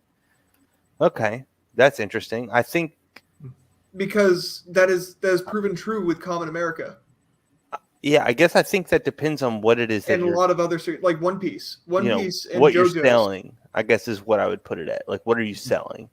Under normal circumstances, I am in the position where I have to be convinced that piracy in a circumstance is a negative thing, because from personal anecdotal experience, I can look straight over at my Mega Man, my single collection of Mega Man comic, because of going online and finding out it's fucking fantastic, and then going out to look for them. And seeing how people react to stuff that they access for free and then go out and buy it, I can absolutely say you are not losing any product if somebody decides to read your comic online. No, not profit. Not product. Profit. Well, no. Yeah, but the point that's is what I'm arguing. I'm arguing profit, not product. There's usually a bigger profit margin whenever something is placed online after somebody's bought it themselves and then translated it or just placed it online for other people to read. Those people that actually enjoyed it, which is a large base of the people that read it, will go out and buy the full volume whenever it's released, because that's how manga usually works. Is the full volume gets released instead of individual chapters. Yeah, I'm sure a percentage will. Yeah. That actually leads into my go on. Well, actually, this is directed at you, lol. With like something like Warhammer, where is the profit being made to the company from? Like, what is it that they sell that they make the money off of? Licensed toys. Okay. Licensed board games like Monopoly. They're actual models. Off of toys, So then if you can just take those and make them for free, how are they making money off of their product? Books. They also have books. The books are like partially, but those are mostly Black Library. That's not where they make most of their money. And then so if someone downloads the PDFs for those books, how are they making money? Do you get what I'm saying? Like, yeah, the issue with that argument is that Warhammer is inherently an expensive hobby to get at. It is, absolutely. Yep. And me printing these Warhammer models that look very much like Warhammer, they are inherently by the definition of the law under copyright, not Warhammer models. I cannot, unless I am literally taking a Warhammer model, making a mold out of it, like in a mold machine or using clay, and using that as a printing base for resin, puring it, doing my own printing process.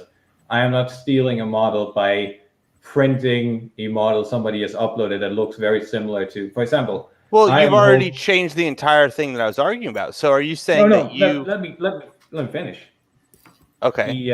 I don't think you need to, but okay. No. what I'm holding right now is a lizard skink priest, which in Warhammer is a star priest. The difference is his arm is held different and he's holding a different spear. Like, other than that, they are indistinguishable models. So where does the profit come from? Simple. There are people, a lot of people like you, that base their entire system on the moral right in purchasing the original product. They are in the vast majority are people that, like you, will buy the original product to support the creators. People like me who are pushed out of the hobby because of the financial strain that it puts on their economy is in the vast minority. That is where they make most of their money. I don't buy Warhammer and I don't buy Magic cards anymore because they're too overpriced. So that's what I mean. Not really people like me. I'd rather just stop playing it versus buying or versus illegally downloading. But I feel like what you were saying, that's kind of changed what I was arguing against. Because like I'm arguing that like on the copywritten material made, this is the product that these people are selling. Now, if you're downloading, files for 3D print models that are made by third-party people that are similar, but not similar enough to break copyright, then I don't see a problem with that. Oh, I don't have any actual models that break copyright. That's exactly. That's what I'm saying. Like, then there's no problem there. I don't. To me, that's not piracy of Warhammer. That's not. You're not pirating Warhammer. If anything, you're downloading models and then having people that you play with accept that, yeah, you can play with those models for us to play this game that we both know the rules of. That'd be like if I had a deck of cards, right? Like I've got multiple decks of cards, 52 cards with the kings and queens and diamonds, hearts, and all that stuff. And those got destroyed. I could just take 52 pieces of paper and draw on them, and if my friend was willing to play with me, we could play cards, but I'm not breaking copyright. We just both know how to play this game, but these cards aren't the same cards. On that point, we reach. Do you see what I'm saying? Yeah, I get what you mean. The waters have become, at that point, if Games Workshop were to miraculously upload their own 3D printing files, and I were to yoink them on pirate sites and then print them out myself or sell them or whatever, I would absolutely see that would be at the point where the waters are so gray that I would probably not step into them. That's basically what I'm getting at. Because like, what if the company decided to upload for $1.99 a piece, or something? Oh, I would jump on that in a heartbeat. Right? Yeah, but per model, they're like, here, you can buy a schematic for this one. I have made worse purchases in my life. Yeah, but you see what I'm saying? So if the company did that, I don't know what they would actually do if they did. But if they just stepped into the 3D printing market and said, well, we'll upload the models. You can spend $2. You get the model. You can now print as many as you want of it now that you spent $2 on it. But then someone else copied that and said, well, you could just get it for free from here. Like, why take it? That the person's giving you the opportunity to have, because like it's definitely completely different, especially with a game like Warhammer, where it'd be like $30 or $40 for 2 or 3 models, right, to assemble and put together. But if they it's $40 for a single character model these days. Depending on what it is, right? Yeah. Yep. Yeah, which is insane. It's insane. But apparently there's a reason it has to be that price, and that's to pay everybody who worked on it. The company that printed it, all the material, all the packaging, all the shipping. Because that's paying all the people that... oh, dude, no, I'm telling you. That's paying... When shipping something, you're paying every single person that handled it. That's where the price comes from. I understand that comes to Austin. It's because it reminded me of a funny story, because one of the big board games, Cursed City, it was canceled because they got into arguments with the Chinese production company for Cursed City, because they were trying to fuck them over. Yeah, I don't know anything about this. Sorry, it's an unrelated topic. I just found that funny. You mentioned that the paying process, like that company, that Games Workshop will attempt to fuck anyone over in any parts of the process. But I get what you mean. Yeah. So with that, I got to take it back to the thing that I know the most, which is music. And so if I make a CD with 10 songs on it and I'm going to sell it for $10, because then I'm really just making like 50 cents a song or something like that if I sell it, because of the plastic casing, printing and duplicating the CD, the time it took for me to record everything and get it. It's really, I'm selling it super cheap. You know, if I make my own, no, I'm saying self-produced, not even licensing and stuff. Self-produced. Right. I make my own CD. I'm going to sell it for $10. It's 10 songs. So technically it's $1 song, but I'm probably only going to make $2 off of it. You know, when it comes down to the plastic, the CD itself, the photo shoots, the pictures included, the paper pamphlet, shipping it to different locations and everything. And then someone just takes it. Well, then my whole career is over. I put all my money into making this one product, this one piece of art that I spent a lot of time working on. And then if someone just takes it, uploads it to the internet and gives it away, and 100,000 people want it, I can't make a second album. Because like going on Cyrax's first thing where it's like, well, hey, yeah, now you've got these 100,000 people who are really looking forward to that next album. Well, now I'm broke. I can't make another one. I'm broke. I didn't make my money back.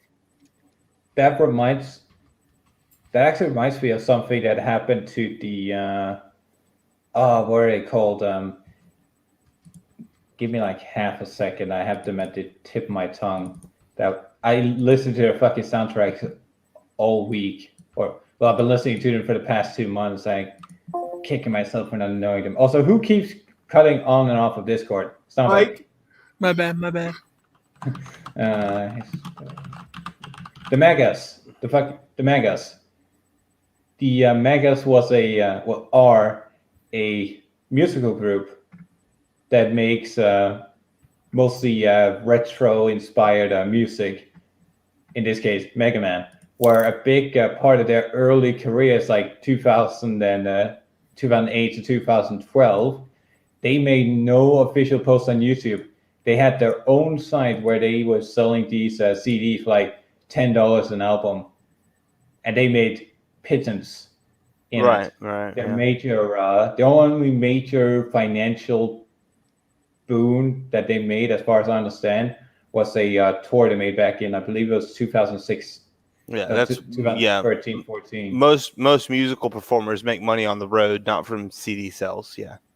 Yeah. The where I see the issue coming is that people uploaded those music videos on YouTube because, well, it wasn't on YouTube, and that's like one of the biggest places for uploading those kinds of soundtracks. And then the Megas, instead of pulling them down, they said, you know what, why don't we upload it? So if people at least are looking for it or want to hear that music gets introduced to it, then they know that there is an official place where they can support us and follow the links to the albums. Right. And that has, to an extent, worked, as I have been trying to get my fucking hands on one of the albums that's sold out in physical copies. Yeah. Okay. Yeah. I see what you're saying. So I see it as a issue with the service, and absolutely, if somebody is stealing your music, and there is, let's say you upload it to YouTube, but somebody is just yoinking it and then going, oh yeah, support me on Patreon to get more awesome. It's absolutely piracy, and there is no moral gray zone there. Right. Yeah. I feel like there's a moral gray zone, not even from the YouTube thing, because YouTube does kind of change the argument a bit. That's a rough one, because if you as an artist upload your stuff and are willing for it to have ads on it, then you will make money off of it. You know, that's why these like normal channels to go through that have been opened up by the internet, I'm not against, because if you put it on YouTube, if you put it on Spotify, iTunes, stuff like that. Every time someone listens to it, you do get a kickback, and that's why I'm not against that. But I'm just saying that if I release an album and then someone takes that album and then puts it on Pirate Bay, and then someone else can just download that, and then thousands of people download it, that's thousands of sales lost. That's what I'm getting at. That's where I think piracy is a problem. There's a lot of other ways to get things for free because ads pay for it, because other things are paying for it, that they're not hurting the artist. But torrenting and doing stuff like that when you don't own the thing, that's just wrong. You're just hurting people. You're hurting the people that made it. Because the huge difference though being like I own the Matrix on DVD. If I want to download the Matrix on my computer, that's completely legal. I just can't upload it again for other people to download because I own it. So it's fine. Like Mike or whatever your name is over there. Saying, something like, oh, I had Crash Bandicoot, but my disc stopped working. Ratchet and Clank. Ratchet and Clank. Or take, for example, like your disc breaks. You can download it. Yeah, you can just download it for free. That's fine. Take your Haunting Ground. What if I don't want to get it from scalpers? What if the only way I bought it before? No. You don't own it? No. Well, then you got to find a way to own it. Well, you can't download it for free. That's illegal. That's cheating. You're stealing from the artist. But if it's a game you own... Wait. What if the artist is dead? Does he have family members? No. Oh, yeah, I don't know. I don't know there. That's an interesting moral conundrum. Loophole! That's an interesting moral conundrum because I don't actually care about the corporation. Because I'm sure there's some developer that's like, well, we want the money for it. And I'm like, well, I don't care about you. I care about the guy who made it, and then his family. Because, to take Tolkien and be like, oh, well, Tolkien's dead, so why should I have to pay for Lord of the Rings? It's like, well, his kid deserves money. And it's like, well, his kid's dead. It's like, well, his grandkid deserves money. But if there was no kid, if there was no grandkid, I'd be like, well, I don't know, because I don't think the publisher deserves money. They didn't write it. So that's a tough one. It's actually a tough one. It's a very interesting conundrum, and that's why I'm always open to people making arguments in favor or against piracy. I am just, when it comes to the argument being set, I am on the side of piracy. I encourage, but I am willing to listen to any arguments against it, especially in cases of I am a small guy. I don't want people to go sharing my stuff where I feel like it would take away my my profits. Yeah, and see, I'm only arguing it from my morality. And there's definitely, when it comes to my morality, there's definitely a lot of loopholes and gray areas and things that I can't say no to. But with my morality, it really just comes down to the guy who made it should be making money. And if you're stealing it, he's not making money. Therefore, you're screwing him over. And so that's it. So if there's ways around that where you're not screwing that guy over, then it immediately becomes like, well, okay, I guess that's fine then. Because I don't care about corporations. I don't care about big business. Even if it's Nintendo? No, I don't give a crap about Nintendo. So Nintendo games? Did you not read the article where Nintendo said they had warehouses full of money and it would take at least 10 years of bombs, of no profit before they would fail? Zero, as in zero profit. They had an article where they said, we have so much money, stacks of cash inside of warehouses, that it would take at least 10 years of $0 back before they would go under. They can take failures upon failures. That is a very interesting conundrum. Yeah, because that was when the Wii U, I think it was the Wii U. Yeah, I'm pretty sure it was the Wii U came out, and it did really bad, and people were worried about it, and so they released an article where they're like, nah, we could literally keep doing exactly the same business model, with this exactly like releasing hardware at the same rate that we do and all this stuff. And if none of it ever brought profit, we still have 10 years of funds before we're worried. Now that I think is complete horseshit because the I believe him. It's freaking Nintendo. No, this is the Nintendo that killed MU Paradise. The reason I say that is because your director, like the head honcho, does not go down on his knees to slice up his own profit margins if your company is doing great. Right, yeah. So if that was true, and I am hesitant to say it's not because it is, as you said, it is Nintendo. It's one of the biggest video game companies. I think it's the biggest video game company and right hardware now, company. Right now, it's maybe next to Sony. Sony's not a dedicated video game company. No, yeah, but they're hardware. They make a lot of stuff. Sony makes so much stuff that I'm sure that they can handle themselves. But the implications I got back when the Wii U came out was that they would be good for some years, but they needed something, and they needed something fast, which is why we got the Switch, which is still a gimmick, but you can use it as a normal fucking console. Oh no, it's more than I thought. Okay, should I send this link to somebody? That's this post in the for this article. So this article says Nintendo has so much money in the bank it could lose money every year until 2052.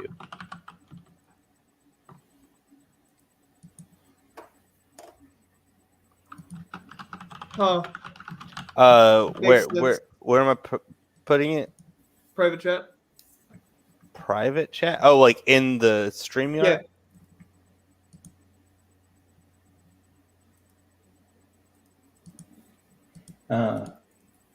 Yeah. There you go. Wait, but what if I were to give money to what's it called?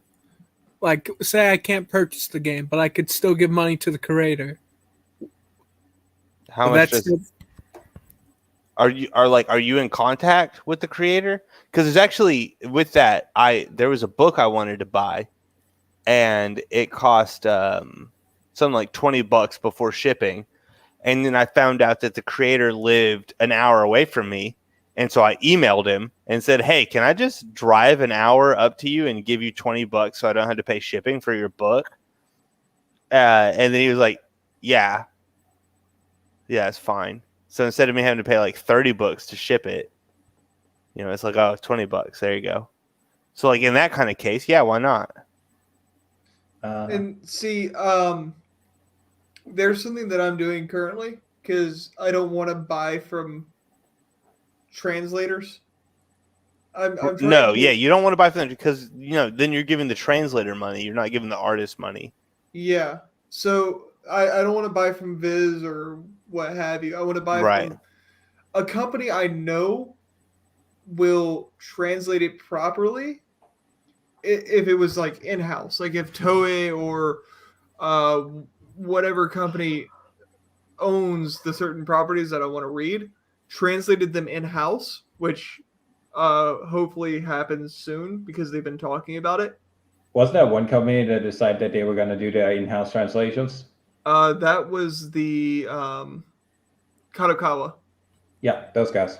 Because they were like, "Hey, we want to change some things up for the Western audience and go more in line with them." And everybody, including the Westerner, including the Westerners that read it, were like, don't." If it didn't come from the West, why would I read it? Why would I read it? And the CEO took a pay cut of his own volition because he's like, "Oh, I made a big mistake."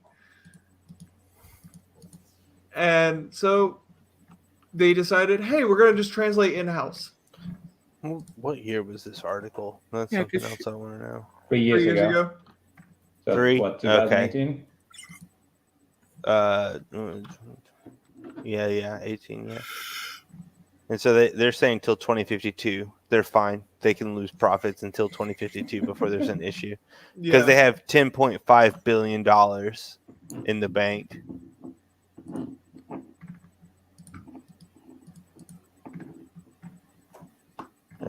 So Nintendo's fine. Just looks at Nintendo. Nintendo's good. Yeah, Nintendo is fine. Yeah, Nintendo's fine. They've been you have around no since the problem. 1800s. Huh? Nintendo's been around since the 1800s. Oh shit. Has it late 1800s, right? Like 1890s. What are you right? guys talking Because about?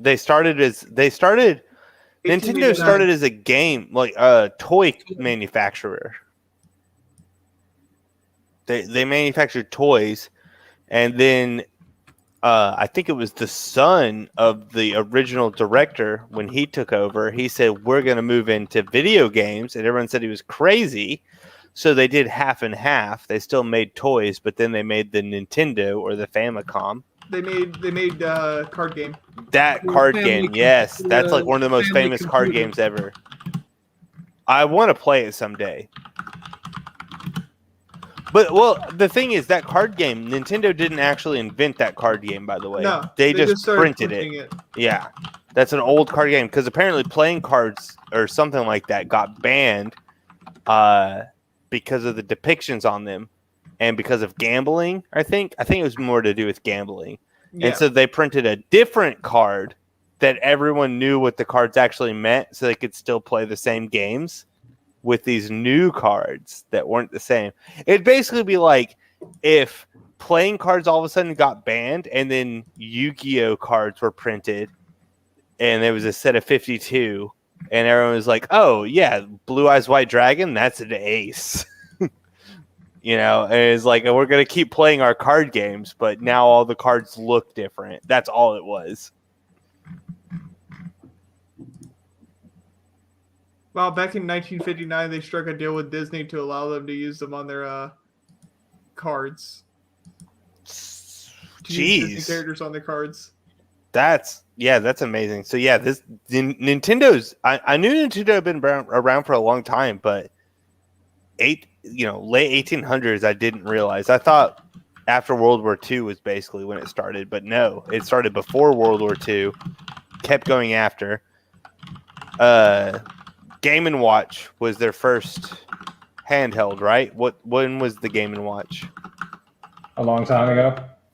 It was the first. Yeah, but what year? I'm just curious because I see you got the article pulled up here. So what year was Game & Watch? 1980. Okay, and then Nintendo. What year was the Famicom, whichever one you call it? What year was that? I see NES. Game Boy, Super NES. No, not Super NES. No, the NES. Yeah. Was Super Famicom. Not Super Famicom. Or excuse me, the Famicom. Yeah. 1985.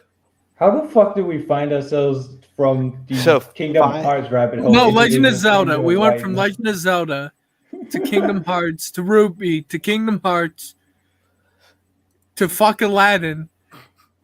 Wait, Aladdin? To you Rivers. Talk about Aladdin? Rivers. I'll talk about Aladdin. The Kingdom Hearts thing. To the Rivers. Kingdom of Hearts. Kingdom of Hearts. That's what I call it. To the River of Stitch. The River of Stitch. River of Stitch. To Clayton riding Ilya from Ruby. Yeah, I'll have to get going. You guys have fun. All right. Oh yeah, it was great. Stop stealing money from artists. If I like their stuff, I'll buy it. Based. Yeah, I gotta disagree with that one. But yes. Absolutely buy creative stuff. Exactly. Like buy the stuff that supports the creators that you like, of the properties that you like.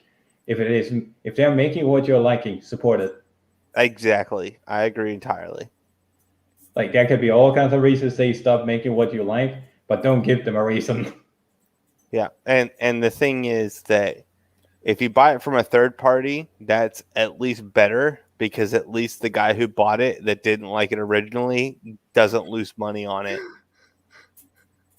Hold on. And then you get the opportunity to see if you like it or not, and then you can resell it if you don't like it. What do you find, Sarek? One of my friends made this fucking meme. Put it on screen.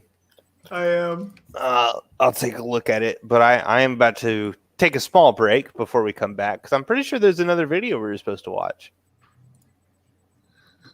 That is amazing.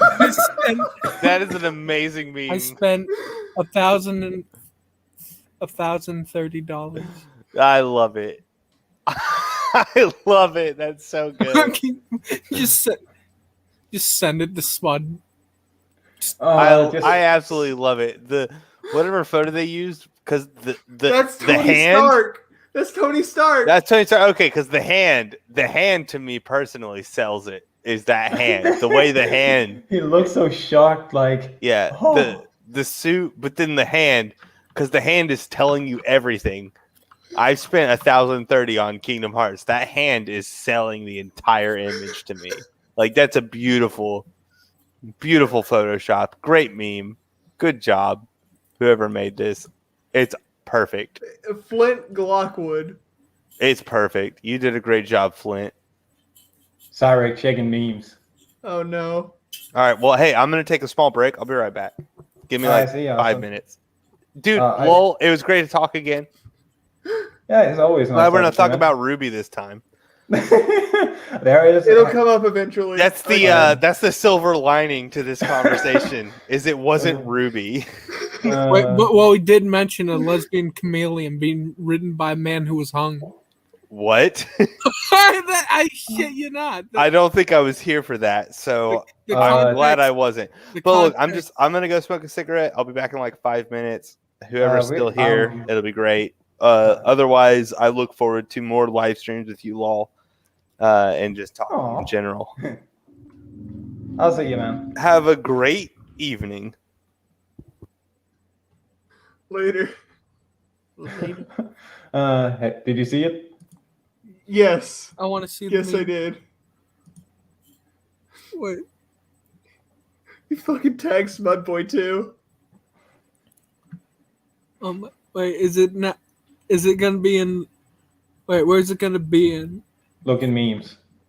Oh no. In Smudboys. Memes. Train.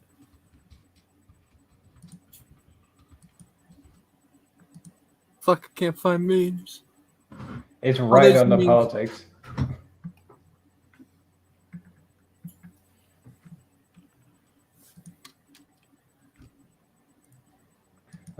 Next time they have a stream, just dump it in the meme streams. No, we're just gonna dump in our fucking memes. Oh god, they're just gonna see Poopa Fruit and be so fucking confused. Papu Fruit keeps you together. Keeps you together. And then it cuts to the Papu Fruit, bonfire lit, Ruby. What is 3 different things just to keep you disoriented? Papa Fruit, dog. Papa Fruit, Anakin Skywalker. Papa Fruit, bonfire lit. Ruby.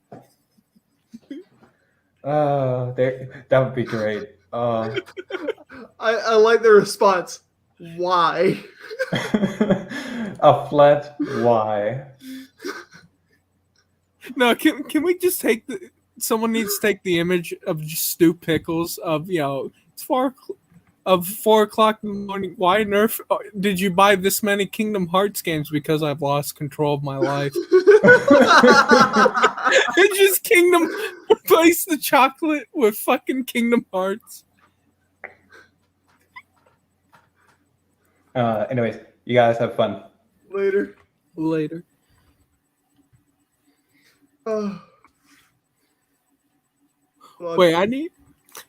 Cyric, I need you to send me the picture of your avatar's head. All right. Give me 1 moment. I will send it over your way.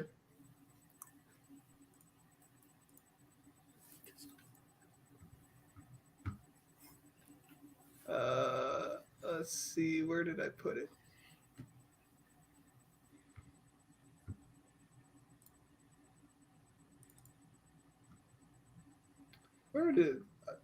There we go. I invited Hans to the server. Wait, I need the head. Is you got one with the head isolated as well? I do not. Oh shit.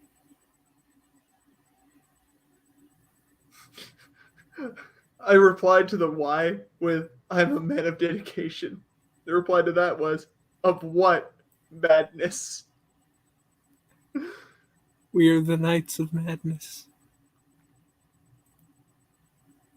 I just made a little thing just on my computer, just in the pictures.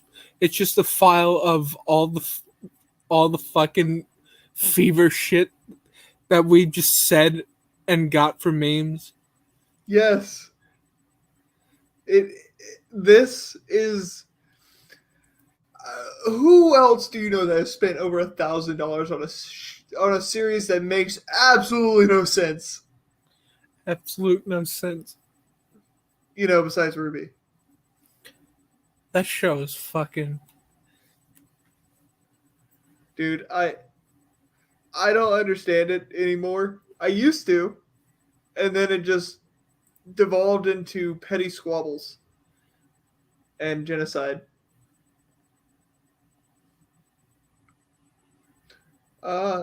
Let's see. We sure we could go on for 7 hours? Do what? No, the 7 hours. I am not going to put you through 7 hours of torture. Because legitimately, I think we might need to make a part 2 for this. Oh yeah, we are. Like you want to just end the stream right here? Yeah, I'll just let Austin know. Thank you all for watching. And good night. Take care.